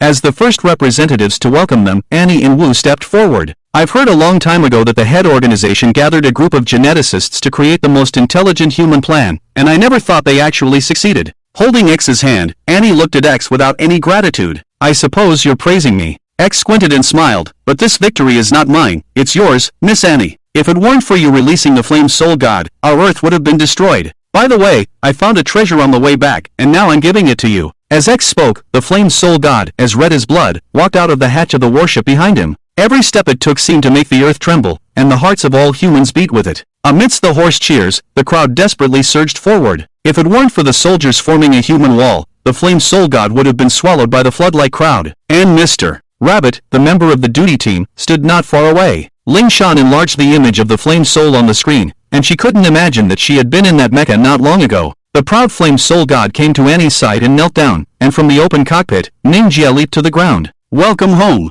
Wu Nang was the first to step forward and tightly hugged Mingia's body. I have a task for you. All the weapon systems of the flame soul, except for the macro marshal, were deactivated during the trial. I need many new equipment, and I need you to help me design them. The specific design requirements will be sent to your computer later by the snake. In the arms of the muscular man, Mingia calmly spoke. You really know how to pretend, don't you? Just saved all of humanity, and you still look so serious. Be happy. Wu Nang grabbed Mingia's shoulder and laughed heartily. We haven't won, we're just temporarily alive. The bug star fleet will come again soon, and they will be more numerous, stronger, and more ferocious. How long can I hold on? Even I don't know. Mingia's serious expression scared Wu Nang. Are you kidding me? Don't tell me you have some terminal illness. Wu Nang hugged Mingia and laughed. No, it's not him who has the terminal illness, it's the flame soul god. Standing beside the flame soul god's body, Annie touched the armor of the flame soul god with a serious expression. And with a close look, she easily noticed the clear cracks on the armor. Our god of war is cracking. How is that possible? Wu Nang finally walked seriously to Annie's side and looked at the cracked armor. The reverse metal that makes up the flame soul has evolved. Now it has the ability to create extremely cold environments, using ice as a blade to freeze everything.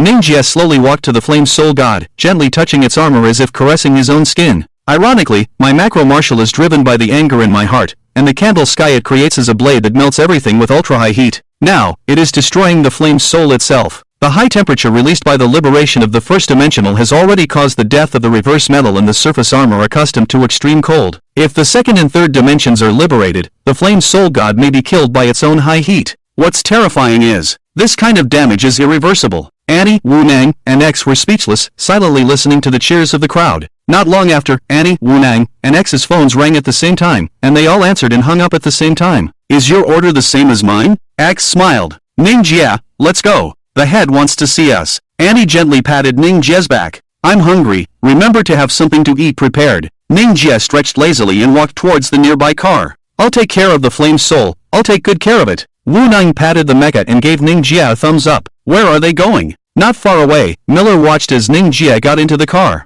Who knows, maybe to receive medals. After all, the aliens did such a great job. Xiaolian exclaimed excitedly, Sister, can we also get medals? Xiaolian's eyes sparkled with hopeful anticipation. It doesn't seem like it. His expression is too serious, Ling Shan muttered to herself. The Mercedes-Benz car drove through the city of Chengguang, where the streets were filled with the remnants of battle. Large garbage trucks were clearing away the bodies of insects and beasts, while rescue teams were searching for and rescuing survivors amidst the wreckage of their homes and mechs. Mingia was right, there was nothing for humans to be happy about. Our homeland had been destroyed to this extent, and any happiness we had left should be used to mourn the dead. The car arrived in front of a small wooden house on the edge of a cliff. The old man in the mountains was still gazing at the city of Chengguang in the distance. Boss, we've arrived, Annie called out softly. Come in, I've prepared dinner. The old man in the mountains operated his electric wheelchair and went straight into the wooden house. Mingia followed closely behind, while X and Annie looked at each other in confusion before entering the house. They were confused because the old man in the mountains had never let anyone into his house before, and when they entered, there were already other guests inside. Sitting at the dining table was Gao Ao, dressed in a black suit, drinking fine red wine. You're here, took you long enough. Gao Ao raised his glass in a gesture of welcome. He still had bandages wrapped around his head, and the scent of mech energy transfer fluid emanated from his body, indicating that he had come here from the battlefield not long ago. No one said anything and they all sat down at the long dining table. Mingia ate his food like a madman, devouring it as if he hadn't eaten in 3 days. Just by looking at him, the others lost their appetite. Do you want to eat yourself to death? Annie asked, supporting her face with one hand. No, he's just replenishing his physical strength to the maximum because he doesn't know when he'll have the chance to eat peacefully again in future battles. Gao Ao smiled as he drank his wine. As a warrior, his thinking is correct. I also agree with his viewpoint. The insect star will definitely come again,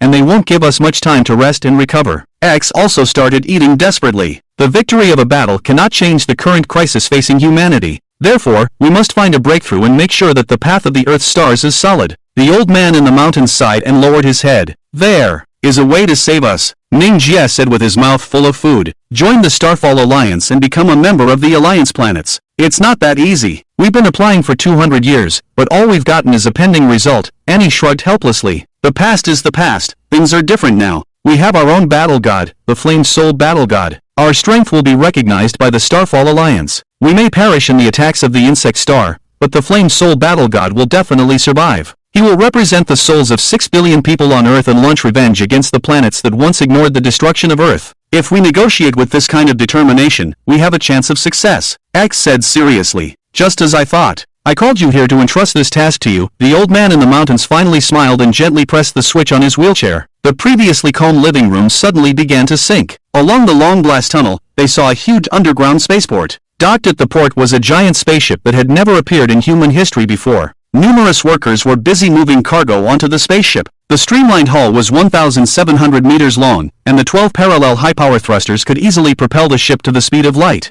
On the ship, there were over 100 ion cannons, 200 missile launch bays, and 2 mech launch gates, all displaying formidable offensive and defensive capabilities. Mr. Mingia, do you recognize this battleship? The old man in the mountains smiled as he looked at Mingia. Finally putting down the chopsticks, Mingia walked to the edge of the living room and carefully looked at the warship outside the glass cover. Although the appearance is slightly different, it can be considered as a flagship warship of the Araw Star royal family. If I'm not mistaken, over 90% of the technology of this warship should be provided by Araw Star. You're right, this is indeed the strongest warship, Noah's Ark, which Nana deployed thousands of Araw technicians 50 years ago to help us build. The old man nodded. If it had been present during the battle with the bug stars, the space fleet wouldn't have suffered such a devastating defeat. Mingia sat back at the dining table, but no longer ate so eagerly. But it's not enough to turn the tide of the war, X pondered, naming it Noah's Ark. I remember that it was mentioned in the Bible as the last hope to save living beings. X is right. Originally, our plan was to let Noah's Ark take the last humans away when Earth was destroyed. But now, the plan has changed.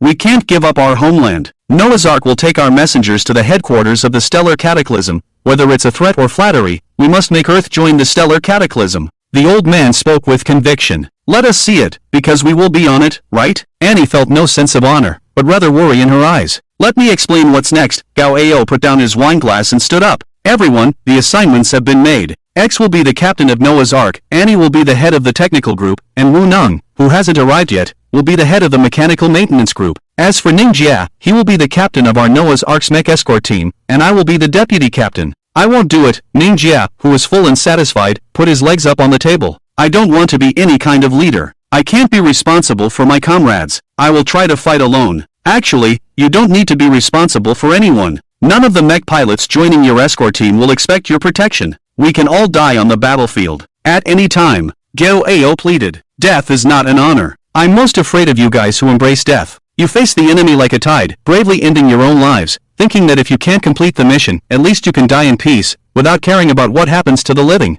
If you want me to board this Noah's Ark, then let me be just an ordinary mech pilot, otherwise, forget it. Everyone looked at each other, no one spoke, just waiting quietly for the living room to land. Dawn City was the fastest to recover from the war. On the third day after the war, no living bugs could be found here. The actor-like Earth Federation leader announced on TV the victory of humanity and promised that no bugs would dare to attack Earth again. However, in private, the government confiscated all the space warships and mech factories worldwide and worked day and night to produce new forces. On the fifth day after the war, Dawn City had returned to normal order. Even though everyone's faces still showed sadness for the loss of loved ones, they all lived, worked, studied, and breathed as they did before. The students of Thunderbolt Mech Academy returned to school, but only 1/3 of the original students came back. Where the rest went, no student mentioned again. However, undoubtedly, Thunderbolt Mech Academy became the liveliest place after the war. Not only did a large number of young people enroll, but people from all walks of life also eagerly awaited Mingia's appearance. The government kept Mingia's true identity confidential, only publicly announcing that he was a top student of Thunderbolt Mech Academy, a rare mech genius in hundreds of years, and the Flame Soul Fighting God was also the first God-class mech produced by Earth itself. However, this is enough for people to worship and admire heroes. Look at these guys, like crazy people, gathering here every day. Driving a luxurious hover car, Miller drove Shawn into the gate of the academy. Outside the gate, a crowd of people held flowers and gifts, crowded in front of the iron railing. Maybe they just want to see the hero. Shawn whispered. Hero? Hey, do they know what our hero looks like now? Miller sneered contemptuously. Arriving at the classroom of Class 3-2, there was no sign of reduction here, but it was even more crowded than before. It was because Mingia was surrounded by beautiful female students from various classes, sitting on a small hill made of gifts, and Mingia laughed heartily with arms around them. Mingia, let me kiss you. Mingia, do you like my figure? I'm 36F. Get lost, I'm the real bamboo shoot type. Mingia, I want to marry you. Marry me. Many crazy girls shouted. So annoying, it's like this every day, there's no way to study. Xiaolian sat on the podium in frustration. Unfair, we are all members of Mr. Rabbit's team, why is he the only one being worshipped? Xiaolian complained, hugging her sister's arm. Although I am grateful that this guy saved the Earth, he is too arrogant, Miller said coldly with a frown. Forget it, he deserves it. Shawn helplessly sat next to Miller. The class was too lively, to the point that the bell for class rang, and the girls surrounding Mingia didn't even hear it. It wasn't until Annie walked to the front of the podium and slammed the lecture notes on the desk that all the girls stopped playing and left Class 3-2 through the back door in a dejected manner. Finally, it became quiet, and Shawn was able to return to her seat next to Mingia. She glanced at Mingia, who was wiping the lipstick marks off his face with a piece of cloth. Mingia, is that? Shawn suddenly blushed and exclaimed, this? Mingia hadn't reacted yet when another girl ran back from the back door and snatched the cloth from Mingia's hand. Hey, that's my lace underwear. The girl blushed and ran away. Many boys in the class turned their heads and couldn't help but have nosebleeds, looking at Mingia with admiration or envy. Alright, children, that's enough. Annie started the switch with a stern face, and the front and back doors of Class 3-2 automatically closed and locked. The students couldn't help but swallow their saliva, feeling a sense of foreboding. Today is my first day back to teach you after resuming classes. As you all know, after the war, I have a lot of work to do, so I came late. Before we start class, I hope everyone can observe a minute of silence for our deceased classmates. Annie's voice was soft, and with her notes, all the students closed their eyes, and some tears flowed down their faces. But only Mingia widened his eyes and watched Annie's performance on the stage. 1 minute is up, everyone, congratulations, you are still alive and can pray for others. But it doesn't mean you can always be so lucky. Annie stood with her hands on her hips on the podium, speaking firmly, our comfortable life is gone. The president of the Earth Federation said that the bug stars will never attack again. Do you believe it? The students below remained silent. Very good. It seems that you still have some brains. Your lives are not completely in the hands of others. Annie opened the lecture notes satisfactorily. Since you understand, now I will tell you a secret plan of the government. We have built the most powerful warship on Earth, and we will have new weapons and new power. However, due to the severe loss of mecha pilots on Earth, the warship is severely lacking in mecha pilots. As those who have survived the bug star's attack, you are already worthy warriors. So as long as you sign up, you have the opportunity to become a mecha pilot on this brand new warship and navigate through space. Now, who wants to sign up? As soon as Annie finished speaking, countless arms shot up in the air, everyone refusing to back down like fierce tigers, as if they had forgotten the fear of death. A bunch of idiots, Mingia muttered, slumping on the table. Aren't you signing up? Shawn asked Mingia, surprised. Sign up my ass, I'm already a mecha pilot on the warship. Annie, that woman, has come up with another trick. Mingia gritted his teeth in frustration. Now, I will announce the list of members who will become part of the warship escort team, Annie said with a wicked smile. Miller, the assault trooper. Shaolien and Shaolien, the heavy cover hands. Shawn, the light reconnaissance scout. Mingia, the sniper. That's it for now. Did you hear that? Mingia, we can fight together again, Shawn exclaimed excitedly, pushing Mingia's shoulder. Yeah, she deliberately found a group of burdens that I can't ignore. She wants to drag me down alive. Mingia stood up, shaken by Shan's excitement, his face as if he had stepped on shit. Hey, you guys who are lucky to be chosen, do you know where we're going? It's the K1 planet. Do you know what K1 planet is? It's the headquarters of the Starry Skies Sorrow, a whole light year away from Earth, a distant universe that humans have never been to. What do you think we'll encounter on the way? The insect star's ambush fleet? The bloodthirsty interstellar pirates? The ion storms of black holes? Please, I can think of at least 100 ways for us to go and never come back. So what? No matter where we go, no matter what for, we are Earth's mecha pilots, and we will definitely complete all difficult tasks. Tell them, what are we? Miller shouted with enthusiasm. Warriors, warriors, warriors. The classmates shouted as if they had taken stimulants. A bunch of idiots, I don't feel like going to class with you. Remember to tell the girls who come looking for me that I'm on the rooftop. Mingia yawned and walked to the back door. Annie didn't stop him and opened the door for him. With Mingia, the pessimist, gone, the following classes were filled with enthusiasm. Everyone actively discussed space combat tactics and various solutions to crises. In their discussions, humans seemed invincible in the universe, and only Shawn understood Mingia's worries and kindness. At noon, carrying the lunch she had prepared early in the morning, Shawn nervously arrived at the rooftop again. Pushing open the door, Mingia was lying on the rooftop floor, basking in the sun. If you want my autograph, wait a moment, I haven't woken up yet, Mingia lazily said. If it's for inviting you to eat, do I also need to wait? Shawn shyly raised the lunchbox. Of course, that takes priority. Sit down, huh? Mingia jumped up excitedly, snatching the lunchbox from Shawn without hesitation and eating it. I really don't understand. What kind of person are you? Sitting on the bench facing Mingia, Shawn looked at him with confusion. Am I that complicated? Mingia chewed on a big shrimp. Shawn nodded seriously. Sometimes, you're just a simple pervert. Sometimes, you're like a cruel butcher. Sometimes, you're a hero who protects others. So I'm that complicated? Then who is your meal for, the pervert, the butcher, or the hero? Mingia smiled foolishly with rice grains in his mouth. It's for the Mingia who saved me. Thank you. If it weren't for you, I might be dead by now. Shan's eyes were filled with tears. Please don't cry, I'm most afraid of women's tears. Because when a beauty cries, she's no longer beautiful. Mingia nervously waved his hand. I won't cry. Shawn smiled and held back her tears. By the way, when I was in your arms, I heard a song coming from your earring. The singing is beautiful. Who is singing? When it comes to singing, Mingia's face darkened, but after a moment, he smiled foolishly and said, it's nothing, actually just a friend who recorded a song for me. Because I used to get angry a lot, she hoped that the song could suppress my bad temper. And she succeeded. Until now, I can't get too angry anymore. Is that friend of yours a girl? Shawn's gaze looked elsewhere, her voice becoming soft. Yes, a girl that I can't forget even now. After finishing eating, Mingia stretched his arms and lay down on the warm floor. Shawn, promise me one thing, okay? What thing? Shawn was taken aback. Never try to save me or help me again. Mingia's calm words struck Shawn's heart like a hammer. Okay.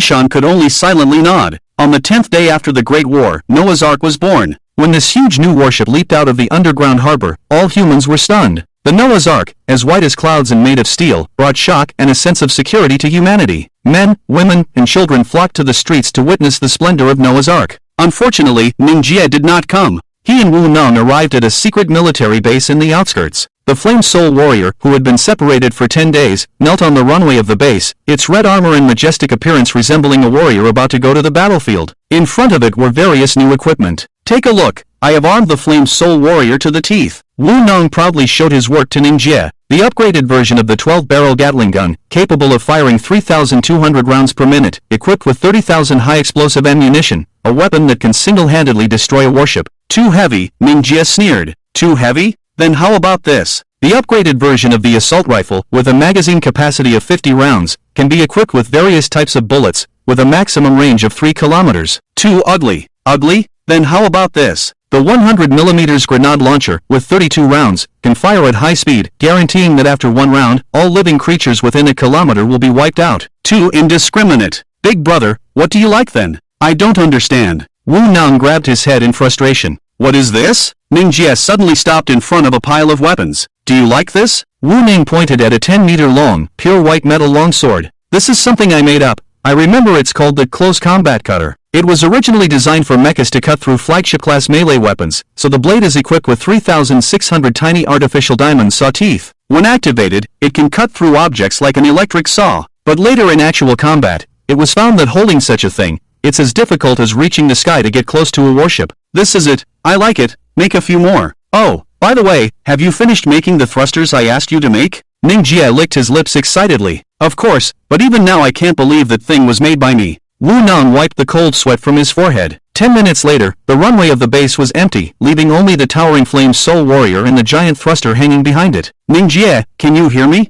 On the control tower, Wu Nang spoke into the intercom. Very clear, go ahead. Mingia, sitting inside the flame Soul Warrior, was adjusting the instruments. Are you sure you want to test this thruster? You know, I installed 4 engines used by space probes on it. Even within the Earth's orbit, it can break the sound barrier in 10 seconds and reach 3 times the speed of sound in 15 seconds. At this speed, there is no one who can operate a mecha perfectly. I don't want to send you crashing into a big tree. Wu Nang warned. Don't worry, this is already slow enough. Mingia smiled and pushed the engine to its limit. In the blink of an eye, the blazing soul on the runway disappeared, only leaving a faint trace of its high-speed flight captured by satellites. Like a bird soaring freely in the sky, Mingia mercilessly pushed his own limits, performing difficult maneuvers such as sudden stops, turns, reversals, and spins at 3 times the speed of sound. An ordinary person would have fainted and vomited long ago, but Mingia continued to fly for half an hour before landing. Worried, Wu Nang personally greeted him. Oh my god, are you okay? My precious engine. The speed is barely enough, but the maneuverability is not sufficient. I suggest adding 2 more thrusters to help with the turns.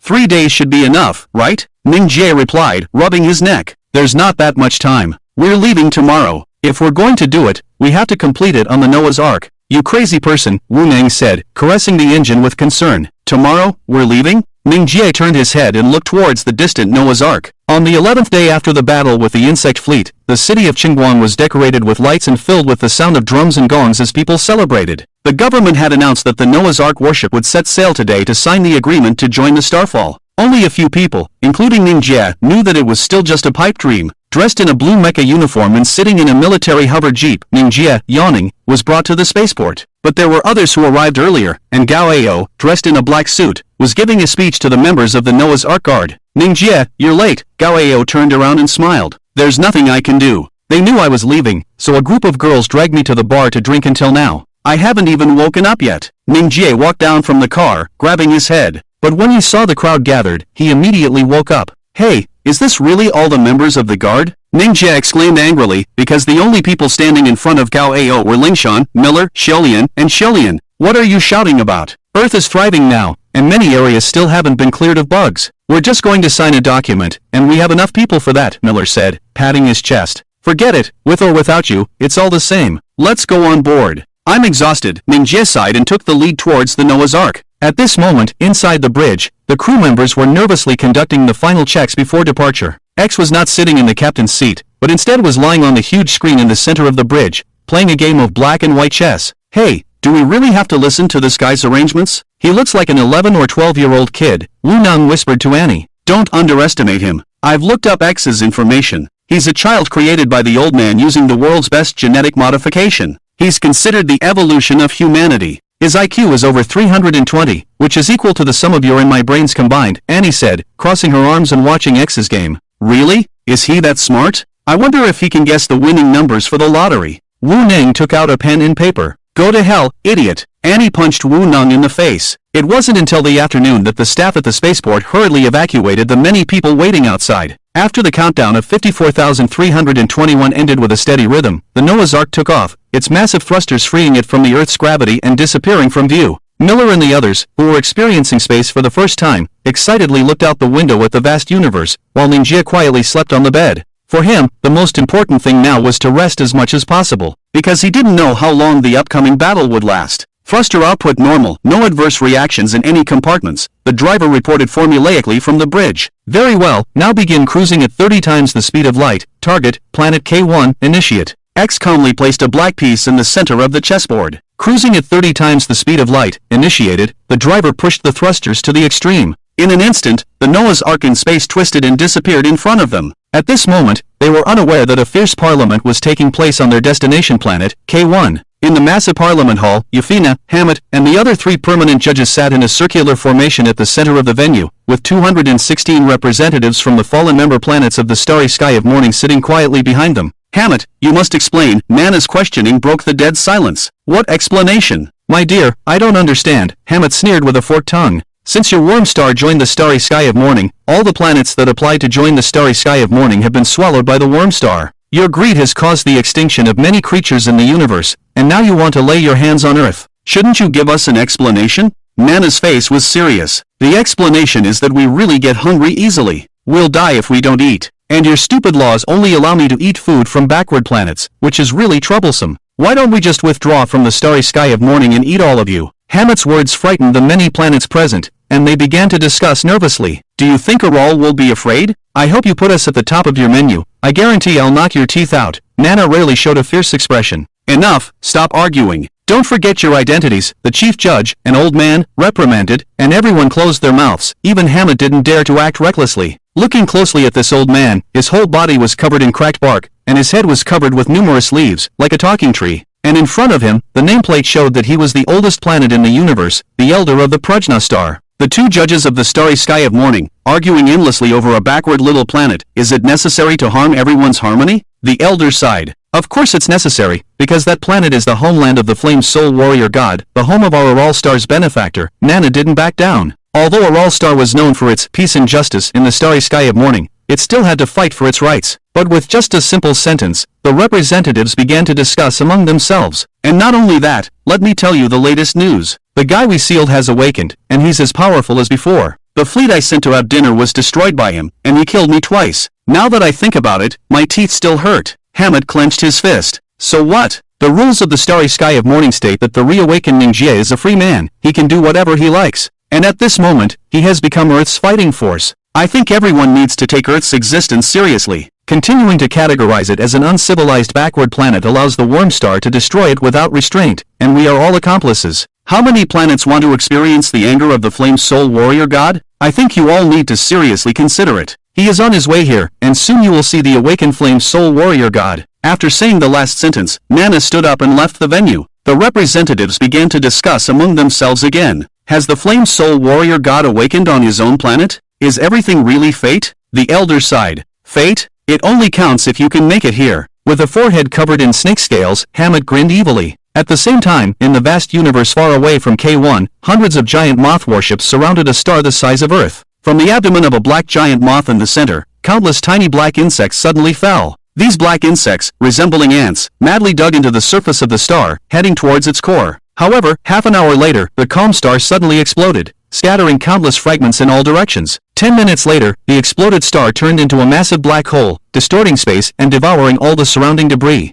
Hee, Jing, come quickly. I'm ready for you in hell, Hammett shouted hoarsely from the bridge of the Black Moth. Cruising at 30 times the speed of light is not something worth boasting about in the vast universe, considering the vast distances of tens of light years. More advanced planets have had cruising speeds measured in light years and space jump technology using advanced ion decomposition transmission for thousands of years. However, this is the maximum limit of the engine system upgrade that Earth obtained from Araw Star within the limits of the stellar tragedy. It allows for cruising at 30 times the speed of light and can reach K1 in 167 days. Originally, with humanity's own technological level, the highest they could achieve was cruising at speeds close to the speed of light, which would take a whole year to reach the stellar tragedy. And during this time, the bug star would have devoured the Earth, leaving only the crust. The Noah's Ark has a total of 1080 crew members, including Jing. Regardless of their positions, they all hope to safely pass these 167 days, successfully complete the signed agreement, and protect their homeland. Unfortunately, sometimes things never develop in the direction you expect. On the third day after the Noah's Ark set sail,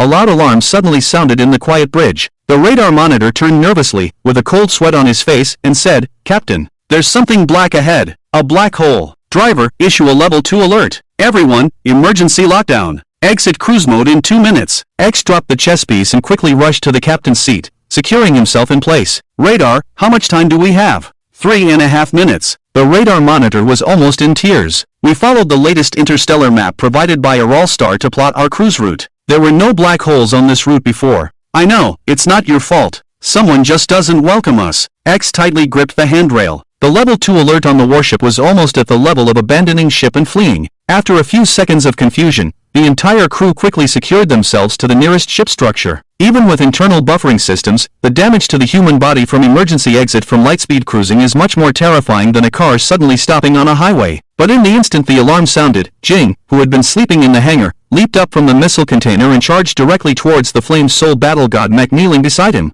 X, how much longer until we exit cruise mode? Jing connected to the bridge's communication from within the Flame Soul battle god. Countdown, 30 seconds. A new black hole has appeared in front of us. It must be the Bug Star's welcome party. X looked at the location of the incoming signal. You're in the launch bay? That's too reckless. If we launch you in this state, there are only two outcomes. Either you'll be instantly torn to pieces by the high-speed inertia, or in just a fraction of a second of deviation, we'll be separated by half the solar system's distance. I know, that's why you have to launch me with perfect timing, down to the second. The Snake has already calculated that the location of the Noah's Ark after exiting the cruise is within the gravitational field of the black hole. The reverse power of the warship is not enough to escape the black hole, so the main thruster needs to be activated. The ship's body needs to rotate 180 degrees and must be completed within 15 seconds to escape. Otherwise, we will all die in the black hole. Jingjia skillfully operates various switches. The turning force of the Noah's Ark is not that good, especially under this gravitational force. It takes at least 18 seconds to complete.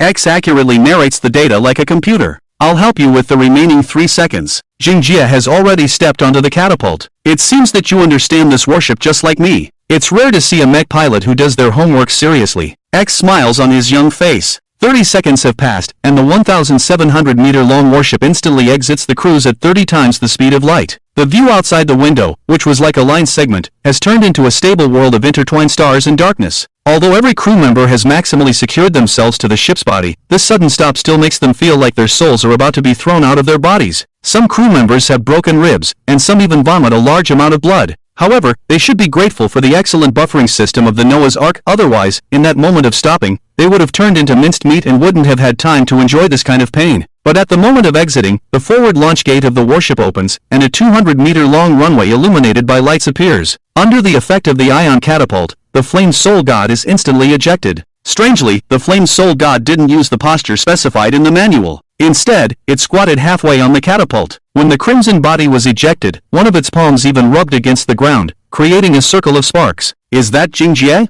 Shawn, who was fixed on the restaurant floor, shouts through the floor-to-ceiling window. No, it's the black hole. Miller, who was beside her, is stunned. Accelerate! Accelerate! Accelerate and turn around. Full power to the starboard bow thruster. Full power to the port stern thruster. X shouts from the bridge. The Flame Soul God, accompanied by flames, grabs the handrail next to the right runway the moment the catapult is released. Under the effect of inertia, the entire body swings into the air, performs a big spin, and slams into the starboard bow with a loud bang, leaving 2-foot-shaped dents on the armor formed by the warship. It's starting! Jingjia pushes the lever of the thruster to the limit. Behind him, the improved thruster by Wu Nang emits a dazzling white flame, and with the propulsion force of the warship itself, the massive ship begins to rotate. The black hole, the most terrifying invisible killer in space travel, with its terrifying gravity that can even swallow light, leaves only the fate of destruction for proud gods and massive fleets. The ultra-high frequency change in the navigation state causes the Noah's Ark to emit a squeaking sound, as if it is about to be torn apart. Everyone holds their breath. Around the black hole, numerous shattered stellar meteorites are being sucked into the dark abyss.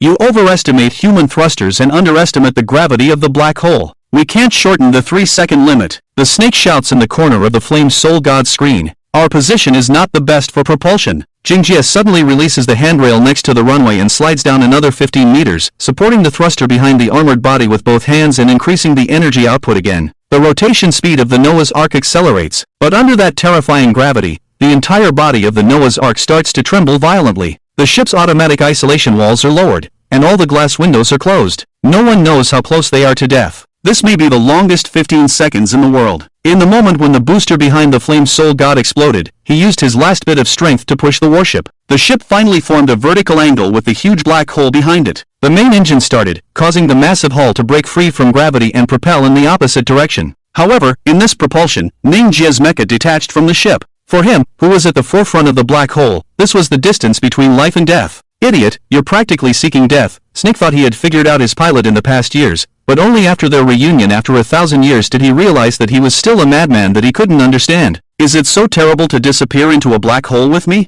Mingia sighed as he leaned against his seat. No one will mourn for you because you're a stupid fool, Snake sneered, sticking out his tongue. But just then, a black hand suddenly grabbed his arm, and at the same time, a communication window opened. Hey, at least tie yourself with a safety rope before coming out. Do you really want to die? Hi-Ao, dressed in a black suit, frowned, while his Overlord mecha hooked its foot onto the handrail beside the runway and grabbed him with one hand. If I had the time, I would definitely have a meal first before coming. The Overlord pulled Mingia's mecha back onto the runway and walked into the hangar. It was only then that he noticed Annie and Wu Nang were already there. Are you all gathered here so neatly just to invite me for a meal? Mingia laughed as he jumped down from the flame soul. Are you really a crazy person who doesn't value their life? Don't you know how important you are to us? Annie coldly approached, grabbing Mingia by the collar. How many times do I have to tell you for you to understand? Every one of us here can die, but only you must stay alive. Our top priority during the 12-day journey is not just to arrive at K1 alive, but to ensure that you make it there alive. At that place, the power of a Araw star and your own combat strength will guarantee your survival. As long as you're alive, Earth will have the greatest leverage to enter the tragedy of the stars. I said a long time ago that I'm not used to watching others fight from behind, especially watching others die. Mingia did not appreciate it. Wu Nang, starting today, the Flame Soul Fighting God will withdraw from level 1 combat readiness, lock it in the hangar, and the cabin door cannot be opened without my command. Annie let go of Mingia's collar and turned to walk towards the corridor. Our fighting god is not allowed to be on the priority deployment list. Annie is really angry. Don't provoke her anymore. We need to attend the combat meeting called X now. Let's go to the conference room. Wu Nang whispered to Mingia. However, 10 minutes later, the Noah's Ark had successfully escaped more than 60% of the black hole's gravitational pull, and it was estimated that it would be able to break free in another 15 minutes and enter the realm of free navigation. At the same time, in the bright conference room, X sat at the head, with Wu Nang, Annie, Gaio, and Mingia sitting or standing beside him. After reading the current situation briefing displayed on the electronic screen on the table, everyone's brows, except for Mingia, were furrowed almost to the point of breaking. The bug star has created black hole blockades along the route to K1 planet, but there is still one route that allows for cruising at 30 times the speed of light. Currently, there are two hypotheses. 1. The bug star hasn't had time to seal off this route, so we have a slim chance. 2. This is deliberately left as a shortcut to hell for us, and we will encounter a huge bug star fleet at the end. I won't be foolish enough to believe the first hypothesis. Wu Nang sighed. Is there a way to bypass these black hole routes and start cruising from a new intersection point? Gao Ao pondered. Theoretically, this is the most correct choice, but it will increase our travel time in space, estimated to extend to a 3-month journey cycle. We have enough reserves, but the longer the time, the more dangerous the situation for Earth and us. You must understand that at this moment in space, we cannot expect assistance from Earth, and a Araw star cannot provide help either, Annie worriedly said. Actually, there is another way to go, without the bug star, without the black holes, but I don't know if you dare to take it, Mingia said, clasping his hands behind his head. Before departure, a Araw star provided me with an interstellar navigation map, which I have studied for a long time. I have memorized the names of over 1,000 stars along the way, but I really don't know if there is another route. X enlarged the three-dimensional interstellar map on the desktop. Our current location, about 1 light hour to the east, will encounter a layer of fragmented meteorites. Once we pass through it, we will soon enter the interstellar ion galaxy belt, which leads directly to the star system where K1 planet is located. Mingia operated the interstellar map, marking the direction he mentioned, but the image only showed the meteorite layer, and the part beyond that was a blank area. Tell me, have you been to that place? X guessed something. As far as I know, all your interstellar travel experience comes from the counterattack war with the Araw star royal family 1,000 years ago. If you have been to such a place, the interstellar map provided by Araw star should not have omitted the blank area, right? Unless that place is not allowed to appear on the interstellar map. Captain, you are very smart. You guessed it right. Mingia smiled. That's right. The space behind the meteorite layer in the ion galaxy belt is called the Lost Paradise. Don't interpret it literally, because it is a gathering place for interstellar pirates who roam the universe, interstellar fugitives from various countries. In the universe, over 50% of illegal transactions take place there, and there are also many extreme criminals like me who should be sentenced to cryogenic imprisonment living there year-round. In a sense, the Lost Paradise may be more dangerous than the Hongmen banquet set up by the Bug Star. The conference room fell into silence under Mingia's introduction. The Lost Paradise is located behind a layer of meteorites, surrounded by the ion galaxy belt, forming the most natural barrier and serving as a paradise for interstellar fugitives and pirates. The history of existence has lasted for thousands of years, always belonging to a lawless and chaotic world. Over 50% of illegal transactions in the entire universe are completed here, making it the largest black market trading post in the universe. Here, you can even buy combat mechs made of reverse metal, provided you have enough money. Due to the difficulty of subduing such a region, large fleets cannot even venture into it. In addition, the number and strength of the enemies are unknown, making the task of subduing them too great. That's why the stellar tragedy has tacitly accepted their existence. However, the stellar tragedy clearly stipulates that no member state is allowed to enter the star domain or engage in any trade or contact with these fugitives, in order to maintain the reputation of the stellar tragedy. Therefore, the Araw royal family from 1,000 years ago did indeed come to this star domain to escape the siege of the rebels at that time, but this is a part that absolutely cannot be known to the outside world. According to our administrative model, we will have a democratic vote on the direction of advance. Should we forcefully break through the worm star's remaining passage, or should we traverse the complex and dangerous asteroid layer and deal with the lawless interstellar criminals? The voting begins now. X raised his little hand and said, "Those in favor of breaking through the worm star's remaining passage, please raise your hand." Annie immediately raised her hand without hesitation. "I am in favor of breaking through forcefully. After all, the most foreseeable thing on this route is the worm star fleet. The Noah's Ark has combat capabilities far superior to the Earth fleet, with 30 times the speed of light cruising ability. Even in the face of the Worm Sea, as long as we find a breakthrough point, we can escape smoothly. As for that lost paradise that isn't even on the interstellar map provided by the Araw, let alone the fact that penetrating the asteroid layer itself is an extremely dangerous act, we would also have to deal with the most notorious criminals in the galaxy, with the possibility of being plundered at any time. Of course, the most dangerous thing is that in order to reach the K1 planet, we must pass through the Free Ion Star River. Although I specialized in humanoid mechanical weapons when I was studying, it doesn't mean I'm an idiot without basic physics knowledge. The Free Ion Star River is a natural electromagnetic cloud formed by a large number of cosmic charged particles gathering together, which naturally shields all signal sources, including external communication. It does not harm the human body alone, but it has 100% destructive power against electronic items. Whether it's a huge warship like ours or a mighty combat mech, as long as it touches even a tiny bit, these electromagnetic clouds will rapidly infiltrate like piranhas, destroying all electronic devices including the engine system, and this kind of destruction cannot be repaired without entering a spaceport. In a situation where we cannot contact the outside world, we will continue to float in space. When you think we will die from hunger and depletion of supplies, you are wrong. Because after the electromagnetic storm, our oxygen supply system has long been destroyed, so we will actually die from suffocation, a kind of death where it is said that people claw at their own faces before dying. That's so scary? Wu Neng fearfully raised his hand. Friend, death by suffocation is indeed terrifying, but the reason the Lost Paradise is called a paradise is because it has the largest entertainment city in the entire universe, with countless alien beauties. Most importantly, in order to optimize their bloodlines, they are all willing to mate with strong aliens like you. Perhaps we will all die in the end, but you are likely to die comfortably. Mingia patted Wu Neng's shoulder and smiled lasciviously. I strongly support going to the Lost Paradise. Although there are risks, it is the most sensible choice at the moment, Wu Neng said seriously. You perverted wolf, do you even know what integrity is? Annie trembled with anger. Integrity? I only know what chastity is, Wu Neng drooled. The voting result is 3 votes to 2 votes. We will go to the Lost Paradise, X said with a smile, putting down his hand, not feeling discouraged by the rejection of his decision. Leaving the meeting room, Wu Neng suddenly stopped his good friend Go Ao and asked curiously, "Hey, why do you also agree to go to the Lost Paradise? It's not like you to be interested in anything other than mecha and beautiful women, right? Do you want to know the reason? It's simple, because the path that Guy chose will definitely keep him alive." Gao Ao looked at the figure of Ming Jie ahead and said, "To be honest, I can't imagine how he would die. Even if I didn't reach out to pull him just now, his eyes seem to tell me that even if he fell into a black hole, he would have the ability to climb out alive. You look at men's eyes so carefully." Wu Neng frowned and stepped back, saying, "You dead buddy, stay away from me. This is not a bromance, it's a mecha pilot's intuition."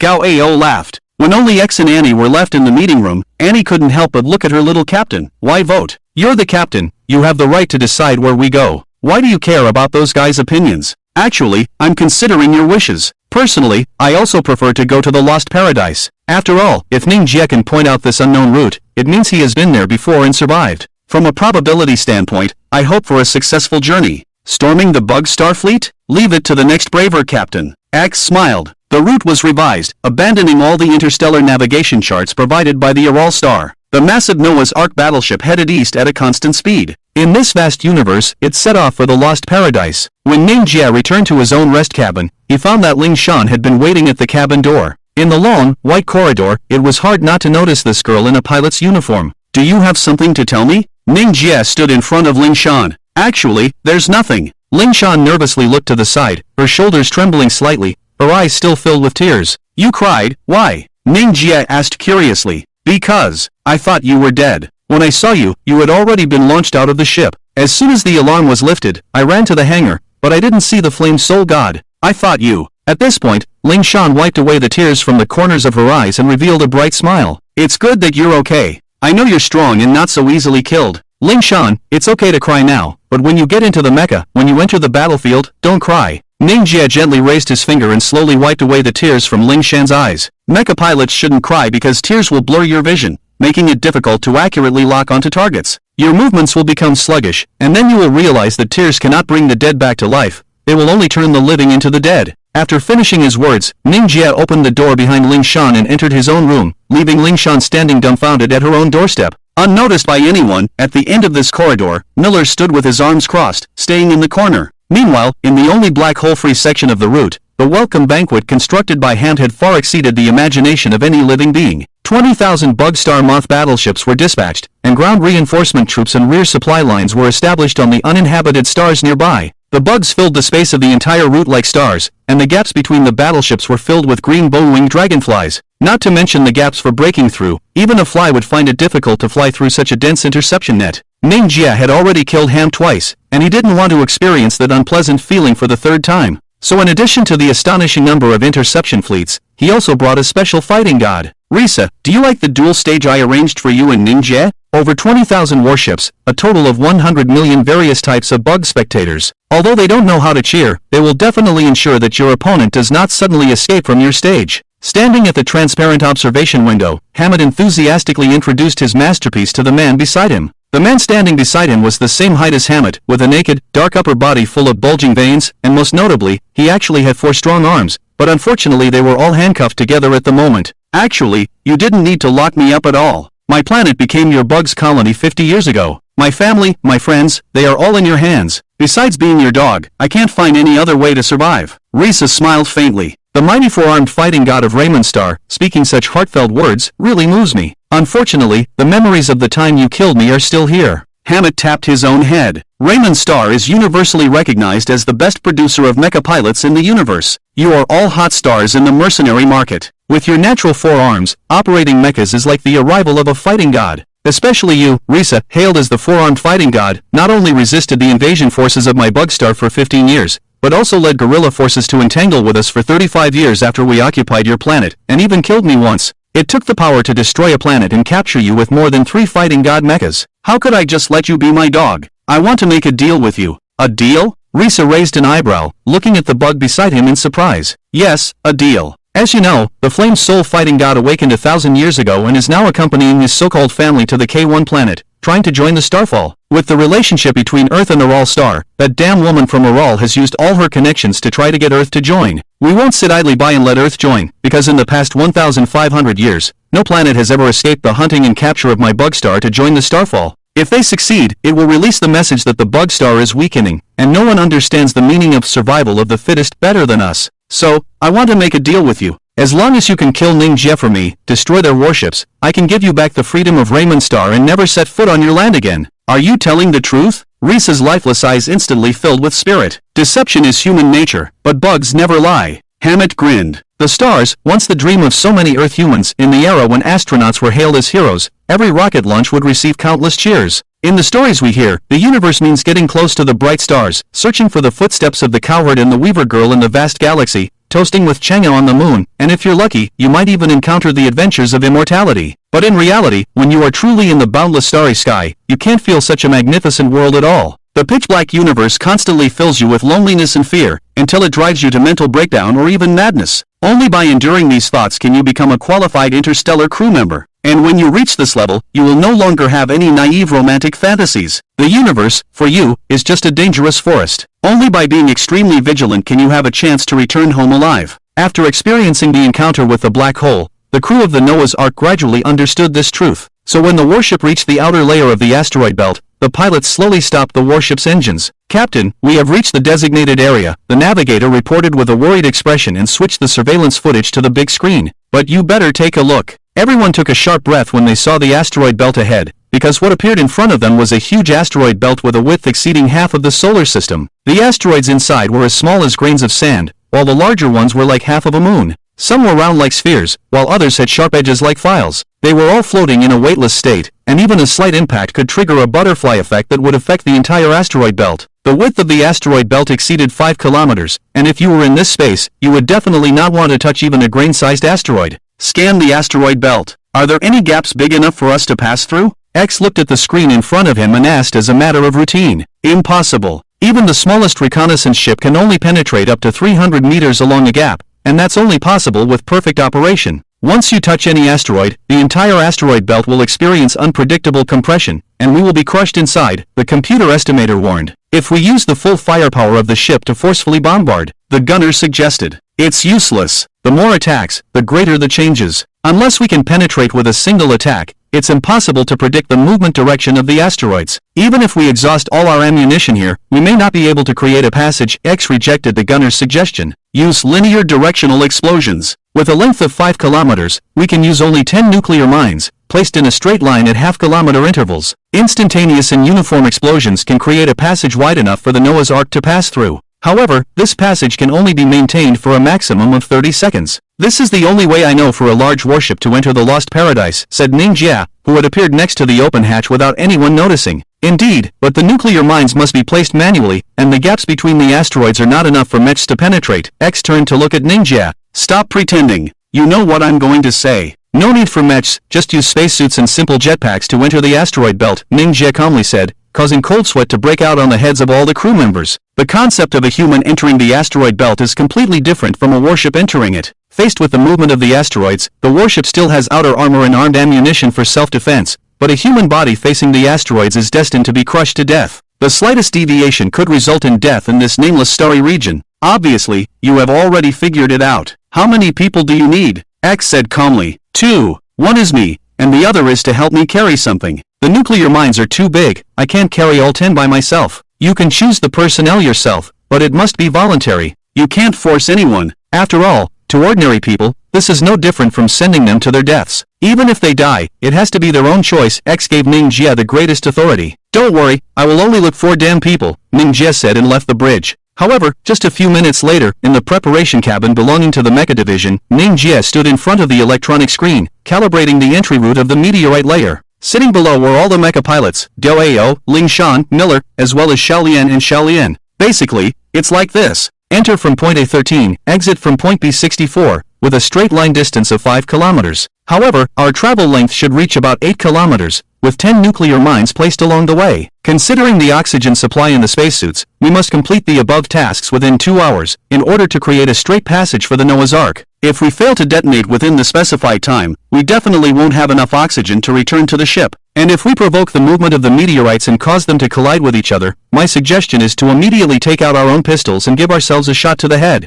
The process of being crushed to death is far longer and more painful than that. Mingia took a deep breath. A very bold plan. If Annie were here, she would definitely call you crazy, but I admire your courage. After all, not every mecha pilot is willing to abandon their mecha and complete the mission in space with their own bodies. Gao Ao applauded lightly. Thank you for your praise. You overestimate me. Actually, I'm terrified as well. If there was another route that wouldn't collide with the alien fleet, I wouldn't do this. Mingia nodded in gratitude towards Gao Ao. Now, I need a volunteer to accompany me into the meteorite layer to complete the mine placement. First of all, I need someone slim enough, proficient in flying techniques, and believes that they can come back alive with me. If you don't consider the slim aspect, I'm willing to participate. Gao Ao raised his hand. Bad aliens, we won't go looking for death. Xiaolian and Xiaolian stuck out their tongues and made faces together. I should meet your requirements. Ling Shawn slowly raised her hand, although her arm was trembling slightly. She was scared. There was no reason not to be scared, right? After all, the combat plan proposed by Mingia had less than a 1% chance of success, and there was no difference between that and suicide. No, you must stay on the ship. I'll go. Miller forcefully pressed down Ling Shan's arm and stood up in front of Mingia. You probably need someone to help you carry the nuclear mines. That thing is as heavy as a manhole cover, and women can't carry it. Choose me. Although weight can be considered in zero gravity with the help of thrusters, even if you're alone, you're still brave. Mingia smiled naturally. Miller, I'm the pilot of the lightweight reconnaissance mecha. I should be more suitable for flying than you, Ling Shan said in confusion. Even if I have to die, I won't let you die with other men. If I come back alive, If we come back alive to Earth, marry me. Miller placed a platinum ring into Ling Shan's hand. The sudden proposal made Xiaolian and Xiaolian hiss in disapproval, while Ling Shan was completely stunned. She didn't know how to react to her lover's proposal. When Miller tightly hugged her, her gaze turned to Mingia not far away. Perhaps she hoped to see a hint of severity in Mingia's expression, or as the song goes, you turn around, your fists clenched. Unfortunately, Mingia just stood there quietly, watching everything unfold. X, you must be crazy. You actually approved Mingia's dangerous operation.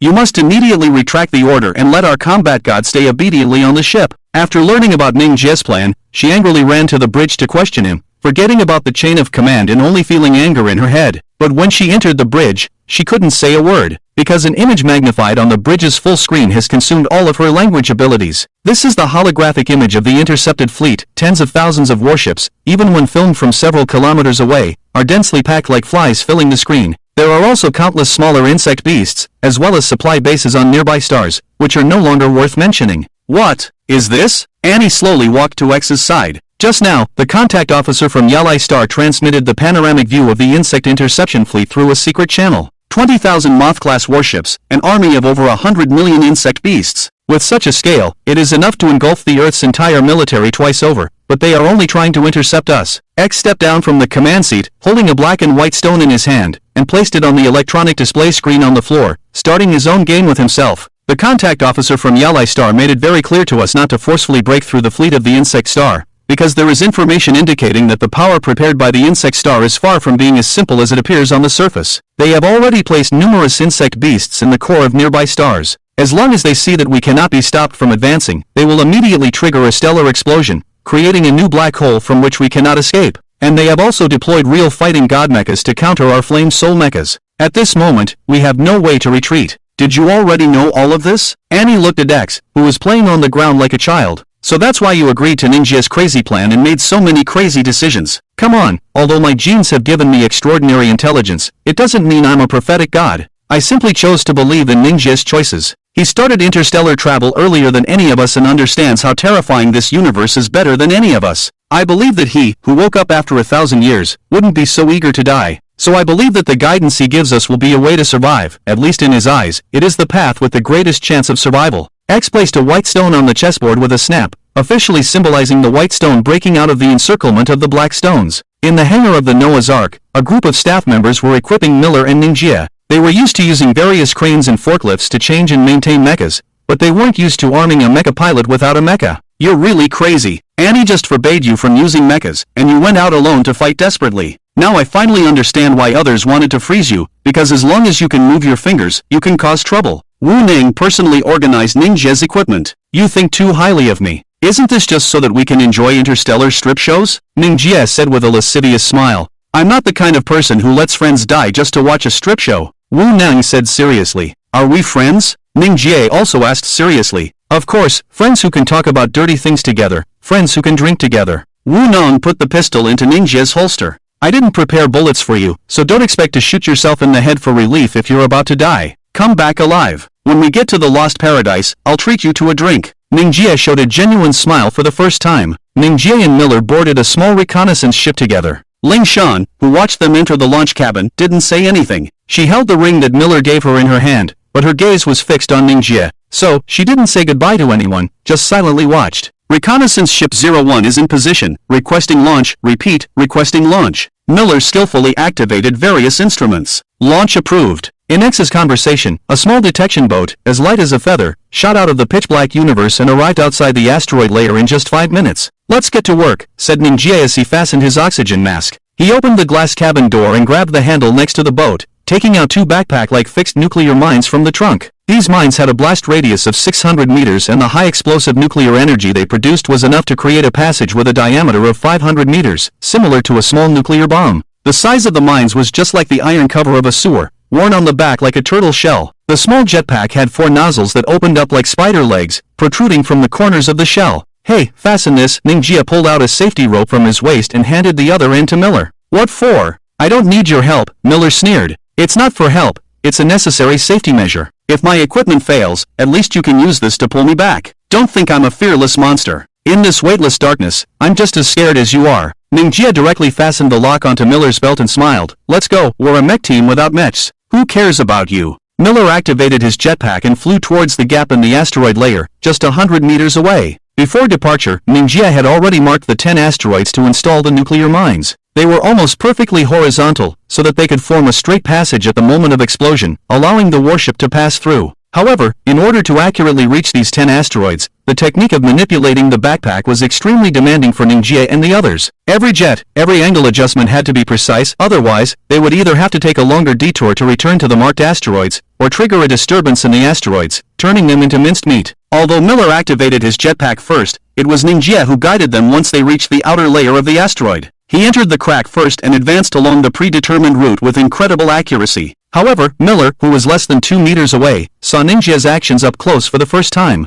It had to be admitted that Mingia was truly outstanding. Even without any auxiliary systems, he could accurately perform precise maneuvers, apply force, and hover. Faced with these asteroids that could take their lives at any moment, Mingia's delicate maneuvers were like dancing in the gaps. In just 20 minutes, he had already installed 3 nuclear mines. Miller was grateful for the help of the safety rope, which allowed him to observe Mingia's actions up close and have enough time to imitate his movements to complete various dangerous maneuvers. You did well. Few mech pilots can handle a jetpack as well as you do, Mingia praised as he placed the 4th mine. Not as good as you. I'm just imitating your actions. Although I, Miller, am arrogant, I'm not someone who can't accept defeat. You're stronger than me, at least in terms of combat. I can't compare to you now. When I saw you controlling that worn-out mech and fighting against Aral's steel god, I understood that you are a monster born for battle. With such power, on Earth, you can have everything you want. However, that doesn't mean I will just hand over the woman I love to you. Miller stood on a nearby asteroid, took out his pistol, and aimed at Mingia's head. Even at a mere 2 meters away, he could hit the target even with his eyes closed. Getting shot in space, even if it just grazed the spacesuit,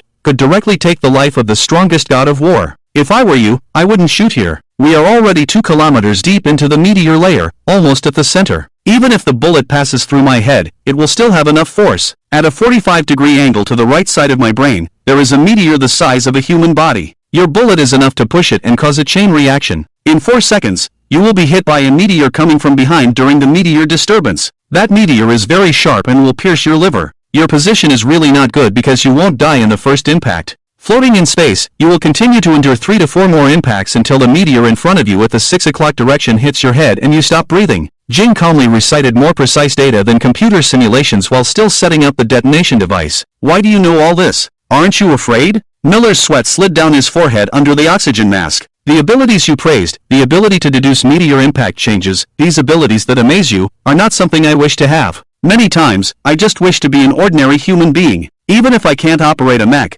I can still have a happy life, right? Jing glanced slightly at Miller and said, honestly, I am afraid, more afraid of death than anyone else. That's why I keep fighting, keep pulling the trigger to kill others. Killing all the way, even in the end, I am still afraid. But fear no longer affects my actions when I cut someone's throat. Later, I realized that I had become the same as the thing I feared. What kind of monster are you? Miller's hand trembled. A monster who kills constantly because of fear of death. Jing smiled with narrowed eyes and said, if you want to kill me, I suggest waiting until we get out before shooting. That way, at least you can survive. Are you playing with me? I want to kill you, and you want me to survive? Miller roared. Come on, there are no bullets in my pistol. I would choose a more favorable environment to play with you. Although I have killed many people, my hands have never been stained with the blood of Earthlings. It's a rare record, and I just want to keep it. Jing stood up after finishing speaking. Put away your gun. I'm going to activate the jetpack. You won't be able to keep up with my movements with just one hand. You. Miller trembled, whether from fear or anger, but when Jing grasped the control lever with both hands, he was forced to put away his gun and continue forward along the gap, following Jing's movements. May I ask, why do you have to kill me? Although we had some conflicts in school, it shouldn't escalate to the point of shooting me in the head, right? Jing asked while leading the way. Because of Shawn. Her attitude towards you has become increasingly strange. I dated her for 2 years, but the way she looks at you is much gentler than how she looks at me. Miller gritted his teeth, itching to bite someone. For a woman, that's a good enough reason. I used to be like you, killing many people for a woman. I thought it would make her happy because only by killing all the way could I fulfill her dream of going home. But when she lay in my arms, covered in blood, her only request to me was not to show my ferocious appearance anymore, not to live a life soaked in blood. Find an ordinary woman, live an ordinary life, and then die ordinarily. That's when I realized that she wasn't happy when I killed for her. She was even sad for me. Jing flew with his back facing Miller, so Miller couldn't see Jing's expression. Is this your way of begging for mercy? Miller sneered. Interpret it however you want. I rarely talk about my past with people. You are the first person I've opened up to since waking up. Jing smiled.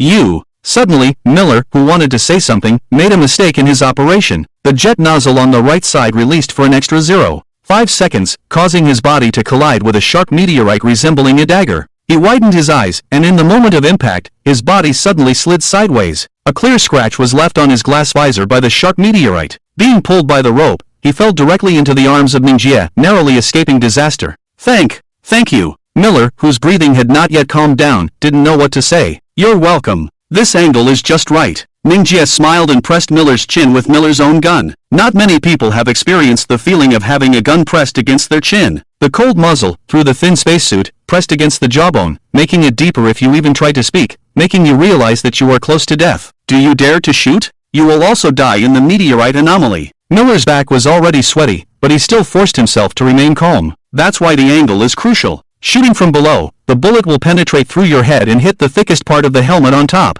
Of course, the impact of the bullet will still go through, but above our heads is a huge meteorite like a building. The buffered bullet will quietly land on top of it without causing a chain reaction. Mingia is just that terrifying. You can't see his movements of looking around, but he has already memorized everything around him in his mind. Go ahead, Miller, am not a coward who fears death. Miller gritted his teeth. I'm not interested in taking your life. I just want to tell you, never point a gun at your teammate, because he might be the one who saves you in the next battle. The universe is too complex. There are far more bad people than good people. It's important to recognize who is the enemy and who is the friend. Mingia engaged the safety of the pistol, reinserted the firearm into its holster, and slowly backed away. I can't figure you out anymore. When you were killing those bugs, you were like a butcher, so why are you so merciful towards me? Who wants to kill you? Miller was puzzled. You don't want to kill me, maybe even you are not sure about this. It's more because your woman might have fallen for me, which caused your anger. Although I don't have much experience in love, I think life is so long. We can't rely on killing our love rivals to obtain everlasting love, right? Where I come from, there is a saying, when your father dies, your mother remarries, everyone looks out for themselves. Let things take their natural course. Mingia had already flown towards the fifth meteorite.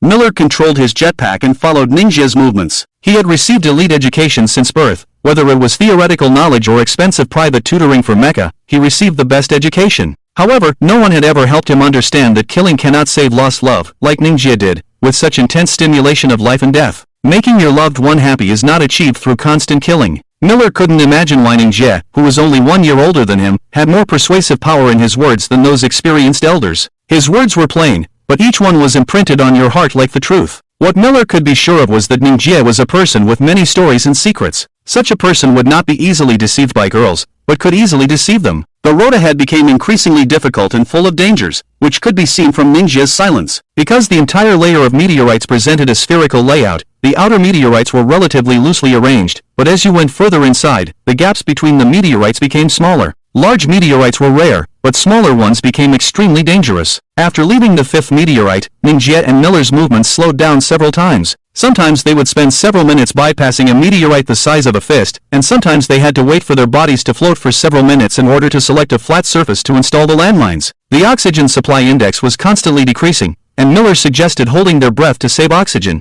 but Mingia directly vetoed it. The reason was that lack of oxygen would lead to operational errors, and errors meant they would die more miserably. Because they were in a special state of electronic interference in the meteorite layer, they couldn't contact the outside world at all. Mingia and X had agreed that when the explosion occurred, the Noah's Ark would quickly penetrate through. However, there was a fatal flaw in this plan. Finally, 30 seconds before the oxygen supply was exhausted, Mingia pulled Miller through a small crack in the meteorite. All 10 nuclear landmines were installed, and they completed an almost impossible task. We did it! Miller was so exhausted that he felt controlling the jetpack was even more tiring than piloting a mech. No, we only successfully helped the Noah's Ark come over. Next, we have to figure out how to survive. Mingia pulled Miller to his side again and firmly tied him back to back with a safety rope. What are you doing? While resisting, Miller realized that Mingia had already flipped the control lever of his jetpack in front of him. Sorry, I forgot to tell you one thing when we came out. When it detonates, we have to face the direct impact of the meteorite, and it's in the open space of the universe.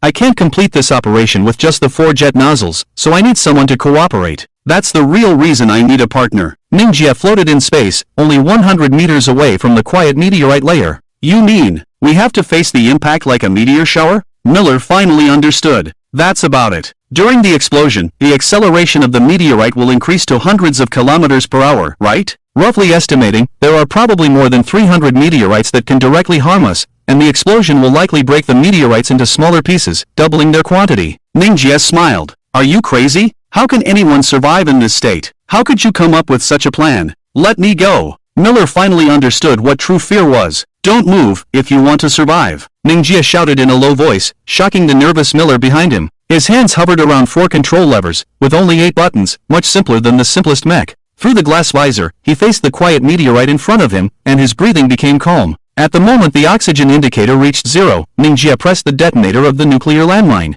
At the same time, the 10 exploding fire clouds formed a straight line, pushing the quiet meteorite layer frantically in all directions. At the same time, the rolling fire clouds brought thousands of fragmented meteorites. These stones, which were quiet just now, instantly turned into a meteor shower like cannonballs, enough to directly turn the most sturdy warship into a cork. Of course, the Noah's Ark was not afraid of these rocks. With over 100 ion cannons and 200 missile launchers, it would not show any mercy towards these rocks that had left the meteorite layer. Miller was fortunate that the impact was facing away from the incoming meteorite group, because the heated meteorites hit by the nuclear landmine came in groups like fireballs, and the heat wave alone roasted you as if you were about to be cooked. But under the care of these fireballs, Mingia skillfully operated the 4 control levers, dodging one meteorite after another with the 2 bodies swaying left and right. The propulsion force of the jet backpack is different from traditional firepower assistance, and the speed of deployment and retraction is somewhat slow. Therefore, Mingia absolutely cannot react to the situation as it happens. It is necessary to estimate a route at least 100 meters away and start evasive actions when it is 50 meters away. This is never a skill that can be taught by schools or tutors. Only those who have experienced dangerous situations can comprehend this skill.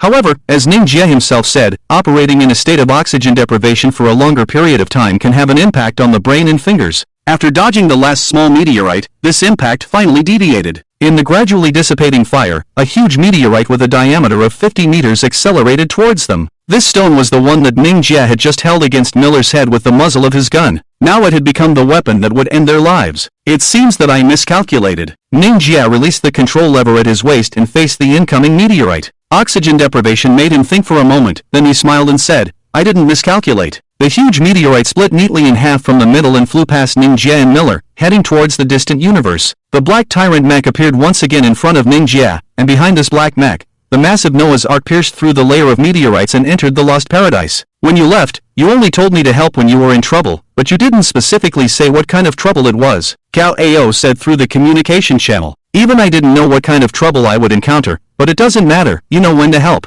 Can you take me back quickly? My brain has been deprived of oxygen for more than 2 minutes and is close to shock. Mingia's voice became softer. The oxygen supply system of the spacesuit used a circulation method, and Mingia was now breathing air with a purity of up to 80% carbon dioxide. It was no longer something an ordinary person could do to maintain this state and perform various evasive maneuvers. As for Miller behind him, he had already fallen into a coma a minute ago. Finally, they returned to the beloved Noah's Ark. This cold iron coffin had never fascinated Mingia like this before. With the help of medical personnel, Mingia was immediately sent to the independent care electronic bed in the medical room. It was like a device from a science fiction movie, with a large glass cover. As long as a person lay inside and breathed for a while, it could cure various diseases. This was because the circulating air inside contained tens of thousands of nanobots, which could enter the bloodstream with each breath and reach the damaged areas for fundamental repairs. Unfortunately, extensive bodily injuries such as severed limbs could not be regenerated. Otherwise, it would be a magical healing device. Of course, this was also a product of 100% Araw technology.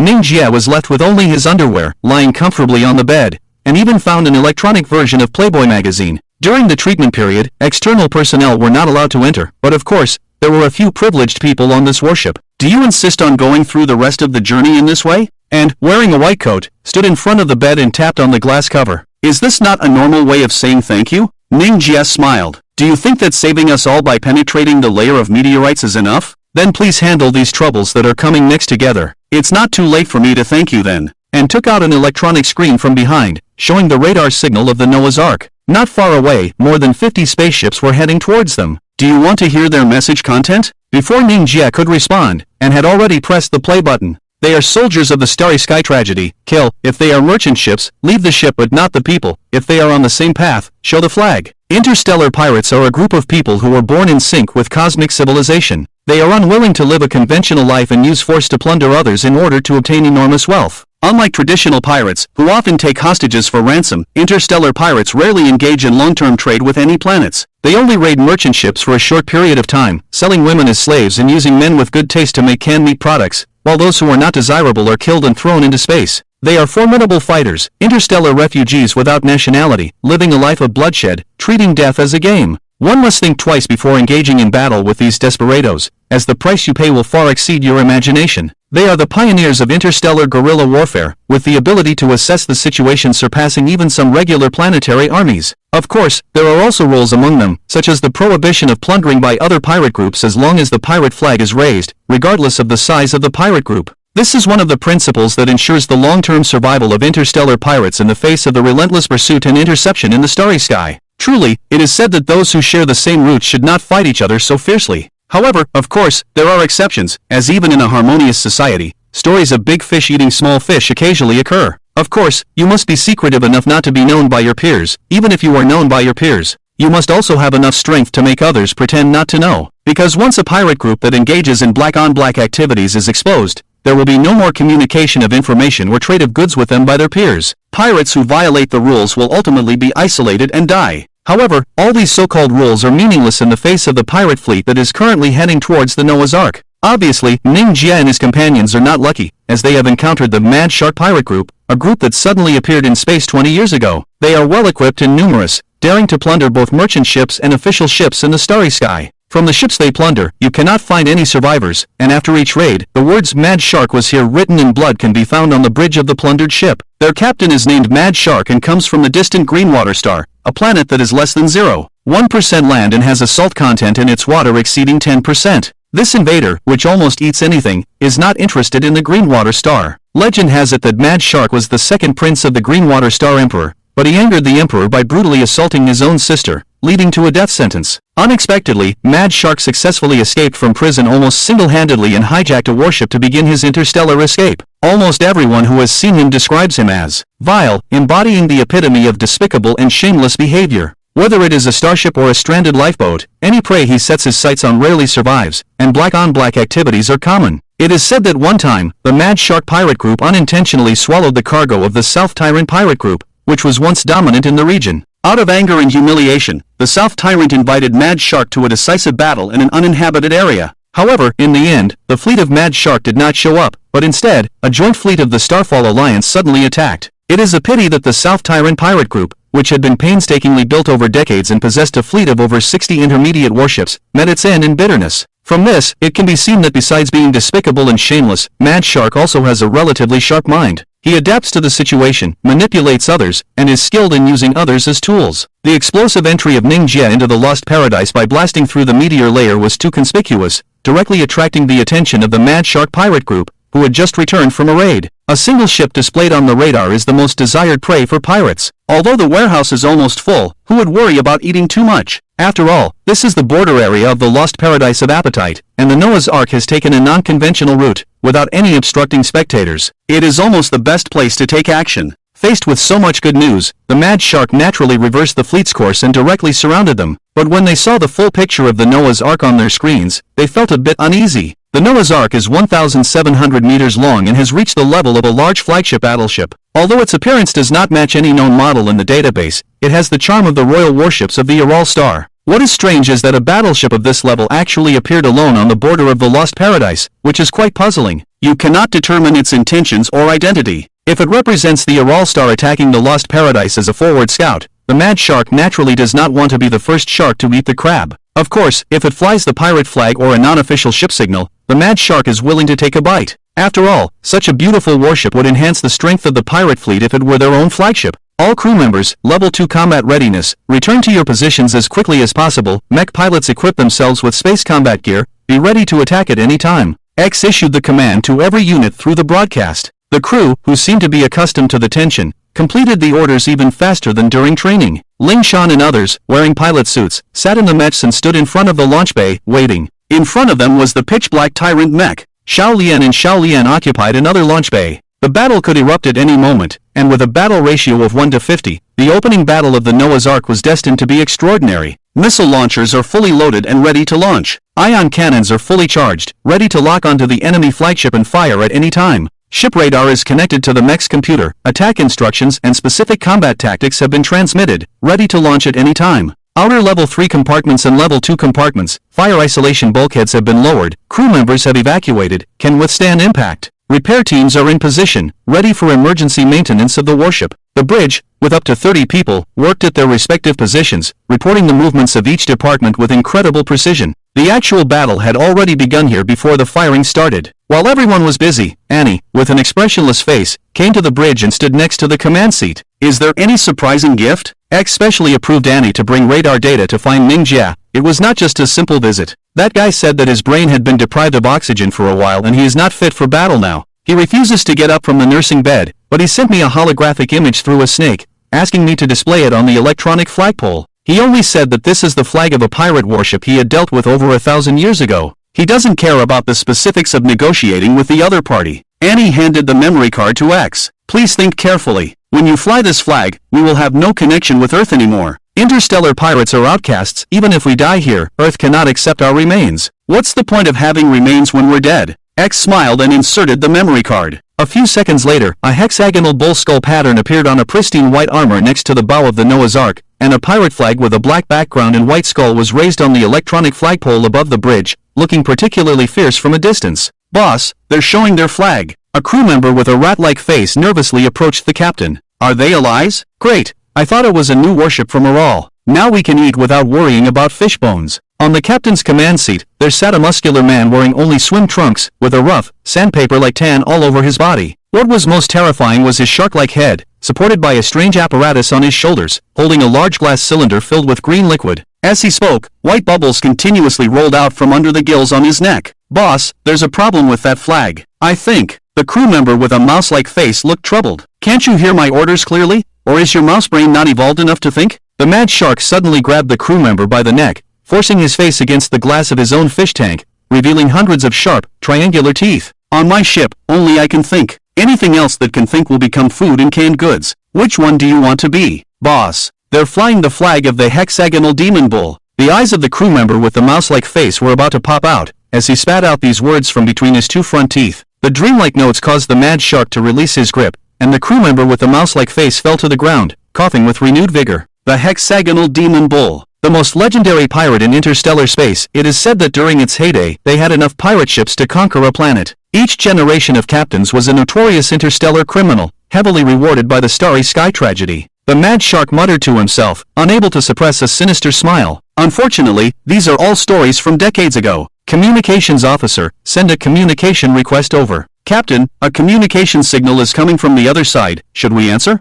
The communications officer of the Noah's Ark turned back. Of course, answer it, but wait a moment, X said, stepping down from the command seat and making a pleased gesture towards Annie beside him. What are you doing? Annie frowned slightly. Of course, I want you to negotiate with the other party. Diplomacy is your strong suit. After all, you were in charge of the first contact between Earth and the Bug Star. Even though the result was unpleasant, you handled the process very well. X maintained the gesture of, please, don't be modest, I'm too small, easily underestimated. If we go to war because of that, we'll be really unlucky. After weighing the pros and cons, smart people wouldn't waste their breath. Annie sighed and sat in the captain's seat. As the screen lit up, her eyes took on a proud and arrogant look. Are you the captain of the hexagonal demon bull pirate group? The mad shark in the glass cylinder asked with a sinister smile. Yes, I am. What do you want to say? Don't block our way. Annie's arrogance stemmed from Mingia telling her that this pirate flag was a very powerful symbol. Is that so? Congratulations, just now. That sentence has already condemned you to death. The hexagonal demon bull's flag does indeed sound impressive.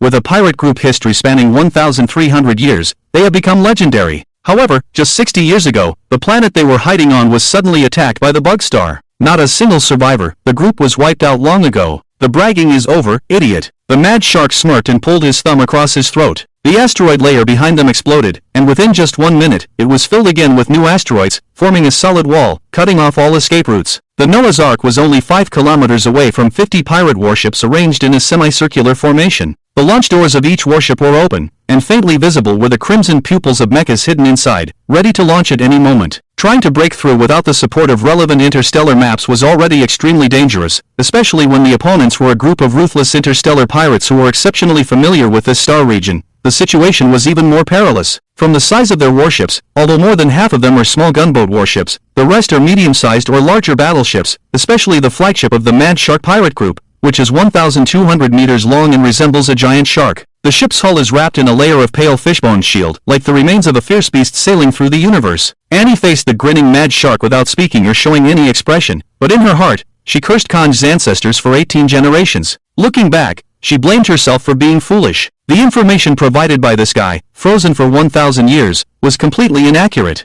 Well, consider it a reward for daring to deceive me. You have 30 minutes. All crew members board the lifeboats and leave. I will spare your lives. The mad shark waved his hand. Is your brain full of shit? Or can't you understand what I'm saying? I said, we are the Hexagonal Demon Bull Pirate Group. If you want to fight, then fight. Stop talking nonsense. We have survived the pursuit of the Bug Star. Do you think your small, rotten ship can devour us? If you're not afraid of breaking your teeth, then come. Annie slammed the table in front of her and stood up. Our flag represents our lives. Whether you believe it or not, I dare to raise it now and dare to fly it through the universe. Little girl, you talk big, but unfortunately, your big brother Mad Shark is not easily intimidated. Dominating the universe? It's not about fierceness, it's about strength, understand? The Mad Shark gave a signal to the rat-faced person next to him, and immediately the rat-faced person understood and gave the order. Dozens of mechs flew out of the warships in an instant. From ancient-style mechs to heavily armed mechs armed to the teeth, the pirate mech force was like an exhibition full of interesting things, where you could experience mechanical products from different cultural backgrounds and understand the people and stories of that planet. But at this moment, they were about to perform a naked massacre. At this moment, on a small screen next to the arrogant face of the Mad Shark, suddenly lit up, showing the calm face of Kanj sitting in the mech cockpit. His lips moved as if he was saying something silently. Annie, who didn't understand lip reading, seemed to understand Kanj's words. He was saying, go ahead and be reckless. I will turn all your arrogance into reality. Did you just talk to me about strength? Annie's face suddenly turned into a devilish smile. Launch Bay number 1 has been activated without authorization. But isn't the tyrant inside? The communicator shouted, but it was already too late. The ejected flame soul god, holding a melee cutting machine in one hand, didn't even have time to remove the oilcloth that covered it. How swift he was, like a lion pouncing on its prey. Damn! He went out too fast. He didn't even equip the thrusters. Wu roared in the hangar, but unfortunately, not many people could hear him. Humph, a mech dares to come out. Let me handle it. The ace mech among the Mad Shark pirates in the front raised the heavy caliber machine gun in his hand and continuously sprayed tons of fire onto the steel plate of the flame soul god, sparking various splashes of fire, instantly tearing the oilcloth to shreds. But it couldn't stop his advance. What the hell? So tough? The ace mech was angry amidst his panic, and arrogant amidst his anger. Suddenly, he dropped the useless heavy firearms in his hand and pulled out the battle axe behind him, rushing towards the oncoming flame soul god. Suddenly, under the oilcloth, a cold light flashed, accompanied by the roar of the chainsaw. The arm of the ace mech holding the battle axe was completely severed. The speed of the attack made the enemy gasp in shock. Before the other companions could approach, the flame soul god grabbed the neck of the ace mech and bounded in front of him like a hostage. Captain Mad Shark, right? Annie spoke suddenly when the other party fell silent. Sorry, my subordinate is just so rude. He hates it when people delay our drinking and feasting time. Someone like him, I have a whole ship full of them. I don't think you'd like to see them coming out of the launch pod. Now get out of my way, or else. Before Annie could finish her sentence, a scream of agony came through the communication, and the fiery spirit holding the hostage suddenly thrust its fully powered cutting blade into the abdomen of the Shark King ace mech from behind. The blade, adorned with diamonds, passed by the cockpit with incredible precision, only grazing the driver's arm, instantly turning it into a pulp. First the right hand. Mingia's cold voice echoed in the bridges of the two flagship vessels. Everyone just watched silently as the figure under the oilcloth pulled out the blade, shifted it slightly to the left,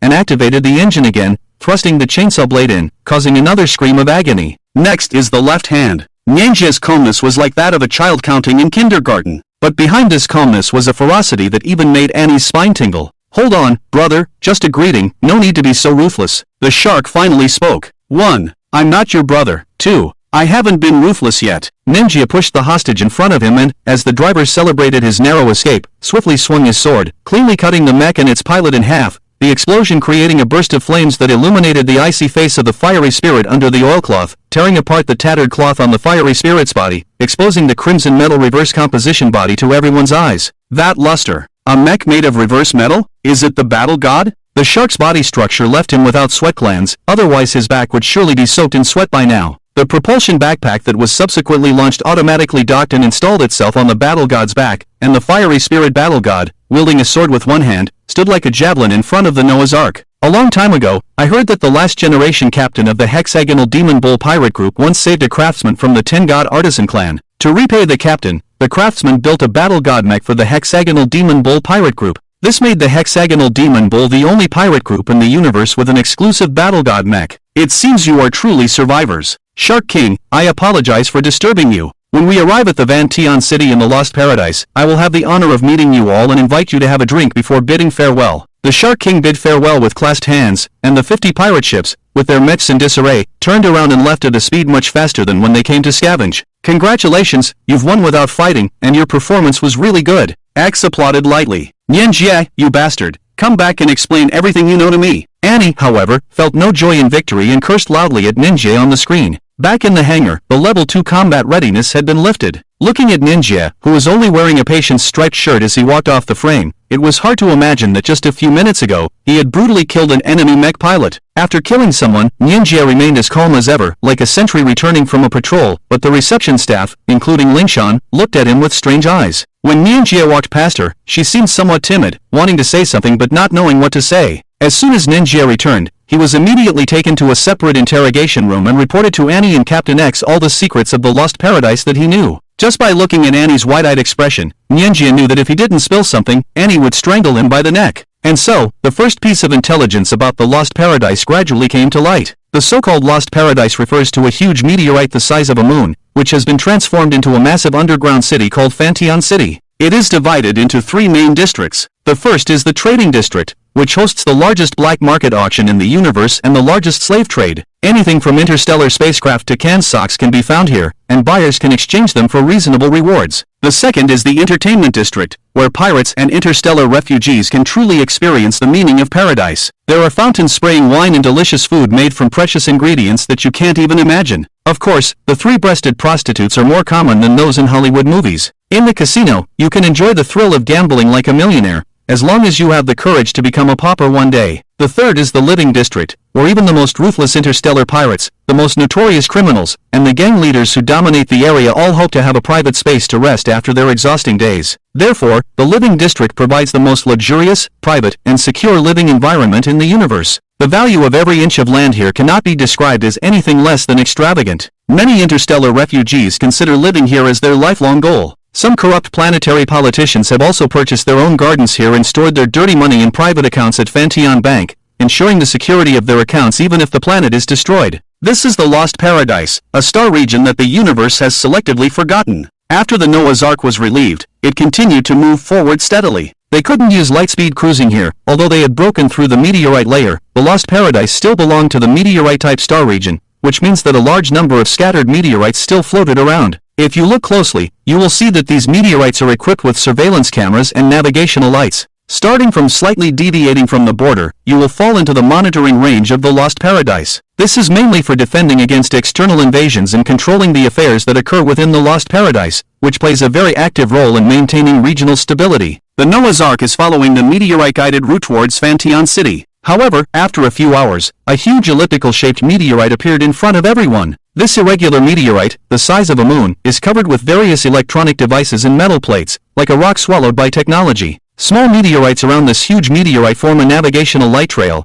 guiding the passage of ships to the interstellar port. You can't imagine how lively and magnificent a small Vantion City is. In its hundreds of interstellar ports, various types of ships come and go in an endless stream, making it as busy as a toll station on a highway during a festival. Look at the various turrets and mech launch bays on the surface of the meteorite, as well as the hundreds of meteorite fortresses equipped with directional cannons and mech launch bay doors around it. The defense power of Vantion City can even rival several interstellar fleets, making it a group of armed outlaws. The Noah's Ark was designated to enter Interstellar Port No. 02, which is a dedicated port for large ships. The huge Noah's Ark cannot maintain a low profile. Its massive hull, the design resembling the Araw royal flagship, and the emblem of the disappeared hexagonal demon bull for 60 years instantly became the focus of discussion in Vantion City. This is not a good thing. After all, in the dark world, the rule is that the more low-key you are, the longer you can survive. Before disembarking, the detailed work has already been clearly assigned. Annie, Miller, and a small team of security personnel will go to the trading area to look for supplies that can be purchased, including ammunition, food,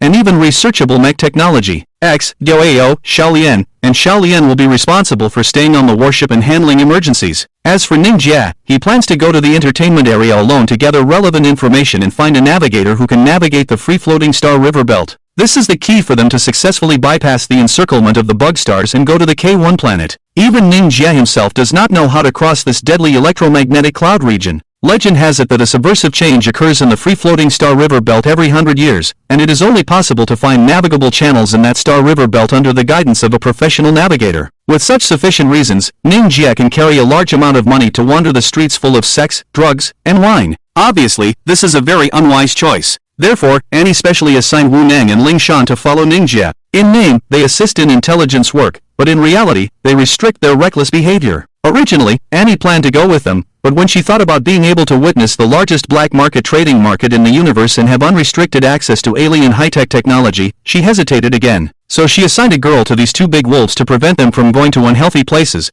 but Annie underestimated the shamelessness of these two people too much. At the entrance of the landing cabin, Annie's procurement team had already counted the personnel and the goods they carried. Miller, who had changed into casual clothes, was checking his firearms on the side, and Ling Shawn quietly walked behind him. "Are you okay? Can you go on the mission?" Ling Shawn greeted him as usual. "It's okay, I've been lying down for a few hours. I heard that Mingia, that pervert, can go out and kill people after lying down for a few minutes. Monsters are just monsters." Miller smiled and turned around. Looking at Ling Shan's appearance, he was shocked. He saw that Ling Shan's originally ear-length straight hair was tied into a neat little braid, wearing a men's black suit with a white shirt, which wrapped up her originally exquisite figure. At this moment, she looked like a fair and thin beautiful man, with a bit of Jiabaoyu's feminine charm. "Why do you dress like this?" It was the first time Miller had seen Ling Shawn like this. Captain Wu and Mingia said they were going to deal with some extraordinary people and go to some dangerous places. "It's not appropriate for a girl to dress like a girl, so they let me dress as a man." When Ling Shawn spoke, she took out Miller's ring from her pocket, looking a bit embarrassed. "Miller, I think. Give me back the ring. I was just joking with you, don't take it seriously." Miller laughed and snatched the ring from Ling Shan's hand, stuffing it into his own pocket. "Ling Shawn, I remember when I saw you for the first time at the opening ceremony of the Thunderbolt Mech Academy. When I was giving a speech as the representative of the new students, I told myself that you were mine. No one knows that I pursued you for half a year before you reluctantly agreed to date me, and no one would believe that after dating for 2.5 years, we only reached the level of a kiss, and it was because I forced it as a gift for my 18th birthday. I always thought I could give you the greatest happiness in the world, and you should feel happy and content as you are. But later, I was educated by a self-righteous guy and realized that I seem to have been forcing your feelings for me all along. I only knew how to give you what I thought was right, but I never really cared about your feelings. Possessiveness made me ridiculous and hurt you. So, from now on, I want to learn to wait for your feelings for me to rise to the point where you are willing to watch me kneel in front of you and propose, and only then will I personally put this ring on your ring finger." Ling Shawn was at a loss when faced with Miller's sudden confession, even more so than when he had put the ring in her hand last time. After all, Ling Shawn had never seen someone as reasonable and understanding as Miller before. "You seem to have suddenly matured?"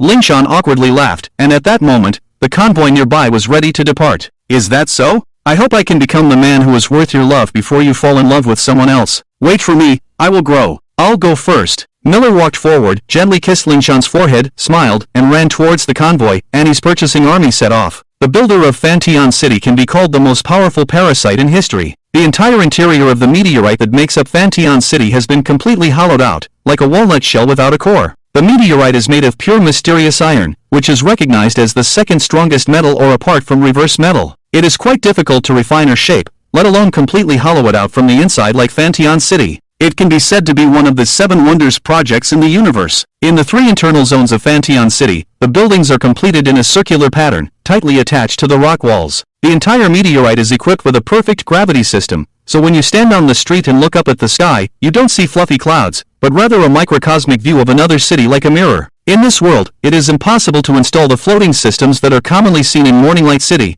so people here are more accustomed to using traditional wheeled vehicles or even animal-drawn vehicles. Until half an hour after Annie's convoy set off, Wu Neng and Mingia, both wearing suits, finally walked out of the dark passage. Both of them had their hair styled with hair wax, and their shiny leather shoes could be used as mirrors, especially with their old-fashioned frog-shaped glasses. They didn't look like good people at all. "Finally, it's our turn to take the stage," Mingia smirked. "Fine wine, beautiful women, delicious food, we won't miss any of them, oh why?" Wu Neng shouted. Wu Neng drove a military jeep with an open top and headed straight to the main branch of Fantian Bank according to Ningjia's arrangement. Because according to the rules here, although bartering is allowed in the trading area, special Fantian coins must be used in the entertainment and living areas, which can be exchanged in more than 1,700 banks throughout the city. Mingia prepared a whole trunk of gold, weighing up to 2 tons. That's right, even in the universe, gold is recognized as a rare metal, and the gold reserves on Earth should be considered at a medium level in the universe. With the support of the military, plus the reputation of saving the Earth, the gold, platinum, and rare ores on the Noah's Ark are enough to satisfy a group of corrupt individuals. Mingia smiled and accompanied the staff into the bank. In just 20 minutes, he walked out with 2 transparent crystal VIP cards in his hand. With up to 20 million Fanteon coins, it is almost impossible to buy an apartment in the living area, but it is more than enough for 2 idiots to enjoy themselves for a few days. Along the way, Shawn sat obediently in the back seat, looking at the buildings with different styles along the road, as well as various strange aliens. Those creatures that can only be seen in science fiction movies are now suddenly appearing in front of her. Especially when you look at them, they also look at you with the same curious eyes, as if in their eyes, you with 2 hands and 2 feet are the monsters. How many different kinds of aliens are there here? Shawn sighed to herself. No one has ever counted the number. There are far more creatures in the universe than you can imagine. Apart from the different races of the 216 member planets of the stellar tragedy, there are also many strange civilizations in the universe. Some have developed the ability to travel through space like us, while others are still in the form of single-cell organisms. Mingia suddenly interjected. So many different lives coming together to communicate, it's really spectacular, Shawn exclaimed. Do you know how many different life forms, cultures, and languages there are in the entire universe? But we all have one thing in common. Do you know what it is? Mingia turned around and smiled. That is, we were all born into this dark world without our consent. Everything is just for the sake of survival. The entertainment district of Fanteon City, a man's paradise and a woman's gentle town. Here, whether you're a gambler or a foodie, a pervert or an addict, you can find your own paradise. As a traditional project, the most basic temptation here is biological mating, and naturally, it is one of the most popular destinations. And as such a place, Chinching located in the Red Skull District is considered the most high-end place for buying sex. It's expensive here, expensive enough to bury the stars. How many heroes and nobles in the universe, when they look back on their youth, the name Chinching will come to mind. A famous poet in the universe once wrote, if you're just here for simple mating, then don't come. If your soul is dirty, then don't meet. If you're an atheist, when the jade-like skin touches your chest, you will marvel at the gift of God. I would exchange 10 years of life for 10 days in Chinching. Ah, indescribable. Is it a nonsensical poem? You can't expect extraterrestrial civilizations to have the same neat penmanship as Earth, can you? Just like an English song that sounds so pleasant, when you translate it into Chinese lyrics, it feels as mundane and boring as an ant's gossip. Anyway, when Mingia determined the first information collection point, the name Chinching naturally came to mind. After all, if you only look at pure looks, whether it's a small shop or a big hotel, it's hard to tell the difference. There is no standardized beauty ranking in mainstream aesthetics. But temperament is a standard that anyone with eyes can distinguish. Speech, behavior, connotation, education, and culture can distinguish who is a commoner and who is a phoenix. Chinching only raises phoenixes, that's its loud and clear signature, and the high price can keep those who only know how to eat commoners out.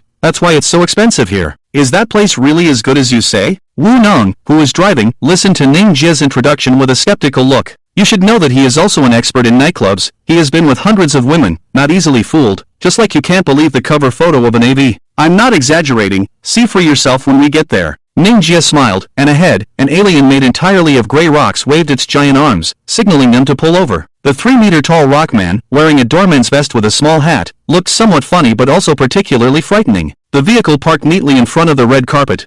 Shawn, who had never been to a nightclub before, turned her head to look and unconsciously swallowed her saliva, straightened her tie, and told herself that it was just a mission. As for Wu Nong, he was completely stunned. In front of him was a 19-step white rock staircase, on top of which was a magnificent rock palace like a Greek temple, except that it made Wu Ning and Ning Jia, who were of normal height, look like tiny fairies in a fairy tale. You should know that just the stone pillars supporting the entrance of Chinching are enough to hold 50 Wu Nings hand in hand, and the entire palace covers an area large enough to build a military base with 4 runways. Such a place is meant to serve tens of thousands of people, but Chinching probably has no more than 1,000 people a day. Let's go. I'll take you to experience what a cosmic paradise is like. Ning Jie smiled and already held Shawn by his side, but when Shawn started to go up, Ning Jie stopped her. We're talking about a paradise. Do we still need to climb stairs ourselves? As Ning Jie spoke, dozens of red little balls suddenly emerged from the resin-like carpet beneath their feet. These balls grew hands and feet, and they lifted Ning Jie and Shawn up. Shawn was frightened and trembled for a moment. However, soon these little guys started to push them up along the carpet. Are these robots? Shawn was amazed by the miracle happening beneath her feet, feeling like a giant piece of food being carried by ants. No, they are also aliens, belonging to a race from the primitive planet. They may be small in size, but they are incredibly strong. The service staff and the entire sunken star are aliens from different planets, without any advanced machinery. Because the sunken star always emphasizes that services provided by machines lack emotions, and this place is a top-class club that sells emotions, naturally it does not allow guests to face cold machines with their money. Mingia had been here 1,000 years ago. It was also at this time that Wu Nang, looking at the huge rock-like doorman, doubtfully threw the car keys to him, saying, "Hey, with your size, can you fit into the driver's seat? If you break the car, you'll have to compensate me." The rock-like man bowed to Wu Nang and walked expressionlessly to the side of the jeep. Suddenly, he lifted the entire car, walking towards the garage as if carrying a plate of fruit. Wu Nang was stunned. After all, that large jeep weighed at least 2 tons. The staff here are amazing. If a few of them like this came to the Noah's Ark, we wouldn't even need cranes anymore, and the loading efficiency would increase by 50%. Wu Nang excitedly rushed to Ninja's side, accidentally kicking layer after layer of little red balls trying to protect his feet. Only when he stopped, the new little red balls lifted him up, sending him upwards at the same frequency as Ninja. Granite people. If you go to the trading area with Annie, you can easily find them in the slave market. Among slaves, they are a very good breed because they have simple minds, possess strength but never know how to resist. As long as they have an approved owner and are given enough food and water, they will fight or work until death. However, their price is also extremely high. With the 20 million Vantion coins we exchanged, we can only buy 2 of them. Really? 2 tons of gold can only buy 2? Wu Nang turned his head back in horror. Just at the entrance of the sunken star, there were already 100 of these doormen standing, equivalent to 100 tons of gold displayed at the entrance. Now Wu Nang understood why Ningjie dared to say that the sunken star was the best nightclub. Ningjie, we're here to gather information, not to find prostitutes. Professor Annie instructed us not to mess around. Shawn looked at the opening doors and reminded him. I know. Men gather information from places like this. Many multi-millionaires have achieved their enormous wealth in the embrace of prostitutes. Ninja's sly expression was not convincing at all. Let's go. Wu Nang pushed Ningjie and Lingshan directly inside from behind. How should I describe the scene inside the sunken star? Perhaps when you see everything, the first word that comes to mind is service. The classical velvet curtains, the classical jade sculptures, the valuable paintings as decorations, and the warm, slightly dim orange chandeliers make you forget that this is a place where money is obtained by selling one's body. After Ningjie walked in, a doll-like girl in a tight dress walked up. Her 140 centimeters long legs, without an ounce of excess fat, made Wu Nang's mouth water. However, this woman had 4 seductive pupils, which made Wu Nang's scalp tingle. Damn, how do I approach her? The concept of 4 breasts and 4 eyes is completely different. Wu Nang whispered nervously to Ningjie. What are you afraid of? Drink a few more glasses later, get drunk, and just pretend to see double. Ningjie chuckled. Sir, welcome to Qinxing. Do you have a reservation or a familiar lady? Although the 4-eyed girl's words were translated into Earth language by nanobots, the sweetness of her voice remained intact. No reservation. Is the blue crystal suite still available? Ningjie asked. So you're a distinguished guest. The blue crystal suite is still available. I will arrange it for you now. Please follow me. The 4-eyed girl smiled and walked forward along the soft sofa. Lingshan curiously asked Ningjie, what is blue crystal? Why did the waitress's expression change when you mentioned it? The suites here are named after cosmic minerals, and the variety of minerals reflects the variety of rooms. Blue crystal is one of the rarest of the 10 cosmic minerals. It is different from the roughness of black iron and the power of reverse metal. Blue crystal represents ultimate luxury, so it is also the most expensive private room in the entire Qinxing. The room rate for one night is about 5 million Vantion coins, but that was the price 1,000 years ago. I don't know if there has been inflation now. Ninja's concern was not unfounded. When he sat on the soft sofa in the blue crystal suite, the price tag on the coffee table indicated that it was now 10 million Vantion coins per night, fortunately within his affordable range. Please wait, because you are a distinguished guest chosen for the blue crystal suite, our boss lady will personally serve you. The 4-eyed girl respectfully exited the private room, leaving Wu Nang, who was spraying air freshener, Ningjie, who was resting with his eyes closed, and Lingshan, who was exploring the surroundings. She was a girl full of curiosity about luxury, especially curious about the most luxurious nightclub in the universe. But what ultimately caught her attention was a smooth floor-to-ceiling glass window on the right side of the private room. Ningjie, do you know what the stage below is? Lingshan exclaimed. Outside that glass, in the center below, there was a glowing white stage. What was even more magical was that there were countless windows like this one outside the glass, some with curtains drawn, some in frosted mode, and some completely open, allowing others to see the scenes inside the private rooms. I really don't know about this. In my time, this design didn't exist. To make so many guests with their minds occupied forget about the meatballs they were kneading and enjoy the performance, to be honest, I'm quite looking forward to it. Ningjie walked to Lingshan's side. What is the happiest moment for a gentleman? I remember a movie once said it's when you're waiting for a lady, your heart is full of anticipation, imagining what she looks like, thinking about what position to use, and how long you can last. And everything ends naturally when the door adorned with crystal carvings is pushed open. Twisting her snake-like lower body, the scales wriggling, a tall and beautiful woman entered the room. She was only wearing a bikini top made of scales, her hair was pinned up with a hairpin, and she held a black veil folding fan in her delicate jade hand, covering half of her face, leaving only a pair of captivating almond eyes staring at the men. Occasionally, through the black veil, one could see the flickering tongue of the snake woman, carrying a seductive scent. Dear guests, sorry for the wait. Nice to meet you all. I am Jianyang, the new owner of Chinching for only 10 years. I hope you will come here often to support us, bring some elegance to Chinching, and let me enjoy the fortune of having distinguished guests. Tonight's drinks are on the house. Consider it a gift from me to the esteemed guests as a token of our meeting. Jianyang gracefully approached the sofa, folding her fan and revealing a smiling face that made Shawn couldn't help but sigh in admiration. So beautiful. It seems that only a true snake woman can possess such breathtaking beauty. Wu Nang couldn't help but lean towards Mingia and exclaimed, "Today, I finally saw a real snake waist. Earthlings can never have such a beautiful figure in their lifetime."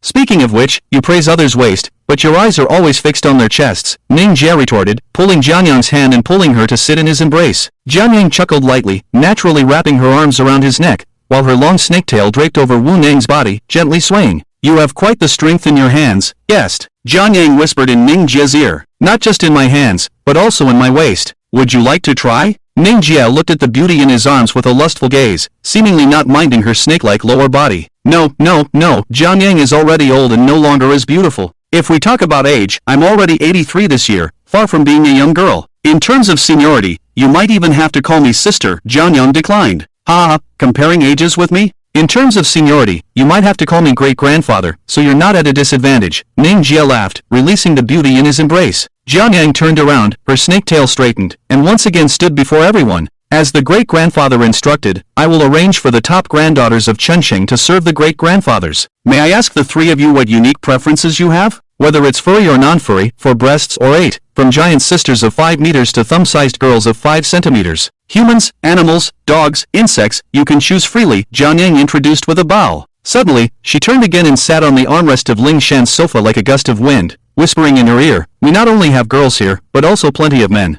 Do you prefer delicate and handsome scholars or muscular strong men? By the way, women enjoy an 80% discount here." "No, thank you." Ling Shan instinctively moved away, afraid of snakes. "Let's go for something without fur, normal-looking girls like us." Wu Ning's hair stood on end as he listened. "As you wish, ladies, let our esteemed guests choose. See if you have any luck," Jianyang said, walking to the door like a gust of wind and opening it. One by one, beauties with different styles and swaying waists walked in. Their waists swayed like professional models, giving the esteemed guests ample time to appreciate. The 30 or so beauties lined up in front of the sofa, giving you an idea of the size of the blue crystal private room, which could easily host a basketball game. There were beauties with butterfly wings, green fairy-like figures with lotus leaf skirts, and women with burning cold fire for hair. Each one was different and unique in style, but all were stunningly beautiful, as if participating in an interstellar beauty pageant, and the guests were the judges. However, among these beauties, there was one that caught Wu Nang's eye instantly, drawing him closer. Compared to the exotic beauties around her, she didn't have much appeal. After all, she looked like a large blue pudding lying on the ground,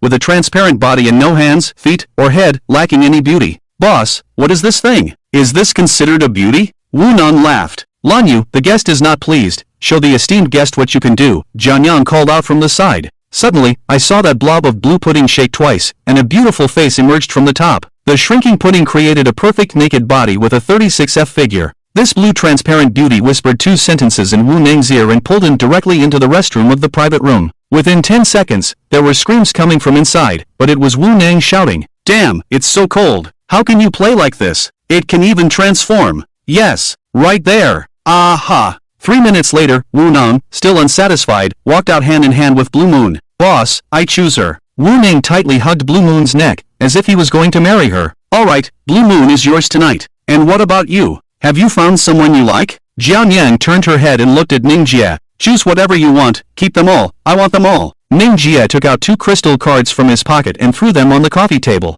"Take the cards and spend them as you please. If they're not used up tonight, consider it as extra bonus for everyone. A distinguished guest is a distinguished guest. Your generosity is extraordinary. Girls, what are you waiting for? Go!" Jianyang picked up the cards, tucked them into her bosom, and waved her hand. The remaining 29 beauties rushed towards Mingia and Ling Shan like singing birds, and for a while, kisses filled the air. But soon, Mingia was overwhelmed by the ocean of beauties. Thank God, I'm still alive. A hand reached out from the sea of beauties, and Mingia shouted from within. On the other side of the Vantion city, there was another person enjoying pleasure. Lady Annie, this is the titanium hollow bullet. Although it's not particularly effective against metallic enemies, it is a highly toxic bullet against biological enemies. Even if it just grazes the skin, it can ensure the destruction of the central nervous system of the entire body in just 0.5 seconds, causing organ failure and certain death. Many captains are accustomed to buying these titanium hollow bullets to defend against biological fleets like the Bug Stars. However, due to limited production, the price. The alien, with a body like an octopus, held an electronic pen in one tentacle and a small computer in the other, introducing his products to Annie as they walked.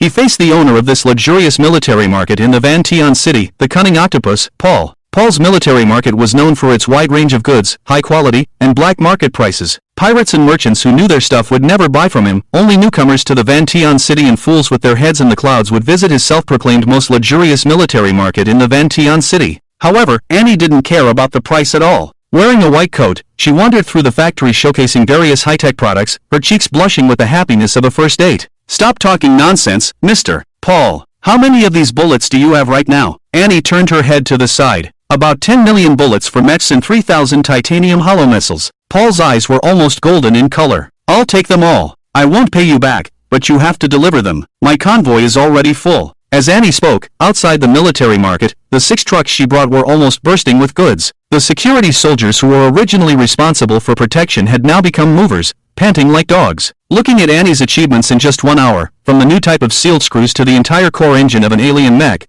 the result was the same for anything she set her eyes on, loaded onto the truck. Team leader Annie, we have less than half of the gold we brought with us. You should consider the price. A guard who was following Annie nervously reminded her in her ear. You know, they brought a whole 40 tons of gold, equivalent to 4 billion Vantion coins. But in just 1 hour, half of it was spent. And is definitely a super shopaholic with her spending speed. Already used half? No problem, there are plenty of these things in the hangar. They're just piles of shiny stones. Our boss at home doesn't need these things at all, but they can be exchanged for the products of true interstellar high-tech wisdom from various civilizations. As long as we bring these things back, the technological level of the entire planet can make a qualitative leap. Also, think about it, if we join the Starfall, we are strictly forbidden to appear in places like this. Now is our rare opportunity, of course, we have to buy a lot. Anne patted Miller's shoulder, and when she turned her head, the huge merchandise displayed in front of her once again caught her eye. It was a backpack supporting a mecha aircraft, with 2 long and 2 short narrow wings extending from the 4 corners. The metal of the entire flight propulsion device was covered in dust, as if it had just been picked up from the battlefield. What's the story behind this thing? Anne curiously asked.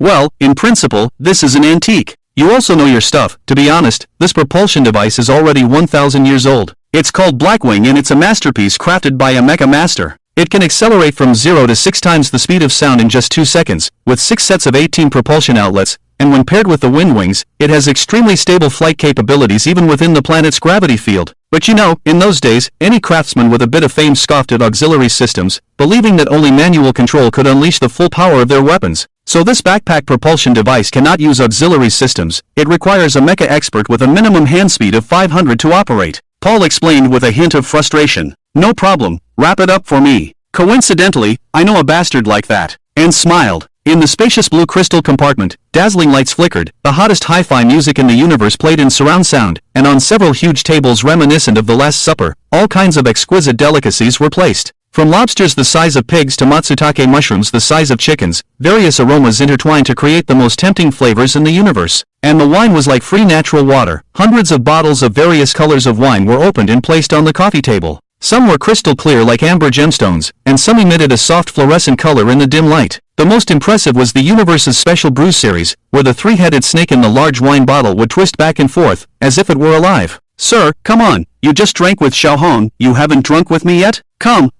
let's finish this glass. The charming lady leaned against Mingia's chest and placed the still smoking glass of wine in front of Mingia's eyes. Surrounded by more than 10 beautiful women, he couldn't even take the glass. Who are you? I don't even know anymore? Mingia's eyes were so drunk that he could barely keep them open. Before he could finish his sentence, he was already forced to drink the wine. I love you, Lanyu, I really love you. My childhood was unhappy, my mother died early, and I lack maternal love, you know? Lanyu, don't leave me, I want to marry you, I promise to treat you well. Wu Nong lay on Lanyu's transparent blue gel, licking her thighs like a child. Who could imagine that it tasted sweeter than jelly? Do you know how bad they are? They force me to wear men's clothing just to come to the nightclub to find a lady. They've lost all sense of conscience, even bringing a girl to a nightclub. They said it was to gather intelligence, but all I saw was them leering at the sisters' chests. Poor me, I'm still a virgin, and I've been dragged to a place like this to drink and have fun. What did I do wrong? Is God punishing me like this? Ling Shan's Tai was nowhere to be found. She didn't drink much, but once she got drunk, she would cry, tears streaming down her face. Her sisters beside her would help wipe her tears and comfort her, which was quite touching. Shenxing, this is a place where you can get whatever you want. It satisfies not only your physical needs but also your soul, taking away your troubles from your body and filling you with happiness and satisfaction,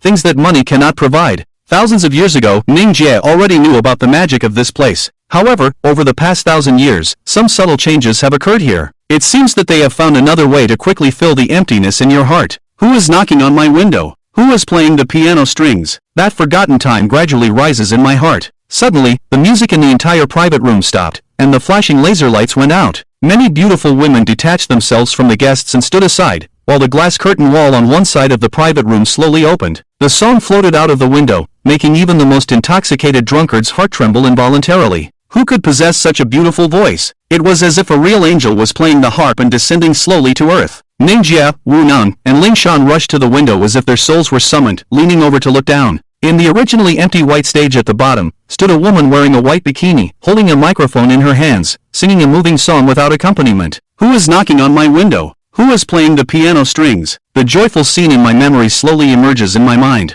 The gently falling drizzle keeps hitting my window. Only I, who remain silent, occasionally reminisce about the past. This song is so beautiful, this voice is so beautiful. It feels familiar, yet it seems like I've never heard it before. Ling Shan leaned comfortably against the windowsill, listening to the melody. This is an earth song, but it's an old song from over 1,000 years ago. It was sung by a Chinese singer at that time. I heard it a long time ago, but it has been 1,000 years since I last heard it. Ning Jia looked up and saw that all the guests of Qinxing were gathered around their window as if enchanted, listening to the singer's voice. Some private rooms didn't even have hostesses inside. It seemed that they came to spend a fortune tonight just to wait for this captivating melody to play. Who is she? Ning Jia waved his hand and called a hostess over to ask. It seems like it's been a while since you last came to Vantian City, but Alice is now a sensation in the Lost Paradise. The hostess chuckled. She suddenly appeared in Vantian City 5 years ago and started her singing career. Anyone who has heard her sing, whether they are men or women, becomes infatuated as if under a spell. Some musicians say her voice is a gift from God, while others say she is a devil, leading people to hell with her voice. Regardless of which one, she is now the #1 singer in our Qinxing. Every day, she chooses an old song from a planet to perform. Today, it seems like the planet she is singing about is called Earth, an undeveloped planet.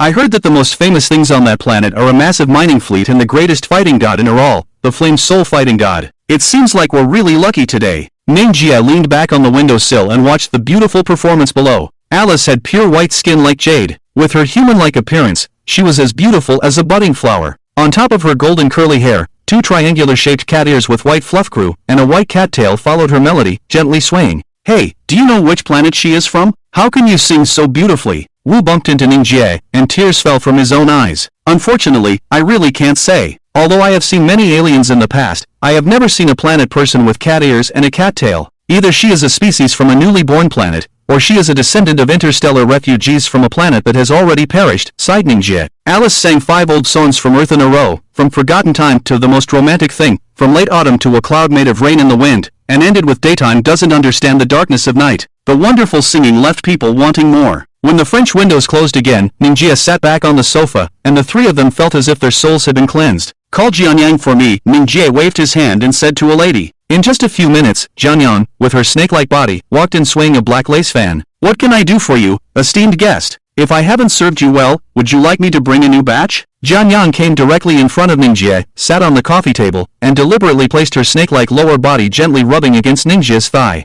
That's not necessary. I just heard some good songs earlier and was deeply moved. I would like to invite Miss Alice to have a drink. Is that possible? Ning Jie said with a drunken and hazy look. Esteemed guest, isn't that a bit inappropriate? Our Alice has been in Qinxing for 5 years, but she has never been to a private room or had a drink with anyone. Alice is too stubborn and insists on selling her art, not her body, Jianyang said with some difficulty. Is that so? It seems that tonight will be a disappointing night for me. It's just a drink, not selling her body. I like Miss Alice's singing voice, but I don't necessarily think she would sound just as wonderful in bed. After understanding my meaning, could you please ask her and let me know if she is willing to have a drink with me? Ning Jie confidently raised his cup, his gentle yet assertive demeanor making it difficult for Jianyang to refuse. It was rare for Jianyang to show an expression that was difficult to handle. Alright, since you have such refined taste, I will go and ask for you. If I can't make it happen for you, I will come back and drink 3 cups as a way to apologize, Jianyang said, getting up and leaving. Laughter and joy once again filled the room, and the 3, who had just sobered up a bit, were immersed in the wine jar once again. It was unknown how long had passed when Jianyang pushed open the tightly closed private room door with a casual gesture. Alice, who had been singing hundreds of meters away just now, walked in wearing crystal high heels like Cinderella. The other ladies sensibly lowered the volume of the music in the private room and gradually moved away from Mingia, making room for Alice. With a shallow smile on her dimples, Alice sat next to Mingia, looking somewhat unnatural.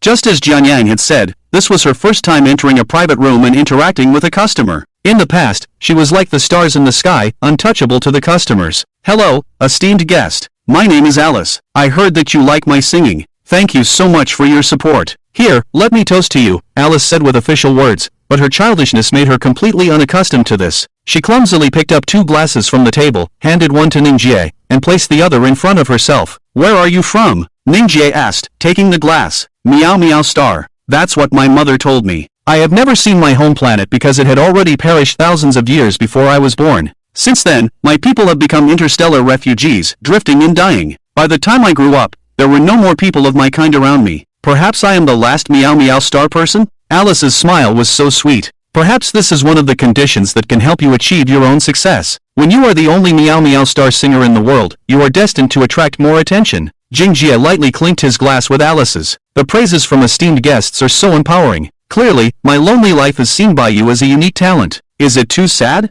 Alice laughed. Talent is talent, whether it brings sadness or joy. Jingjia poured the contents of his glass down his throat. The accounts have been settled. The total is 4,030,000 Vantian coins. We can save the 3,000. Let's consider ourselves friends. Paul tapped his calculator with his 8 claws and quickly reported the total. Not enough. It's simply not enough. Annie looked at her shopping list. Although she had already bought over 400 items, she still felt an emptiness in her heart. Let my convoy take the things back first, and then have my ordered goods delivered. I will have my convoy bring new gold over. By then, you can accompany me to see if there are any good items related to warships. Annie had already given her instructions, and they only left Miller and 10 soldiers behind. The rest of them accompanied the convoy to transport the supplies back to Noah's Ark at Spaceport 02. Sir, why don't you come with me to the office and take a rest? You've been shopping for almost 3 hours. I'm sure you're a bit hungry. Let me order some authentic dishes for you to fill your stomach before we continue our tour and shopping, Paul warmly suggested. Alright, Miller, let's go. Annie, being persuaded, realized that she was indeed a bit hungry. The staff also arranged for the remaining 10 soldiers to have their meals in the cafeteria. Everyone knew that with Annie's crazy buying power, even if it took another 3 hours, they might not be able to finish their work. So, eating was something that had to be taken seriously. Following Paul's winding path, they bypassed the military market. Paul's office was in a separate building behind. When Paul warmly pushed open the door to his office, the food and drinks were already prepared, filling up a large table. However, it seemed that it wasn't prepared for them. A burly naked man was sitting at the dining table, casually picking up a plate of food and opening the lid of the water tank above his head, pouring the entire plate of food into it. The shark head in the water tank took a deep breath, and all the delicacies flowed directly into its mouth. It chewed them into pieces and swallowed them. You're here too late. I was almost dying of waiting, captain of the hexagonal demon bull pirate crew. The mad shark turned around and grinned. Miller instinctively reached for the pistol in his pocket, but before he could take it out, several rat-faced pirates suddenly rushed out from the aisle, pointing their strange guns at his waist. It seems like you're all together? I never thought that octopus and shark were seafood. Annie glared at the octopus Paul beside her, while Paul smirked and stepped aside, making a pleased gesture. Whether it was a feast or a dangerous situation, Annie had no choice but to be pushed into it. She sat down in the seat opposite the mad shark. Captain, you look even more beautiful than what I saw on the communication video. Come, let me toast you. The mad shark was in a good mood and personally poured 2 glasses of wine, handing one to Annie. Sorry, I don't drink. Annie refused outright. You better drink it, or my hand might get a little sour. The mad shark maintained his posture of offering the wine, and his black pupils sent shivers down people's spines. The atmosphere became tense. Miller wanted to struggle, but he was tightly restrained by the 2 rat-faced pirates. After a moment of hesitation, Annie picked up the glass and poured the spicy liquid down her throat, causing tears to flow. Impressive drinking capacity. The mad shark poured his own wine into the water tank above his head and drank it all. I like a captain who knows the current situation. Honor and reputation mean nothing. When the enemy is stronger than me, I'll even eat shit if I have to. That's the law of the universe. Those who don't understand are fools, and they have either turned into skeletons or will soon become skeletons. If you want to kill me, you can do it when I step into this military market. Keeping me alive until now, you don't just want to force me to eat shit, do you? Honestly, Annie was very scared, almost scared enough to wet her pants, but her face remained calm because she knew that was the primary condition for her to live longer. Captain, you're joking. I'm not that cruel. I invited you here just to do business with you. The Mad Shark grinned in the water tank. Business? Do we have anything that Captain Mad Shark finds valuable? Annie asked in confusion. Of course we do. The entire Fanteon City can only produce something that makes me drool, and that's you, Captain Annie. The Mad Shark took out a glass tablet from behind and threw it in front of Annie. The screen displayed none other than the Flame Soul Battle God mech, but it wasn't in the same state as during the battle. In the image, the Flame Soul Battle God held a giant crimson sword, covered in bloodstains that were still evaporating, and the mech was surrounded by numerous alii symbols. I want your Flame Soul Battle God, both the Battle God and the mech pilot. Let's talk about the price. The Mad Shark's words were interrupted as Annie suddenly picked up the tall glass on the table and smashed it, transforming it into a dagger. Unfortunately, she wasn't fast enough. The Mad Shark suddenly jumped up and pressed her arm and neck firmly against the sofa cushion. Captain, there's no need to be so agitated. We're just talking business. No need to commit suicide, right? The Mad Shark seemed startled by Annie's actions. Listen, I can negotiate any deal with you, even if you ask me to eat shit.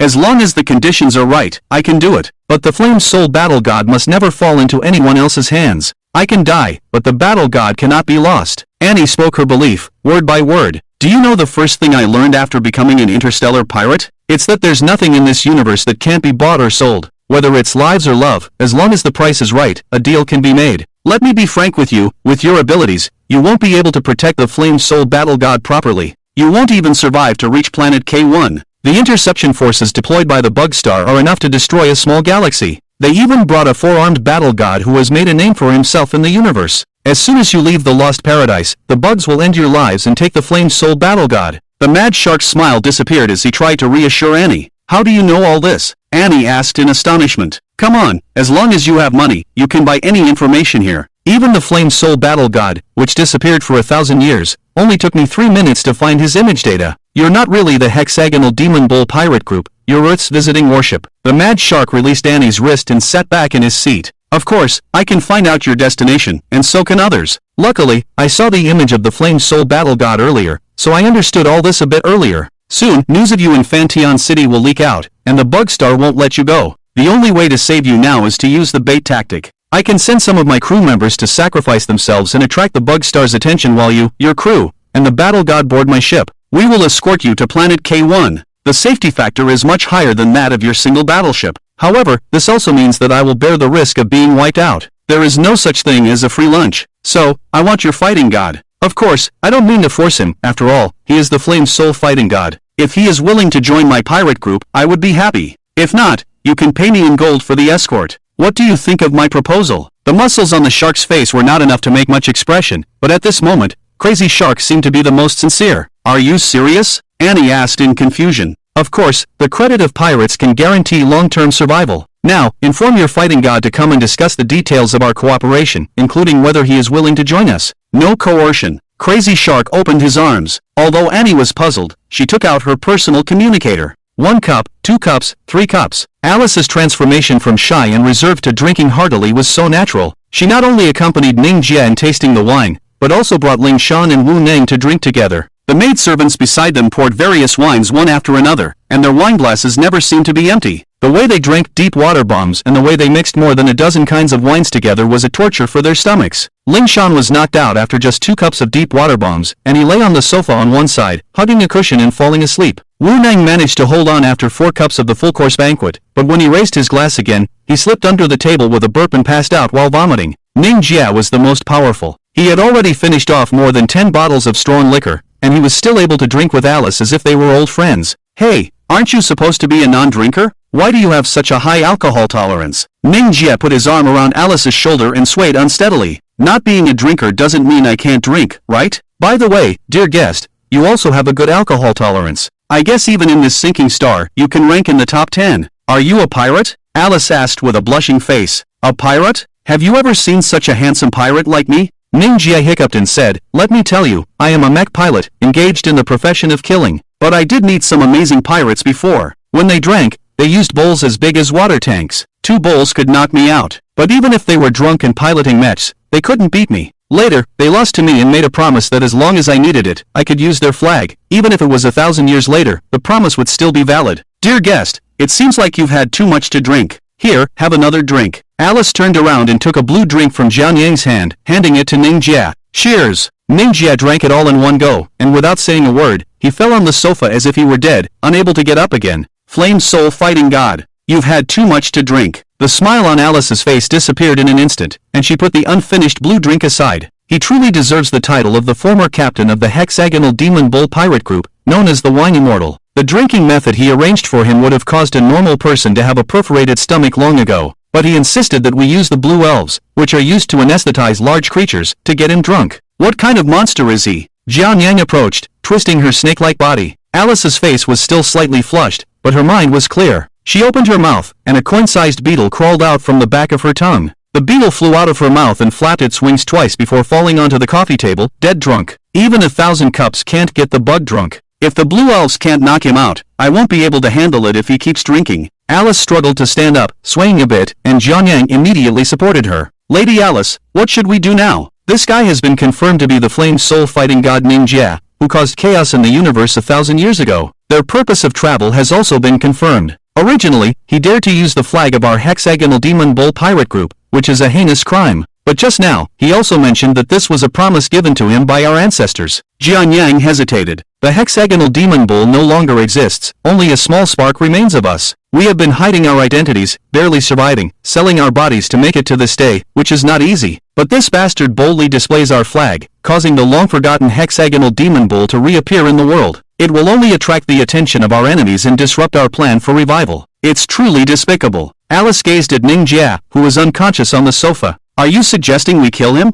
Jian Yang speculated, while the 30 misses by her side had already taken out various weapons from different corners of the box, ranging from rocket launchers to poison needles and daggers. Killing him like this would be a bit of a waste. The flame soul fighting god is considered a prominent figure in the universe, and perhaps he will be useful to us in the future. Let's lock him up in the dungeon and let him sober up, Alice ordered simply, leaving all the mess to the servants. As she turned to leave, a ringing phone suddenly came from Ningjia's pocket. What was even more bizarre was that Mingia, who should have been unconscious, sat up and took out the communicator to answer the call. Hello. On the other end of the phone was in Paul the Octopus's office, facing the smiling mad shark. After the call connected, Annie took a deep breath and said, "Don't look for me. I've been kidnapped. Don't leave the flame soul battle god." Before Annie could finish her sentence, a loud slap sent her phone flying far away. Damn it, I wasted so much effort. I really hate smart women. The mad shark glared at Annie and walked over to pick up the phone that had been knocked away. The captain already told you the details, right? The mad shark said through the glass tank. Very clear. What do you want? Ransom?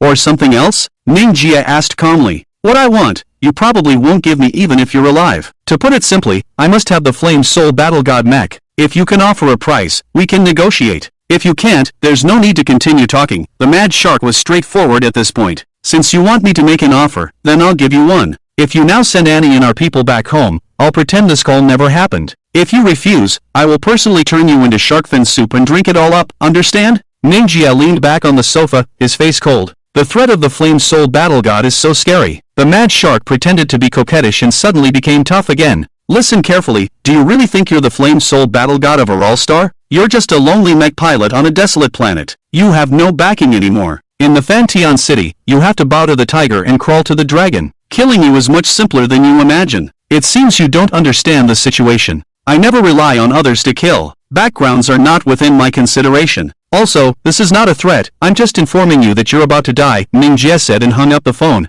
Sitting on the sofa, he looked at the ladies holding weapons in the room, surprisingly not surprised. Alice, on the other hand, was a bit stunned, as she had never encountered such a situation before. The atmosphere in the room was awkward, and everyone didn't know what to say or do. Can you pour me a glass of water? I feel a bit dizzy, Mingia smiled at Alice beside him. Kill him. Jian Yang suddenly flicked open a sharp dagger from her umbrella, but before she could approach, Alice blocked it. Alice then sat next to Mingia and poured a glass of water as he requested, handing it to him. Thank you. Mingia wasn't worried about being poisoned and gulped it all down. The blue elf burns my throat. Next time, you should dilute it more with water. Drinking it like this can kill a person. Are you also immune to alcohol? Alice asked in confusion. I won't let disgusting bugs crawl on my taste buds. I'll vomit. Mingia frowned. If you're wondering why I don't get drunk, I can only say that the effects of 1,000 years of freezing are good. Long periods of freezing have destroyed my pain nerves and slowed down my metabolism. I drank a lot before with Captain Joshian on the Wine Immortal ship for 3 days and 3 nights, so my body and nerves have adapted to the heavy alcohol.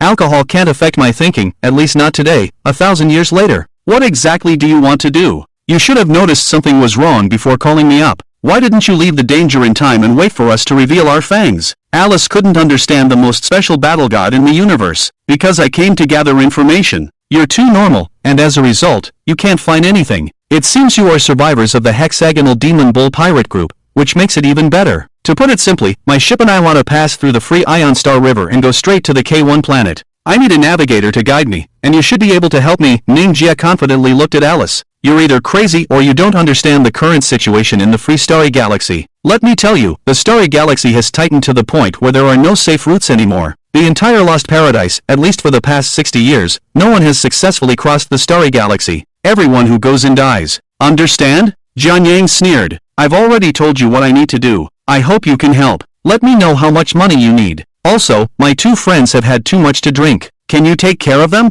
They're not fit for the dungeon. Just give them a room to sober up. Now, I have something more important to attend to. I'll come back to you once I'm done. Mingia didn't even listen to Jianyang's explanation. He stood up, adjusted his suit, and walked towards the door. Hey, do you understand human language? We're not your subordinates, nor your friends. Why should we do things for you? Jianyang had never received such instructions before. Since her true identity had been exposed, she no longer pretended to be a gentle and kind boss. The crime of drugging me, the crime of trying to harm me, the crime of betraying the promises of our predecessors. These are enough for me to kill each and every one of you. But today, I'm having a good time. Overall, I don't really like killing beautiful women, so it's best if you help me get things done. Otherwise, there won't be a place called Xinxing in the universe anymore. Mingia smiled as he turned around, his smile so cold. You probably don't like seeing me angry, because coincidentally, my Hangwu system, the driving force behind Zhutian, is my anger. After finishing his words, Mingjie turned and left, not worried at all that his companions would be harmed, and no one dared to stop him. Wait! Suddenly, Alice picked up a lady's coat nearby and walked up to him.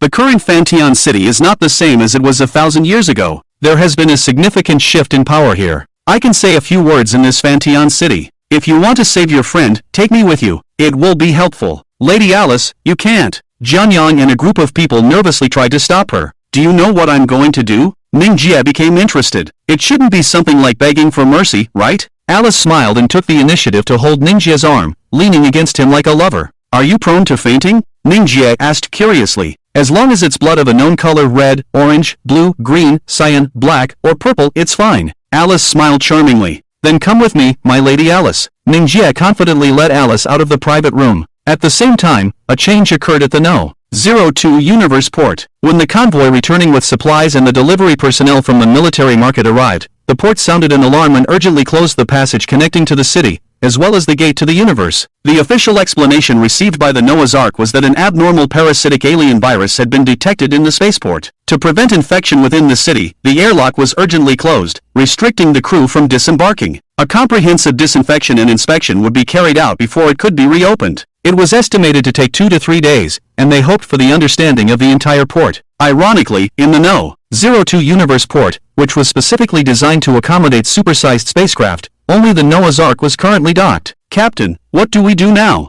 We can't contact the Annie group or the Ninja group outside. The communications officer said helplessly. Looks like someone wants to plot against us. X placed a black piece on the chessboard. X's worst fear had come true, someone with ulterior motives. It was like a lion flaunting its power, earning respect, while a show-off pig would only be seen as food. As the first step of the Earth's journey into the stars, it is clear that Mingjie will become a very powerful guide for them. However, Mingjie also has a drawback, which is the difference in height between where he stands and the Earth itself. He cannot deliberately lower his height to think about problems. It's like a rich person who is used to eating lobster and abalone. They can't go back to the days of eating only 3 liang of rice porridge. That kind of thing only happens in TV dramas and aspiring novels. So, what X needs to do is to try not to let the entire battleship become a burden for Mingjie and to catch up with his pace as much as possible. However, this does not mean that they can truly reach the level of a fighting god in the eyes of others. Simply put, if this is a battleship that truly belongs to the Araw Star royal family, then the Worm Star would never dare to appear in its interception path. On the other hand, the relatively weak Earth battleship, as well as its crew members, are easily targeted, devoured, and even annihilated by others.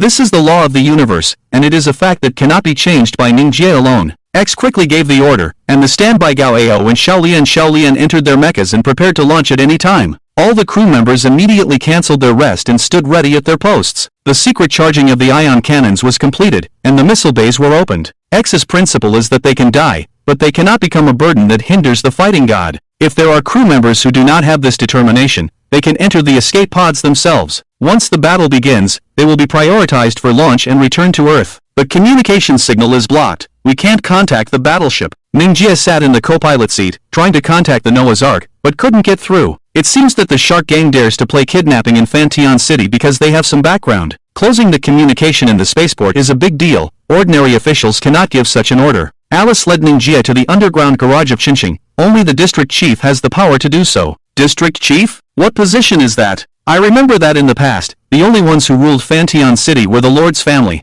Mingia has really been away for too long. The Lord's family was overthrown by the city residents 500 years ago. The imperial system is obviously not suitable for the increasingly diversified development of Fanteon City. Under the opposition of the business tycoons and the nobles in the living area, the Lord's family was forced to give up power and let the city be governed by the elected city residents. In order to achieve a balance of power, the management organization of Fanteon City was divided into three parts: the living area chief, the entertainment area chief, and the trading area chief. The most powerful is the living area chief, who is always led by the descendants of the former Lord's family. Even in elections, they have enough funds and connections to support their consecutive elections. The most mobilizing is the entertainment area chief, who is the most popular leader among the floating population in Fanteon City. In the vast territory of Fanteon City, where the floating population accounts for 80%, this is a force that cannot be ignored. And the most powerful is the trading area chief, who controls almost all the trade in Fanteon City. If you want to do business and make a living in Fanteon City, without his approval, even if you starve to death, you won't be able to sell your goods. Although the current trading area chief never admits it, there are already rumors that he is the behind-the-scenes boss of the famous multinational mecha manufacturing group, Nine Heavens. It is said that he spent a lot of money and personnel to campaign for the position of trading area chief in order to bypass the interstellar trade laws of the Starry Sky tragedy and smuggle the military weapons and mechas they produce to the greatest extent possible. It has to be said that since he was elected, the combat power of the surrounding interstellar pirates has made a qualitative leap. Alice briefly introduced the power structure of Fanteon City at present. Which district chief do you think is behind the shark pirates? Mingia asked curiously. From the details you just told me and the location of the kidnapping, it seems that the trade district chief is involved. Otherwise, even if the mad shark is bold, as a pirate leader of only medium to slightly higher level, he wouldn't dare to kidnap within the boundaries of the Fanteon City. Moreover, he knows that his opponent is you, the flame soul fighting god, and he still dares to demand a ransom. Alice spoke as she arrived at the underground garage. She pressed the unlock key, and a sports car with dim lights flashed a few times. Alice tossed the keys to Mingia, as it is customary for men to drive. Mingia caught the keys and without hesitation, tossed them back to Alice. I don't know how to drive, Mingia said resolutely. Are you joking? The mighty flame soul fighting god, who can handle even the huge mechs, can't drive? Alice couldn't help but laugh. Come on, when I left Earth, I was only 16 years old. Later, I fought alongside the Royal Alea for 3 years in a protracted war, and then I was frozen for 1,000 years in the stellar tragedy. Where would I have gotten a driver's license? Mingia resolutely sat in the passenger seat. You're really lucky. I've never been a driver for anyone before. You're the first. Alice sighed helplessly and started her distinctively angular white sports car. As it emerged from the garage onto the road, it attracted a lot of attention, not only because it was a limited edition supercar, but also because of the beautiful person sitting inside. Of course, Mingia was a forgotten character. What do you want to do now? Alice asked, tilting her head slightly. My friends are missing in the trade district. Can you find out where they are? Mingia asked. Of course, here, with just one phone call, I can do a lot of things. But do you really want me to help? Alice had something else to say. What do you mean? Didn't you just say you could help? Mingia was confused, scratching the back of his head. Yes, I can help you, but once I do, you won't be a special man to me anymore. You'll just be a scoundrel who needs someone else's help to act tough. In principle, I'd rather just be a spectator, quietly watching you fulfill your promises to others. Alice's gaze became somewhat distant. I don't understand. What do you want from me? I don't seem to have anything that would interest you, right? Mingia was puzzled. You're too modest. At least just now, when you coldly mentioned taking someone's life, I felt something stir in me. When they reached an intersection and the car came to a temporary stop, Alice turned her head to look at Mingia. Her cat-like, ethereal eyes seemed to see through his soul. I haven't felt that way in many years. Since that man died, living for me has been only about fulfilling the mission of reviving the hexagonal bull pirate crew. Whether you believe it or not, although I can drive, I am actually a mech pilot, the dream fighting god of the hexagonal bull Alice. I believe it, because when you toasted for the first time, I saw the subtle deformation of the bones in your palm. The mech you control should have more than 400 buttons, with more on the right side than the left. You're used to gripping the control lever with your right hand, starting from the deformation of the bones in your wrist. You like to go full throttle, so you must have a speed-oriented mech. You're one of the most troublesome opponents I've encountered. Mingia also saw through the other's soul. It's refreshing to talk to a colleague like this. To put it simply, my dream fighting god was a mech specially tailored for me. The driving force behind its grand system is love. Alice started the car and drove forward. Ironically, as someone who has lost the ability to love, I feel so guilty when I see my dream fighting god again. Are you interested in hearing your story? We still have a long way to go to the trade district, so let's use it to break the awkward atmosphere. Mingia supported his face with one hand, already assuming the posture of a listener. This is not a very long story, and the story is also very simple. The last generation captain of the hexagonal demon bull pirate group was named Jack. Before he died, he didn't know that he was the last captain. Jack was a captain with lofty ideals, different from the past captains who only sought to drink and eat meat, and enjoyed a carefree life of enmity and revenge. He always longed to settle down and find a land where the total number of the hexagonal demon bull pirate group, which had already exceeded 100,000 people at that time, could live in peace. In his search, Jack found a planet and also encountered Alice, who was sitting next to her parents' corpses, surviving by chewing on insects. Alice was only 9 years old at that time, which was like a newborn baby for the Meow Meow people who could live up to 300 years. Jack adopted her as his goddaughter and established a settlement fortress and stronghold on this planet that was once occupied by refugees. He started cultivating vegetation and crops, raising livestock, and began mining and trading goods. A pirate who no longer robs is like a vegetarian tiger, always making people want to touch its butt, but even if it starts to eat vegetables, the tiger's fangs are not fake.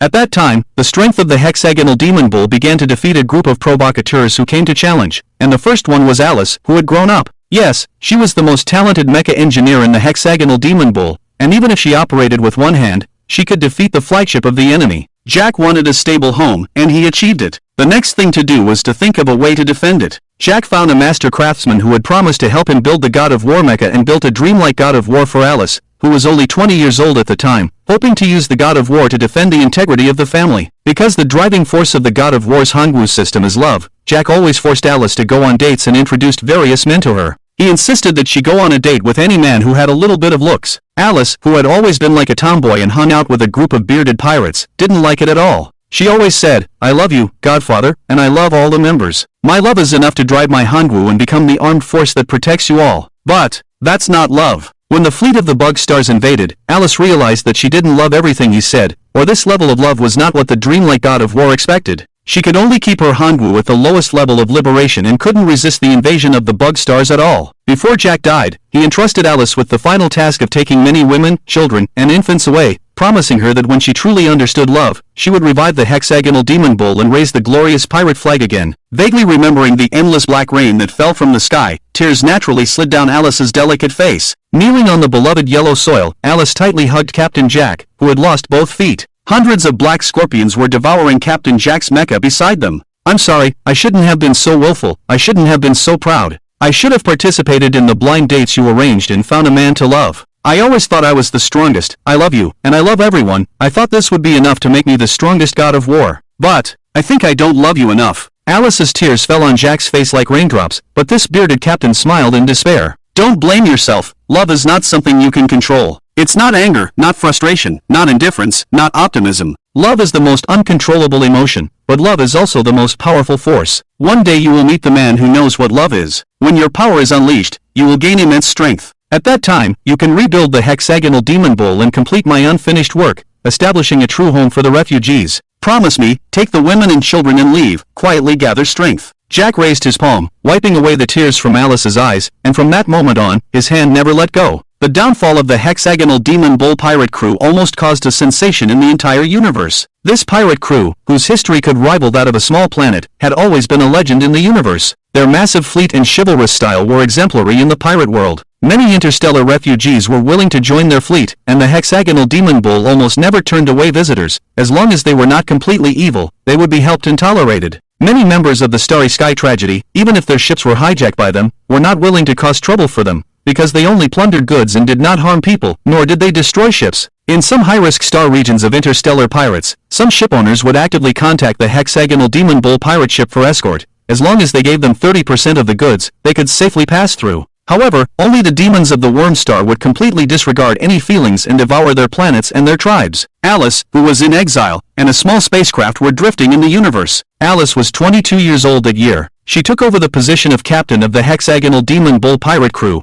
but her first order was to let this flag be forgotten in the river of time. They relied on the accumulated wealth of the hexagonal Demon Bull to purchase the operating rights of the sinking star. Alice began to sing here and has been waiting here. Do you know what I did during these 60 years of exile? Alice's smile carried an unknown sadness. I slept with at least 60 men who were called heroes, served as the mistress of more than 10 nobles, met poets, literary giants, musicians, and even the most notorious rogues. I never stopped trying to get to know more men, trying to love each and every one of them. But it wasn't until 5 years ago, when I woke up from a man's bed for the last time, that I realized that in the past 55 years, I had only been changing one unfamiliar face after another. I didn't love any of them. They never touched my heartstrings for a moment. Their humanity was filled with all kinds of vices and flaws, and I couldn't love them. So, I returned to the sinking star and started singing every night, no longer actively seeking men, turning myself into a work of art, waiting for the person I love to appear. Honestly, waiting is really painful. For a while, I almost forgot why I was waiting. You have lived a fulfilling 60 years, unlike me, who slept for 1,000 years and woke up to find that everything had changed. Jingjie looked out the window. You already know my story, so what do you think? Are you interested in being my boyfriend? Alice straightforwardly invited. Love in the universe often comes so straightforward and fierce, leaving you with no way to refuse. Not interested?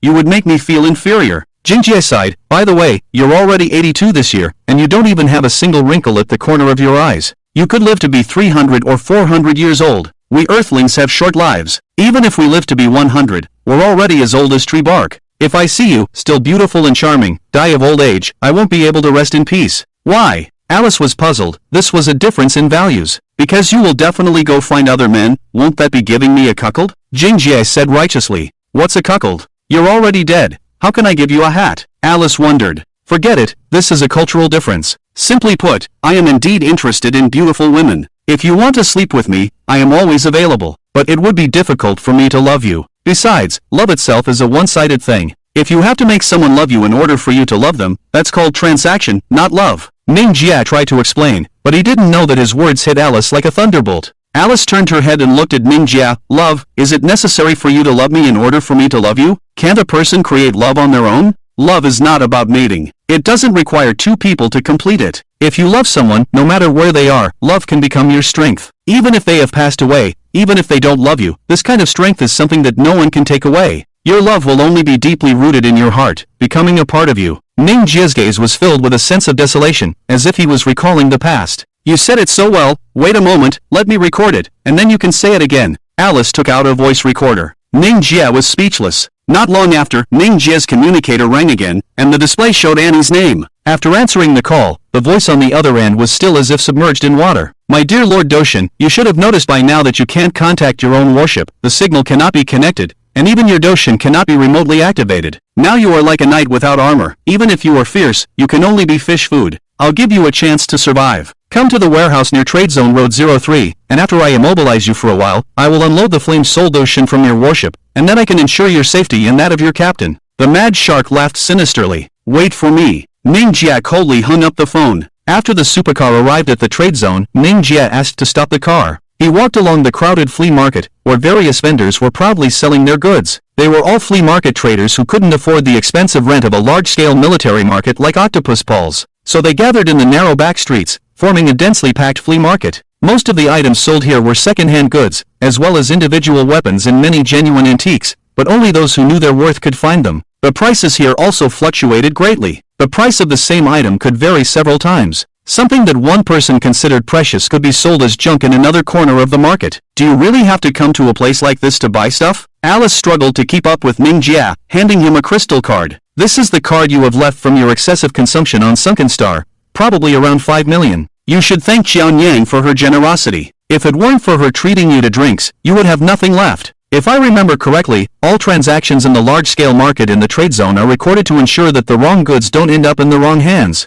However, this flea market is an exception. These are all tax evasion geniuses who find ways to evade taxes on the goods they sell. If you buy a rocket here, it might only be recorded as a screw. If what you suspect is true and someone from above is meddling, this caution is necessary. Mingia walked through the crowd, admitting that the flea market 1,000 years later had grown even larger, and the crowd had become even more diverse. In addition to armed forces, there were even lazy mercenaries sitting in corners, wearing price tags and displaying their professions. From mech pilots to laborers stoking boilers on warships, there were all kinds of people. After searching for a while, Mingia finally found a storefront in the corner, located in the basement. It was an antique shop called Good Goods, and the old-fashioned decorations seemed to have remained unchanged for 1,000 years. Here it is. Mingia pushed open the shop door and walked in. The Good Goods antique shop was not as beautiful as its name described, but it was indeed difficult to find the so-called good goods at first glance in the 20 square meter store. The old shelves on both sides were filled with various old but clean little trinkets. It was like a microcosm exhibition hall, where you could find the Araw from Earth, as well as teacups from the Araw star, unhatched insect eggs from the worm star, and all the little trinkets you have or haven't seen before could find a place to stay here. Welcome. If you like something, feel free to choose. The price is negotiable. Behind the counter in the corner of the shop,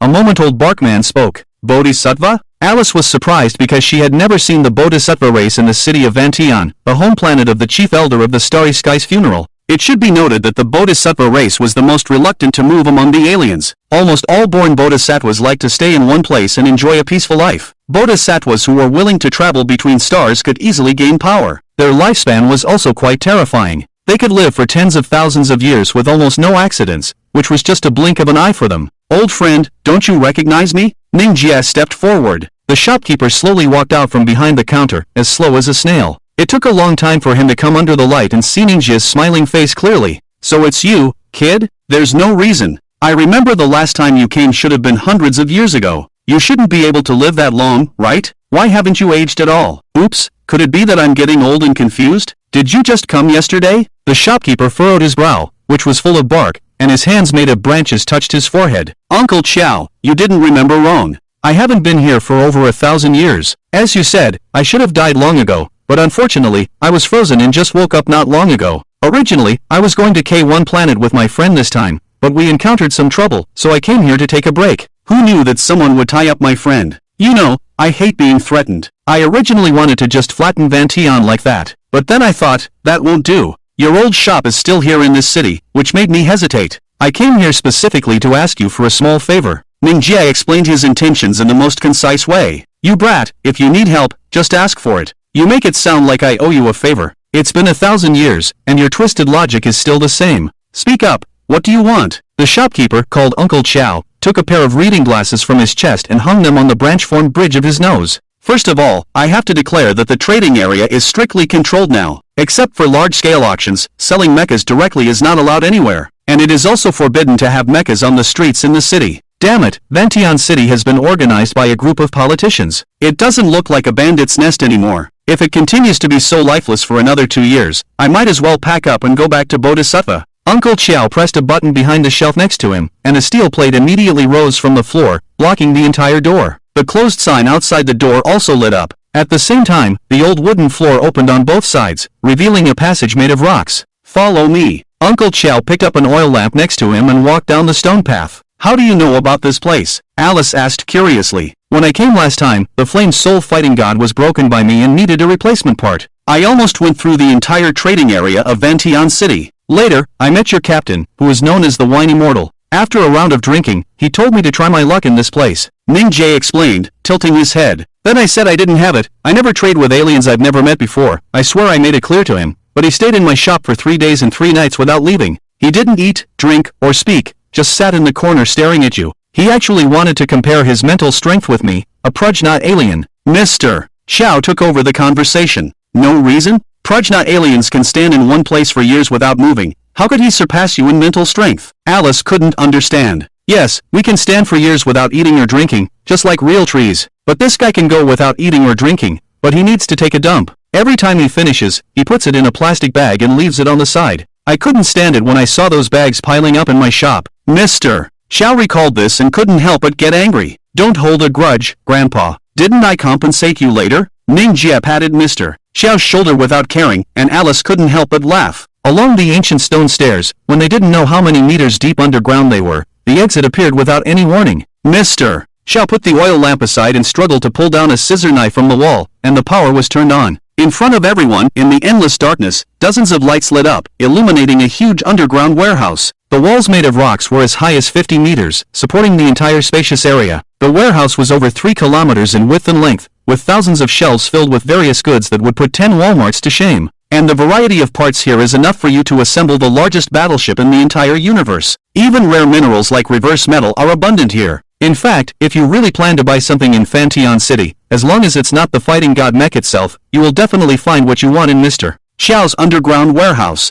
Mr. Xiao's business model is very strange. He has an interest in collecting parts, just like dragons like to collect gems. Although dragons can't wear jewelry at all, just looking at these shiny things makes them happy. So Mr. Xiao doesn't like to sell his treasures very much. For him, every screw here is extremely precious. In the entire universe, there are no more than 100 people who have seen this underground warehouse, and the number of people who have actually bought something from Mr. Xiao's warehouse is less than 60. Even so, Mr. Xiao is still not short of money to spend because to ensure long-lasting friendships, these 100 people automatically send a large sum of money to Mr. Xiao's store every year, regardless of whether they buy anything or not. The purpose of this is ridiculous, just to remind the elderly Mr. Xiao not to forget their friendship. And once they need to buy something from here, Mr. Xiao never quotes a price, he just lets his friends give whatever they want, whether it's more or less, it doesn't really matter. Mr. Xiao is grateful for everyone's support over the years and has never thought of extorting anyone. He also understands that friends who come to his underground warehouse to get things usually have a genuine need. But strangely enough, for many years, none of the friends who came here ever paid less than twice the market price, because many of the things they need are priceless.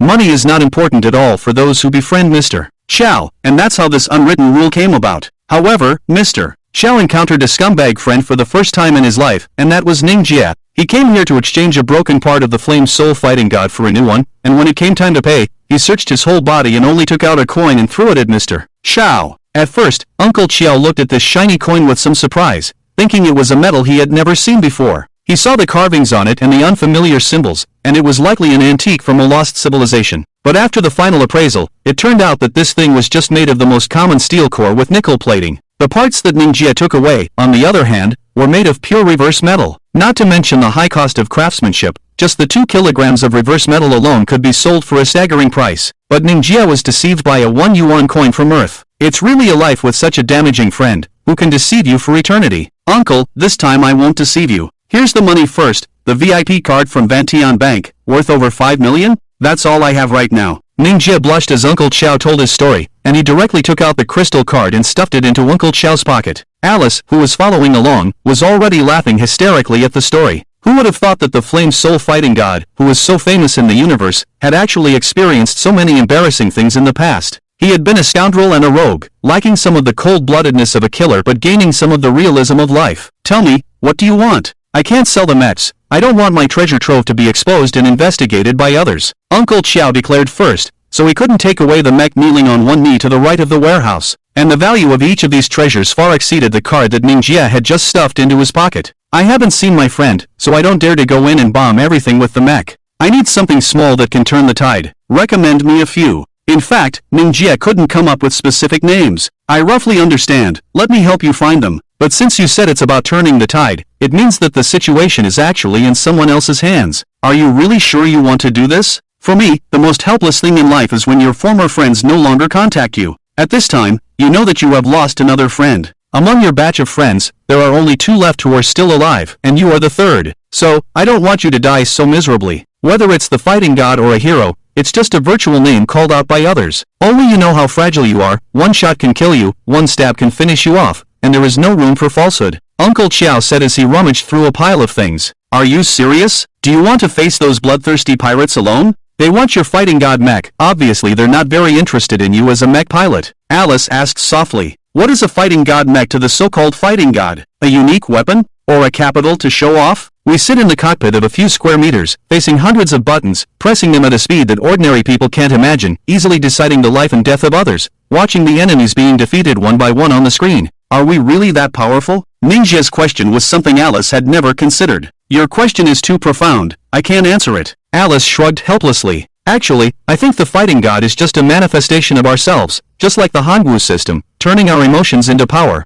So, if we lose that strength and confidence after leaving the mech, then we don't deserve to sit in the fighting god mech. I suggest that fighting god mech pilots should personally kill some enemies, feel the blood splashing on their faces, and experience the taste of stopping someone's heartbeat. Only then can we build a truly powerful inner self. You must have killed a lot of people yourself. Alice speculated about Mingia's past. To be honest, if I were to classify that bastard Hammond as a bug, I still haven't personally killed anyone up to now. Or, to put it another way, there was once a person, and I tried to kill him, but in the end, I failed. Every time Mingia thinks of him, the red earring, the emotional controller in his ear, stings. Highway 03, in the trading zone, is now the border of the living zone. To ensure a peaceful life in the living zone, a large open space has been left in the middle. It is strictly forbidden to build markets on this border, and it can only be used as a warehouse for storing goods. When Alice's sports car stopped outside the warehouse area, Mingia had just woken up from his sleep. He didn't bring anything with him and got out of the car as soon as he opened the door. The only difference from when he came out of Uncle Qiao's underground warehouse was the addition of a silver ring around his neck.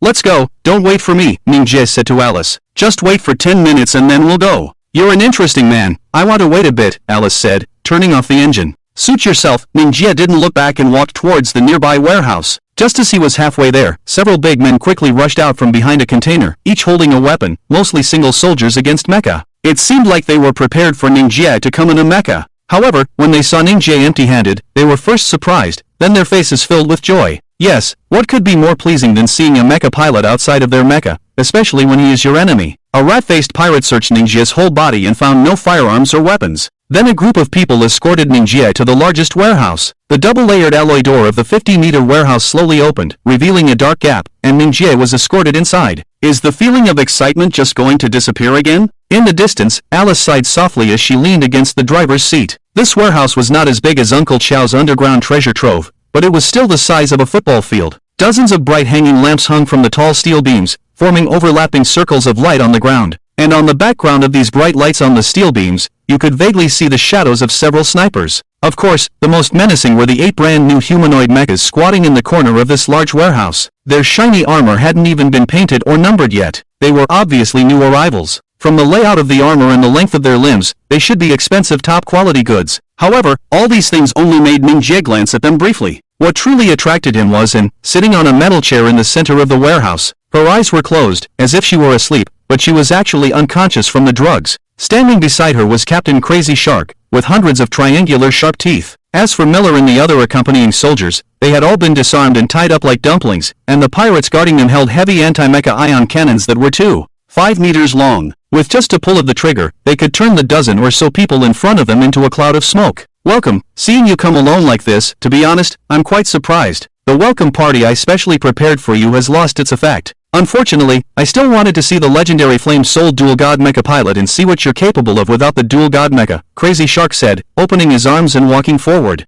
"I'm here, release them," Mingia said coldly, without any emotion in his words. "Are you teaching me how to do things?" Crazy Shark's face turned dark like a water tank. "No, I'm ordering you. Follow my instructions before you can't speak with that big mouth of yours. If you do, you'll live." Mingia looked calm, without a hint of joking. "You're really funny." Shark couldn't help but laugh. Dozens of his subordinates followed suit, laughing loudly. The laughter echoed in the large warehouse, sending shivers down people's spines. But suddenly, Shark stopped laughing and threw a punch, hitting Mingia square in the stomach. The small human was sent flying, tumbling several times on the ground before coming to a stop. Mingia tried to stand up, but failed several times. On the last attempt, he even vomited a mouthful of dark blood, splattering it on the floor. "I've been eating too well lately, my reactions have slowed down." Mingia wiped the blood from the corner of his mouth and stood up again. At this moment, everything happening in the warehouse was being transmitted to another person through a camera. He quietly watched Mingia's cold smile and caressed his pet, a Persian cat with 4 ears. "You brat, you're either an idiot or crazy. Can't you see the situation clearly?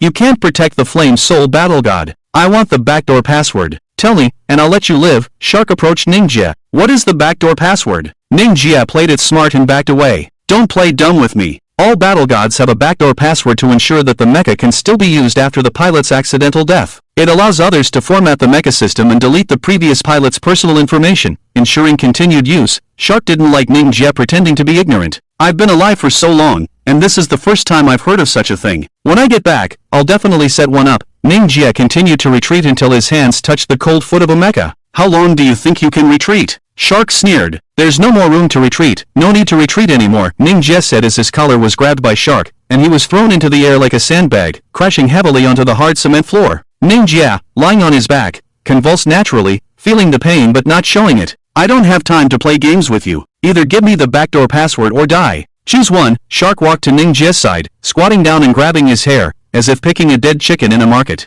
Do you think you've won? Mingia smiled with blood all over his face. You think you're doing things for the powerful and influential backstage, whether it's kidnapping or killing, it doesn't matter. Are those 8 brand new mechas the down payment for your reward? It's ridiculous that you think you can get the final payment, say more, and you'll die faster, Shark sneered, not caring at all. They say sharks have small brains, as dumb as pigs. The Flame Soul Battle God is the battle god of Araw star, representing the glory of the planet. How could it allow itself to fall into the hands of outsiders? The moment you accepted the battle god, you were already targeted by Araw star. Is your backstage powerful enough to dare to offend the level of the judge of the Starry Sky's sorrow? So, you self-righteous guy, will be packaged like a gift and sent to Queen Araw. Of course, you will have your tendons severed during the arrest, rendering you unable to write, your vocal cords cut, rendering you unable to speak, your eyes gouged out, rendering you unable to see, and your eardrums punctured, rendering you unable to hear. But that's not safe enough, so a strong poison will be injected into your brain, causing brain death. That way, it will be much safer. Impossible. Shark said this, but his heart was already wavering. His pure black pupils were searching, proving that he was thinking, and thinkers are most prone to making mistakes. When he felt the grip on his hair loosen slightly, Mingia suddenly used both hands to support himself and headbutt Shark's fishbowl breathing mask. This tempered glass water tank, which could withstand a certain amount of force, unfortunately shattered when it was struck by the desperate attack of Mingia, even cracking his own forehead. The shattered fragments of the water tank scattered like tiny crystals. The shark, deprived of the seawater it was immersed in, thrashed its gills like a drowning person, but it couldn't get any oxygen. It fell to the ground in agony, and the subordinates by its side surrounded it, while the snipers also aimed their guns. Unfortunately, no one noticed that a thin metal plate the size of a fingernail had been attached to the foot of the mecha that Mingia had just touched. The party has begun. Mingia stood up and pressed the silver collar on his neck. 2 green indicator lights lit up on the ordinary collar. Mingia waved his arm upwards, and the silver mecha that had been parked on the side also swung its arm upwards, causing the steel beams supporting the roof to become chaotic. The 4 snipers screamed and fell along with a steel beam. The quiet warehouse instantly became chaotic. In the moment when the pirate guarding soldier turned his head, Miller jumped and knocked the pirate to the ground. Over a dozen soldiers who had been waiting to attack rushed forward. Although their hands were tied behind their backs, they were still terrifying even when suppressed. Mingia. Miller pulled out a dagger from the pirate's shoe, cut the rope on Mingia's body, and shouted towards Mingia, who was standing in the center of the warehouse. Steel frames fell like sharp swords, some of them piercing the ground less than half a meter away from him. Take Annie and go. Today's party is not suitable for children. Mingia smiled. Miller's duty was to protect Annie, and without him giving orders, Miller had already stepped forward and carried Annie on his back, running towards the back door. Where do you think you're going? A mecha stepped forward, intending to stop them, but suddenly a 5-meter-long I-beam flew straight towards it, hitting the side of the mecha's head. The beam was not sharp enough to penetrate the armor, but the powerful force caused the mecha to fly sideways, crashing through the not-so-thick wall of the warehouse. Damn it, Lao San, you're fucking crazy. The mecha pilot, who was sitting in the cockpit and was almost knocked unconscious, cursed angrily. The silver mecha that had thrown the steel beam lowered its hand. Big brother, it wasn't me. The mecha's operating system has completely malfunctioned. Damn virus. The mecha pilot inside the silver mecha frantically pounded various buttons, but it couldn't elicit any corresponding response from the mecha. Alright, are you ready to die? Mingia wiped the blood from the corner of his mouth with a cold smile. Strangely, the silver mecha also wiped the corner of its mouth with the same motion. The treasure that Grandpa Chow found for Mingia was called the termite simulation controller. Its inventor was a super hacker who was said to have been imprisoned shortly after inventing the termite simulation controller. So there were only 2 sets of termites left in the world. One set was kept as evidence in the evidence room of the planet they were on, and the other set fell into Grandpa Chow's hands. The working principle of the termites was simple. By using a thin microcomputer sticker, it could quickly decipher the operating systems of most mechas in the universe, rendering all buttons in the cockpit useless and completely removing the control of the mecha from the mecha pilot. Then, the control would be taken over by the person wearing the control collar, allowing the infected mecha to simulate the actions of the wearer 100% and complete specific combat tasks. If this great invention were mass-produced, it could completely change the course of the war. Ironically, its inventor was imprisoned for running a pornographic website. Perhaps only Grandpa Chow truly understood the value of this invention. What do we do now? Shouted a companion in the mecha. Who cares how he did it? Let's tear apart this infected mecha first. The mecha that had been knocked down on the ground got up, and the other 7 mechas around it were not idle either. They all pounced on it. Mingia took a deep breath and suddenly sprinted sideways. Although he only ran 3 meters, it was enough to reach the nearest black mecha in sync. Brother, don't blame me, said the mecha pilot of the black mecha, but he pulled out a huge melee axe from behind and swung it horizontally, cutting a huge gash even in the adjacent warehouse wall. However, the silver mecha charging forward did not slow down at all and rushed into close proximity with the black mecha. As if planned, it grabbed the wrist of the black mecha's swinging axe, not giving the opponent any chance to react. The silver mecha directly headbutted the black mecha's head, resulting in a fierce impact that shattered the silver mecha's head while completely detaching the black mecha's head from its body, sending it flying. With the loss of visual feed, the silver mecha nonchalantly drew a tactical dagger from behind. The mecha pilot inside the black mecha panicked as if facing imminent death and quickly opened the cockpit, preparing to escape. However, when a clear image appeared before his eyes, all the mecha pilot saw was the sharp blade thrusting straight towards him. The sound of a short, continuous scream abruptly ended as Mingia acted swiftly. 1. Mingia on the ground made a slashing motion, while the silver mecha brought out a splatter of flesh from the abdomen of the black mecha. Another black mecha lunged forward, raising its rapid-fire machine gun. The deafening sound of gunfire and the dazzling flames could blind your eyes. But shortly after the gunshots, the black mecha crashed through the warehouse and flew out, with the mecha pilot inside already dead from the damage. Get out of the way! The mecha pilot pushed aside the debris on his body and stood up again. However, the first and last thing he saw was the parallel flying axe, which precisely cleaved into his waist. The axe bit into the cockpit, and the black mecha's powerless knees knelt on the ground. You wouldn't want the author to describe the appearance of the mecha pilot at this moment. It's all your fault, killing you will do. A red mecha, being smarter, aimed its pistol at Mingia on the ground. In that instant, Mingia knelt in his direction, and behind him, the silver mecha also knelt down, taking 3 scorching bullets with its metallic arm. You have a bit of a brain, but those with brains are usually the priority targets for killing. Mingia charged forward again. With his companions, including Miller, coming to the entrance of the factory area, they eerily discovered the supercar and Alice standing there excitedly. Don't panic, it's basically safe here. Mingia will take care of the rest for you, Alice said to the newcomers. Who are you? Miller, carrying Annie, asked warily. Me? If Mingia survives today, I will become his lover, Alice smiled. At the same time, one after another, mechas crashed through the outer wall of the huge warehouse. All these originally brand new mechas had fatal injuries in the cockpit area, some torn apart as if bitten by beasts, and some directly pierced by steel beams. One mecha was even blasted into pieces by a cannon. The last one still alive was the captain of the Jeja team, who was also the first to shout. His mecha had its feet's axles severed, rendering it disabled and only able to crawl slowly on the ground. At this moment, a battered and almost falling apart silver mecha stepped out from the hole in the warehouse wall. This mech, which should have been scrapped long ago, stands like a monster, with enough wounds to kill someone 10 times over, but all attacks on its main drive shaft were evaded. Yes, this monster synchronized by Mingia still walked out with a bloodstained tactical dagger in hand. Hero, spare me. I'm just a small soldier following orders, please let me go. Mingia's mech grabbed the right foot of the crawling mech and forcefully pulled him back in front. He easily straddled the disabled mech's waist and swung the tactical dagger left and right, creating a flash of light in the air. The disabled mech's hands, devoid of kinetic energy, fell to the ground, and Mingia accurately severed the mech's arm drive belt. Now, the broken silver mech lightly held the dagger and slid it slowly along the body towards the mech's abdomen. No! I can't resist anymore. Spare me! The mech pilot howled like a madman on his knees. Mingia, kneeling on the ground, remained silent, imitating the action of eating oysters. He inserted the dagger into the gap in the cockpit armor and exerted force. The entire armor popped open like a jewelry box. A typical mech has 2 layers of armor protecting the cockpit, consisting of heavy upper armor and hard inner armor. For the protection of the pilot, even the worst mech invests heavily in cockpit defense. Because as long as the mech pilot is alive, the mech still possesses a certain combat capability, even without limbs. To completely destroy a mech's combat capability, the best way is to destroy its cockpit and the mech pilot. It's like the human heart. Mingia skillfully opened the double-layered armor and saw the terrified mech pilot inside. Don't kill me.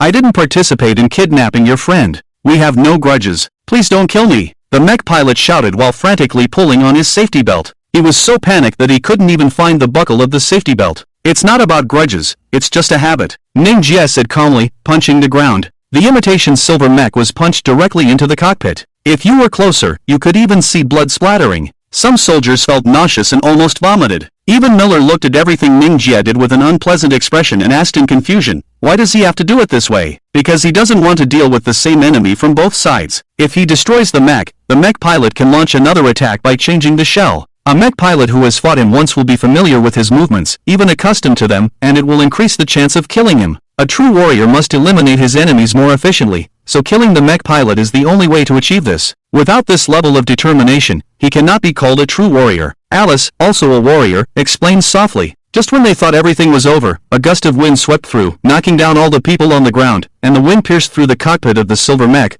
creating a hole the size of a truck's head. The poor mech pilot inside didn't need to worry about whether he was still alive. The powerful wind lifted the entire silver mech off the ground, and the already dilapidated mech disintegrated into scattered parts. After a few seconds, the deafening sound of gunfire was heard in the distance. Such power? A large-caliber anti-mech sniper rifle? The military has banned these bullets. Damn piercing rounds. Alice, standing upright on the car, frowned and looked towards the starting point of the trajectory. The shooting position was more than 10 kilometers away from here, and it was difficult to see the appearance of the mech being fired with the naked eye, only that it was as white as a cloud. At the same time as the shooting, dozens of armored vehicles and hundreds of soldiers wearing individual armor rushed in from all directions of the factory area. They were like small mechs, holding machine guns with chainsaw bayonets. Get down! Get down! The command with electronic tremors, along with dozens of dark gun muzzles, was the best explanation. Miller and the others had to obediently lie down on the ground. As for Alice, she just showed her identification, and those armored soldiers didn't dare to approach her at all. The armored soldiers of the battalion immediately surrounded Mingia.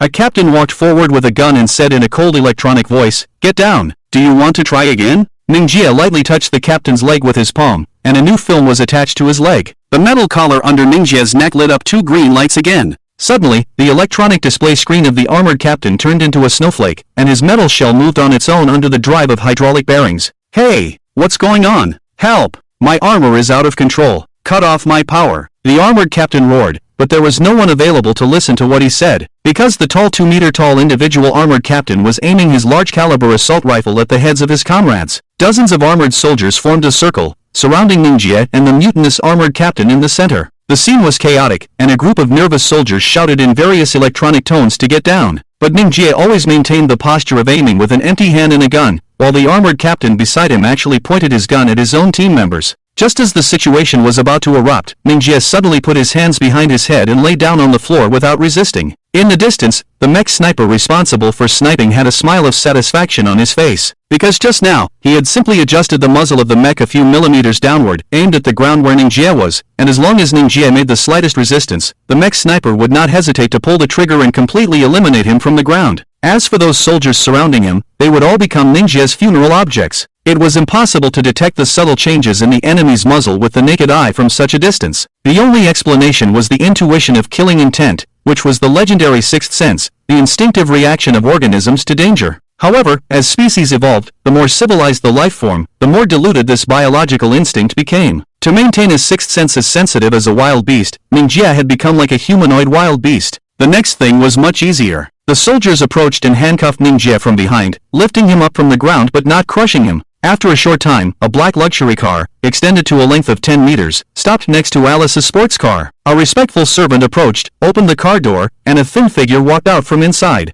He was wearing a black silk cloak. The newcomer was about 180 centimeters tall, weighing no more than 100 pounds, with 2 pointed ears resembling bats and white skin as thin as paper. He was holding a 4-eared Persian cat in his arms, and when he smiled, his sharp canine teeth were exposed like a vampire. "Isn't this the famous Alice from the Chinching family? Long time no see. How have you been?" The newcomer looked at Alice and politely greeted her. "Mayor Dracula is a busy man. How can he have time to waste in our dusty place? We, these performing women, can only make a living." Alice chuckled and changed the subject. "District Chief, these people are my friends. I don't know about you. I advise you not to speak. You know that you are just a performer. Although you belong to the entertainment district, don't forget where you stand. Shut up, and you can leave here alive." Dracula's smile disappeared in an instant, and his icy gaze sent shivers down people's spines. Holding his cat, Dracula walked towards the center of the encirclement. The crisp sound of his leather shoes silenced the surrounding noise. Even the busiest soldiers immediately stood at attention and saluted Dracula. This is power. Even though these soldiers could easily take your life with a flick of their fingers, you can make them fear you and not dare to show any resistance.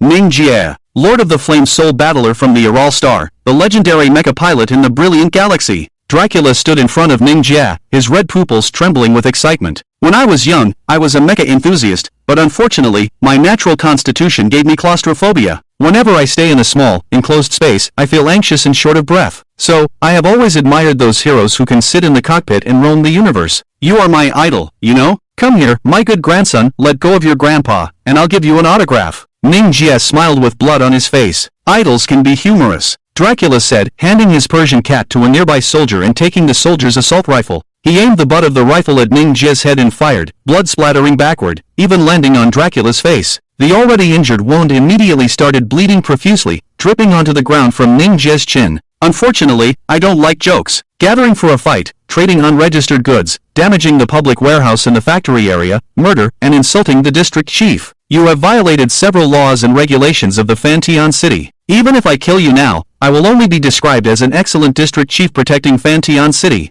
You dare not, otherwise you wouldn't be using that pig-brained mad shark. Mingia smiled and spat out a mouthful of blood. You're right, you're very clever. Dracula threw the firearm aside, picked up his cat again, and gently stroked it. Indeed, I dare not kill you, especially knowing that just mentioning your name makes the Araw people as excited as if they were injected with chicken blood. But you should know that the privileged will never keep just one dog. According to convention, I will send you to the detention center of the security department to await processing. There are no single cells there, but many interstellar felons and hooligans are held. If you are played to death, we can only express our regrets. And the warship you are on, along with the cargo on it, will resist in violation of regulations after learning of your death. To ensure the safety of Fanteon City, it will be sunk and explode, scattering debris in the starry domain of the Lost Paradise. After searching, we have not found any remains of the Flame Soul Battler. However, with a serious and responsible attitude, the search will continue. Even if we find a small piece, we will pack it and return it to the Araw Star. Good, very good. It seems that today, even if I don't want to die, I must die. But please remember, since stepping into the universe, there have been millions of people who want me dead. In the end, there are only a few who can still talk to me while alive. Mingia threatened coldly. You truly deserve to be the idol I admire, always filled with a chilling intent to kill. Please rest assured, after you die, I will send you back to Earth for burial. Dracula spoke, leaning close to Mingia's ear and whispering,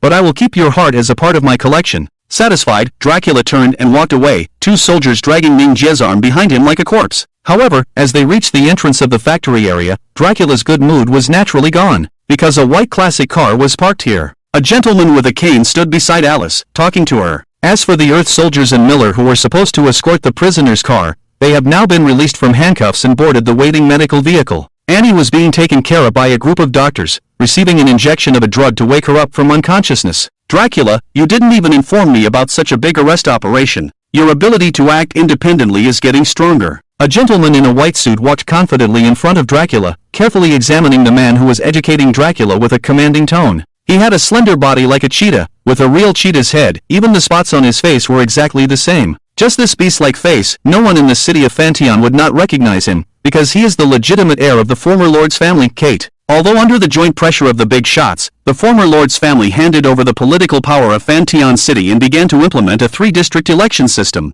However, the influence of the Lord's family in Fanteon City is still unquestionable, especially the contemporary Kate, who is considered the elite among elites. Not only did he graduate from a famous interstellar academy, he is also proficient in mech driving, skilled in martial arts, knowledgeable in art, has taste, and is even the district governor of the residential area. He has almost everything that can make every woman fall for him. However, he also has his own weakness. Alice told me that her friend has fallen into your hands and hopes that you can hand him over. Kate rarely used a negotiating tone. What if I say no? Dracula replied coldly. You have arrested Alice's friend with a bunch of charges. I suppose you want to go through the normal judicial process. Do you need me to contact the Fanteon Arbitration Committee? We can have a trial within an hour. Kate took out his phone. No need. 7 out of 10 of those old guys are servants of your noble lord's family. It's meaningless to play this kind of process. I don't have that much time. Since you came to me for someone today, fine, I'll give you face. But let me remind you, as the big brother, don't spend all your time fawning over a little bialzy from a nightclub. You're tarnishing the face of the Lord's family. Before Dracula finished speaking, a cold light flashed in front of him. A slender long sword drawn from the cane was already pressing against his throat. The heavily armed soldiers nervously aimed their guns to protect their leader, but in an instant, all the armor on these soldiers lit up with red aurora dots, all of them emitted from infrared sights from various corners of the nearby buildings. Judging from the terrifying number, each mech soldier had at least 3 guns aimed at their heads, hearts, and wrists. The dots on the group of mech soldiers closest to Kate were enough to turn them into hornet nests in an instant. Listen carefully, blood-sucking monster. What we value now is freedom of speech, so it's okay if you insult me. I'm very open-minded. But if I hear even half a word insulting Alice from your mouth, half a word,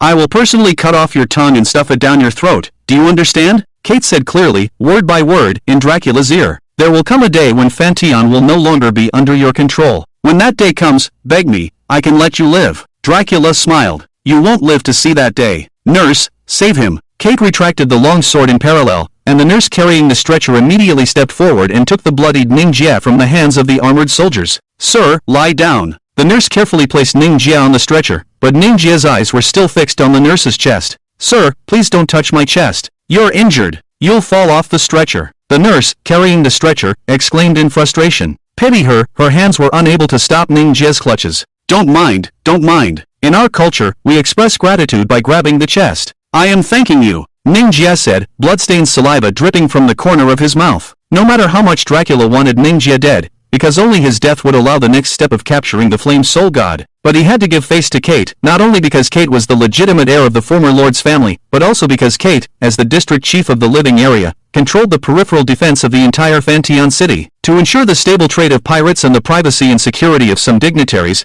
there were over 100,000 troops stationed in the peripheral defense of Fanteon city throughout the year. As for the number of warships and mechas, apart from the authorities, even district chiefs like Dracula had no idea. With the same military power as Kate, she could easily make you disappear into the dark universe within minutes of leaving Fanteon City. Dracula was not a fool, especially when facing a madman whose emotions clouded his judgment and who held military power. He had no choice but to back down. Groups of armored soldiers had to sit back in the armored vehicles they came in and leave in embarrassment. Dracula also got into a lengthened sedan and left. When Kate saw Mingia, who was pinching the nurse's chest, being taken away in an ambulance, she returned to Alice's side and sighed softly, "Is this your new lover?" Mingia, the Flame Soul God who once shook the universe 1,000 years ago. If I hadn't seen him, I would have thought he was a good choice. But now it seems that this guy is no different from a rogue on the street. Kate, didn't we agree? After we broke up, no matter who I find, you can't criticize. That's the premise for us to remain friends. Alice smiled, leaning against the car door. Break up?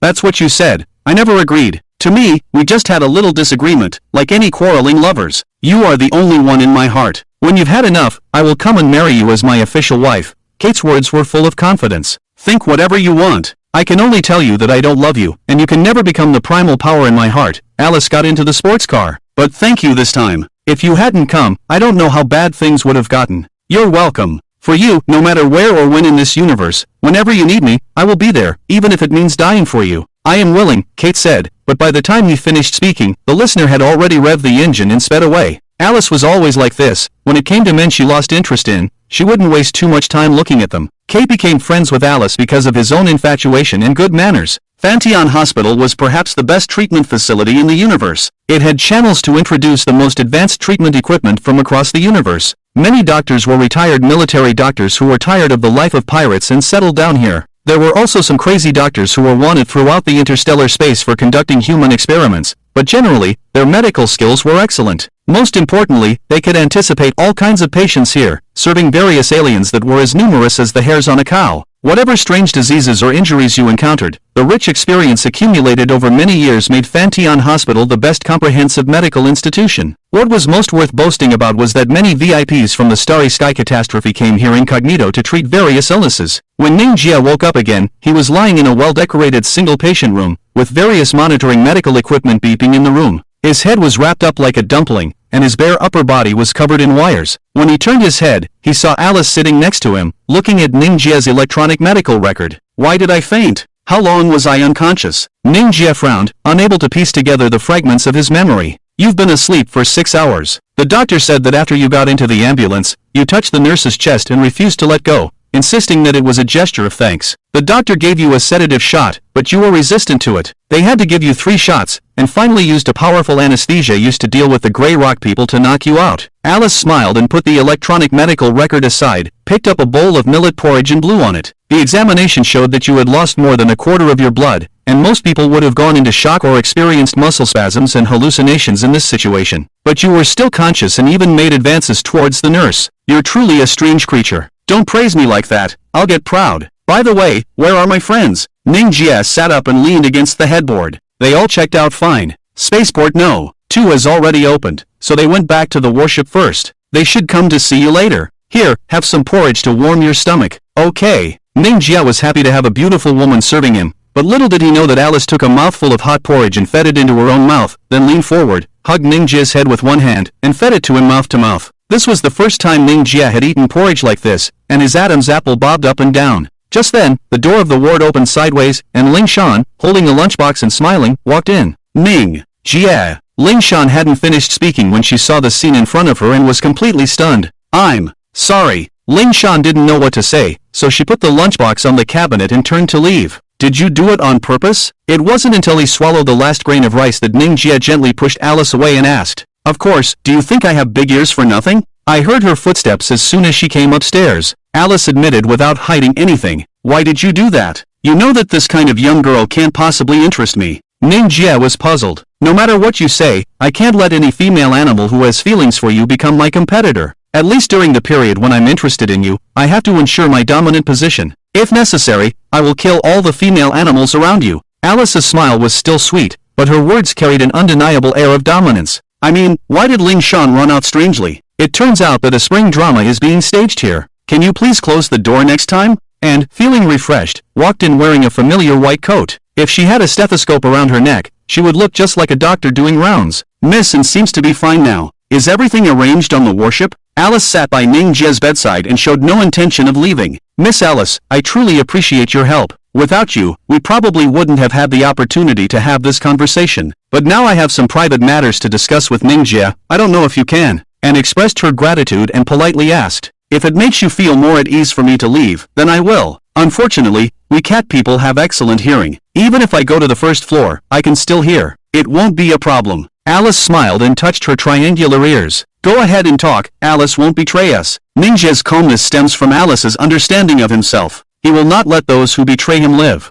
Okay, to put it simply, Annie sat down by Mingia's bed and lowered her voice. I brought the flame soul god into the city. Are you kidding? Won't the inspectors check you? Alice was shocked. Kate seems to have a lot of power in Fanteon City. I heard that the reopening of the No. 2 spaceport was his personal order. The armored truck carrying the mecha was just a gift for Kate. The inspectors didn't dare to touch the cargo container at all, Annie said proudly. Woman, I asked my friend to save you, but that doesn't mean you can shamelessly act recklessly. You know that if something goes wrong, Kate will also be held responsible. Alice glared angrily. She hated the cunning of the woman in front of her, even though such people generally lived longer in space. I'm sorry, Miss Alice. We bear the burden of 6 billion lives. Mingia is our biggest asset. For the survival of the Flame Soul God, every one of us who comes out can die, but Mingia must never make the same mistake again. So, I have something to tell you. Annie took a deep breath and looked at Mingia. Next time, no matter which one of us encounters danger, please treat us as if we are already dead. Don't interfere in our dangers and cause harm to yourself.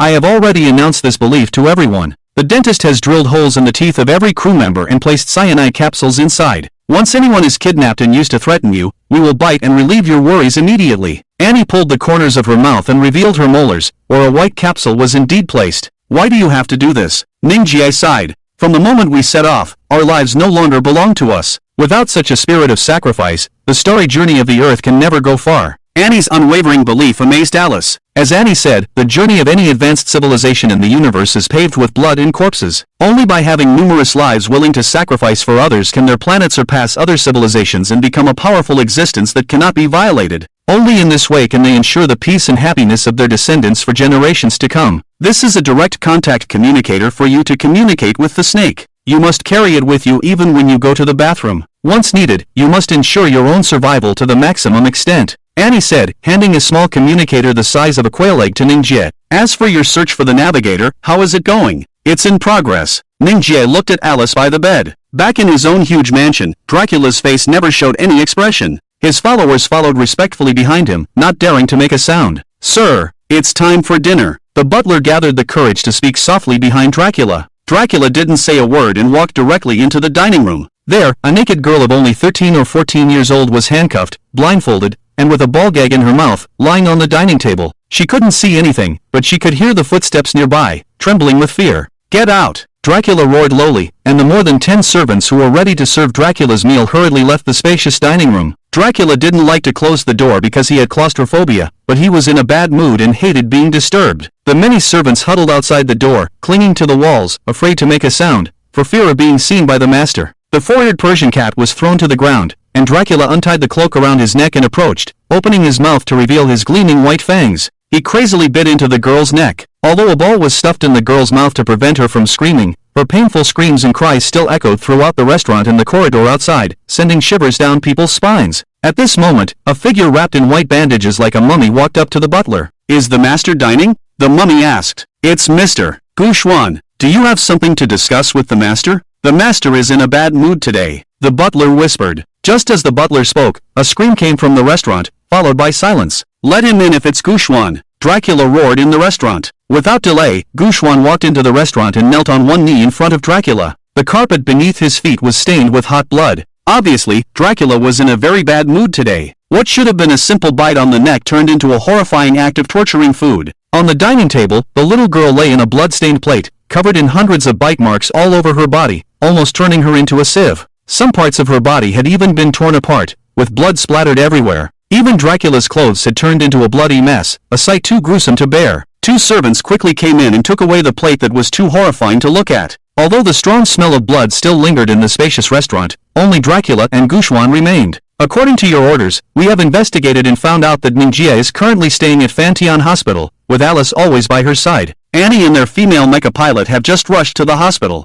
Interestingly, a large transport truck left Port No. 2 not long ago, labeled as Lady Kate's cargo, so no one dared to inspect it. It is suspected to be transporting the God of War Mecha. It is currently parked in the public freight yard. If needed, we can send troops to inspect it at any time, or let my withered vine destroy it from a distance, Shawn calmly reported. He was the mecha pilot who had killed Mingia's silver mecha from 10 kilometers away, and he was Dracula's most trusted assassin. Just keep an eye on it for now and arrange some manpower for surveillance. Don't damage the Flame Soul God of War, it's the collectible I want the most. Of course, the Ice Soul God of War dragon, which is the most famous in Araw, is also the God of War I want the most. Alright, you can go now. Dracula rubbed his temples. Yes, sir.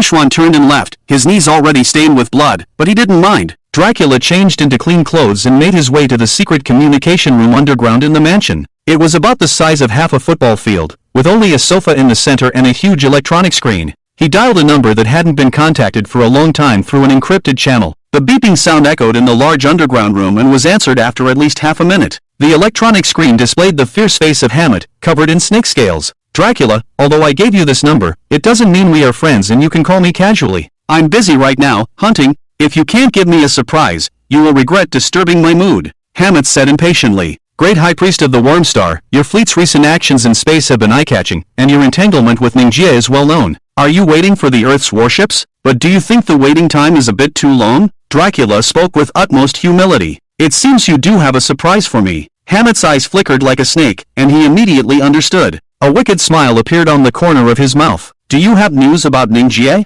Not just news, he is currently in the Fanteon city of the Lost Paradise. My people have been monitoring them, but for now, I can't make a move. Kate and this guy are involved, and they are suppressing me from taking action. Of course, I also have to consider the relationship between Araw and him. It's not convenient for me to directly intervene. You know, perhaps you disdain Araw, but we traitors are terrifying to the point of death. Dracula's tone became more and more playful. A despicable person like you is just being melodramatic. Say what you want. Hammett sneered. Then I thank Lord Hammett for his grace. I am not lacking in money, but I have been collecting classic mechas as a lifelong ambition. After the matter is done, Mingia will be yours, but the Flame Soul God of War will be mine. Dracula smirked. No problem. I can get as many God of War mechas as I want. Since you can't make a move, I will personally take care of the guy who dares to pull the trigger on my forehead. But the route is a bit far. It will probably take me 3 days to arrive. You must ensure that he is still there when my fleet arrives. Hammett said, suddenly bringing his face close to the screen and speaking in a gloomy tone. If he has already left by the time I arrive, then you can expect to accompany your lost paradise to become dinner for my bugs, understand?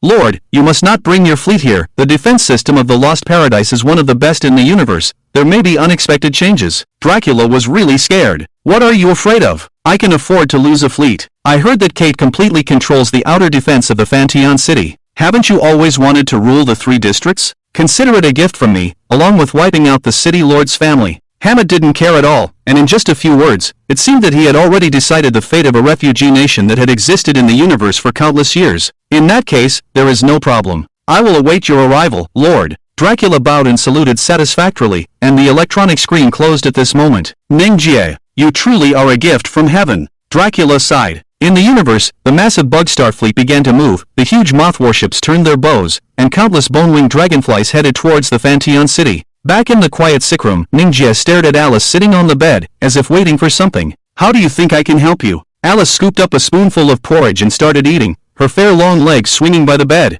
In terms of being well-informed, Xinjiang is one of the best in the Fanteon city. There aren't many interstellar refugees who dare to wander in the interstellar galaxy, but as long as they dare to, they must be well-known figures. Such characters wouldn't miss out on having fun and bragging in Xinjiang, so I believe you can help. This was the reason Mingia went to Xinjiang as soon as possible. It sounds reasonable, but I don't know why I should help you. Remember, you are the one who disrupted our plans, and we can't really call ourselves friends, can we? Helping you this time is already giving you face, and you keep making demands one after another. Not fair. Alice teased like a lover teasing her boyfriend. What do you want? Money? Or something else? Or maybe there's someone you don't like, and I can take care of him for you. This was a payment method that Mingia was good at. Miss Alice, if you can really help us, the whole earth will remember your kindness. When we successfully enter the starfall, we will definitely repay you. Annie also pleaded on the side. Money? That's something Alice doesn't care about. As for the repayment of becoming the starfall planet? Thanks, but no thanks. Looking back, the hexagonal demon bull did help the fleeing Araw royal family, but when we were destroyed by the bug star, I didn't see Araw's fleet helping us. So whether to report or not, it's all just a way to deceive people. Alice said indifferently. So what do you want? Mingia asked hesitantly. It's now 11:58 in Fantion City. Spend a day dating me, in every way you know, make me happy, let me experience what love is, and I'll help you find a navigator. Alice looked at Mingia on the sickbed with big eyes and a smile. Okay, I promise you, Annie said eagerly. Come on, I don't want you to sell yourself. You agreed so readily, Mingia said, twitching his mouth and looking at Annie beside him. Damn, aren't you a pervert? It's rare to have such a beautiful girl willing to go on a date with you, and you're still being picky. Are you crazy? After scolding Mingia with disdain, Annie looked at Alice again and said, Miss Alice, how do you like to play? Whips, wax dripping, riding a wooden donkey. As long as she's alive when we're done, anything goes? Riding a wooden donkey? What is that? Alice asked in confusion. You definitely don't want to know. Mingia said, looking like he wanted to cry but had no tears. What price would be enough for you to betray the only god of war on the planet? The answer is, of course, the right price. Annie sold Mingia, and the deal was reached in just 2 seconds. As a special dating fund, Annie also privately gave Mingia a Fantion bank card. After checking the balance, it was only 500 yuan, which would be enough for 2 people to watch 2 movies in Fantion City. You're really stingy. You want the horse to run, but you don't want to feed it. At least add a zero. This price isn't even enough to rent a room in a third-rate hotel in Fantion. Mingia's hand holding the card was trembling. Didn't you just want to go on a date? Who told you to rent a room? The price for going to bed and accompanying a conversation is different, don't you know? If you have the need to go to bed, don't just ask for a navigator, have her introduce us directly to Kate online. I'll notify some Earth merchants to open shops in Fantion and sell resources. The prices of some scarce minerals here are 20% higher than our regular market. And once we open up sales here, it will be easier for us to directly purchase the latest technological products from the universe, quickly improving the technological level of our Earth. Annie's eyes sparkled as she spoke. By the way, didn't you want to join the Starfall in the Sky? The Starfall in the Sky strictly prohibits members from colluding with criminal dens like Fantion City. Mingia was sweating coldly. There are different methods for different situations. When needed, Earth can produce a batch of refugee merchants who deny their planetary origins to help us with everything. Our ancestors have left us a lot of valuable experience in playing these deceitful games, so you don't need to worry about it at all. Annie patted Mingia's shoulder. By the way, the hopes of Earth and its people are entrusted to you. I'll give you 1 week. That's too long. The bug star won't wait for us like idiots like 2B. Alice said one day, and that's our limit. Annie, notify the fleet to prepare. Once we have the navigator, we'll leave. Mingia said as he got off the sickbed and put on a casual jacket. X has been working on this, but it will take at least a day and a half. Annie looked at the time. The clock had just passed 12 o'clock. Why? Mingia asked, puzzled. There's an annual Fantion festival auction the day after tomorrow at noon. I heard there will be a lot of good stuff. You know, the flame soul god of war has been frozen for 1,000 years and has fatal defects. The Hangwu system is no longer used. The equipment we provided on Earth obviously can't withstand your godlike speed. So in addition to finding some treasures for later research, I also want to quickly use alien weapons to strengthen the flame soul god of war and restore its true combat power. Annie had already found out. Do whatever you want, just don't forget your mission. Mingia finished speaking and walked in front of Alice. And you, my friend? How do you want to talk? I'm ready. Sorry, I'm not ready. It's early in the morning, and it's my sleeping time. Come to Chinching at 9 o'clock in the morning, and remember not to be late. Alice playfully ignored Mingia and left the ward. Since you said so, I'll go back first. I need to prepare some gold and exchange it for currency at the Fantion Bank tomorrow. Annie also quickly ran away. These crazy women. Mingia, who was dressed neatly, was stood up, and it was early in the morning. Even though Fantion City was known as the city that never sleeps, most people were still asleep at this time. The most important thing was that Mingia was experiencing the side effects of the anesthetic needle. Once he woke up, his spirit would become extremely excited, and he would no longer feel sleepy. Helplessly, he left the ward with a card worth 500 yuan. Suddenly, he found that the disappeared Shawn was sitting in the corridor outside the ward. Why are you still here? Didn't you accompany Annie back to sleep? Mingia sat next to Shawn. In the dimly lit hospital corridor, only the green light of emergency lights decorated the aisle. I was specially assigned to stay here to protect you. I was even allowed to carry a gun. Shawn opened her coat, revealing a black pistol in the holster under her armpit, but what Mingia saw was the chest wrapped in a tight-fitting suit. How humorous, sending a woman to protect me. Mingia laughed out loud. So, my personal female bodyguard, do you want to take a break? No need, the sobering soup in Chinching is too strong. It makes me feel like I've had a shot of adrenaline. Thinking back to the scene in Chinching, Shawn frowned and almost vomited because the sobering soup, the size of a basin, was thick and sticky like oil, with eyeballs and other unidentified objects floating in it. Shawn suspected that she was scared awake in the end. Since you can't sleep either, let's do something that can make each other happy. Mingia suddenly grabbed Shawn's shoulder, his eyes flashing with silver light. What do you want to do?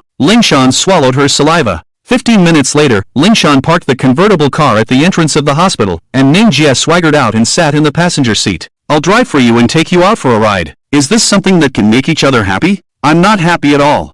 Shawn sighed and muttered softly. Don't mind. I have a huge sum of money with me. Now I'll take you to a good place for supper. Mingia shook the card with 500 yuan in his hand. The vehicle drove on the quiet streets of Fantian City. The central lighting core here had been turned off, and the street lights along the way had been turned on. If you look up, the street lights on the other side of the sky look like stars, and the cars driving with their headlights on are like slow-moving meteors crossing the sky, making you feel the urge to make a wish. Mingia, are you and Alice lovers? Bored during the drive, Shawn couldn't help but ask softly. No, Mingia answered without hesitation. But you kissed each other?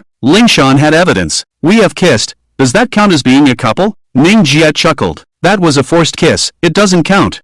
Shawn emphasized. But I'm the same, aren't I? Mingia said helplessly. Boys like you always attract the most beautiful girls to come close to you. Whether it's Queen Nana or Alice, when facing you, girls are like moths to a flame, unable to control themselves. Shawn sighed. You are also a beauty, and you are doing well in controlling yourself, aren't you? I won't fall in love with you, or rather, I don't know how to love someone at all. My life is a series of passive choices. Love is such an active thing, and I can't do it. Shawn's gaze looked into the distance of the street. My parents are both teachers, but they teach regular subjects like language and math, not piloting mechs. Their whole lives were spent teaching children how to become good kids. So before I was even born, they had already planned out my life. What brand of formula to feed me? What kind of elementary school to attend? What talents to develop? The reason I became a light reconnaissance mech pilot is because the treatment for flying mech pilots is better than regular in heavy armor, and there are flight subsidies for every mission. From childhood to adulthood, I never had any opinions of my own because there was never a place where I needed to make decisions. What about love? Mingia asked curiously. I did tell my parents that Miller was pursuing me. They put a lot of effort into investigating Miller's background, and in the end, they approved of us being in a relationship. And Miller has been really good to me, so I agreed.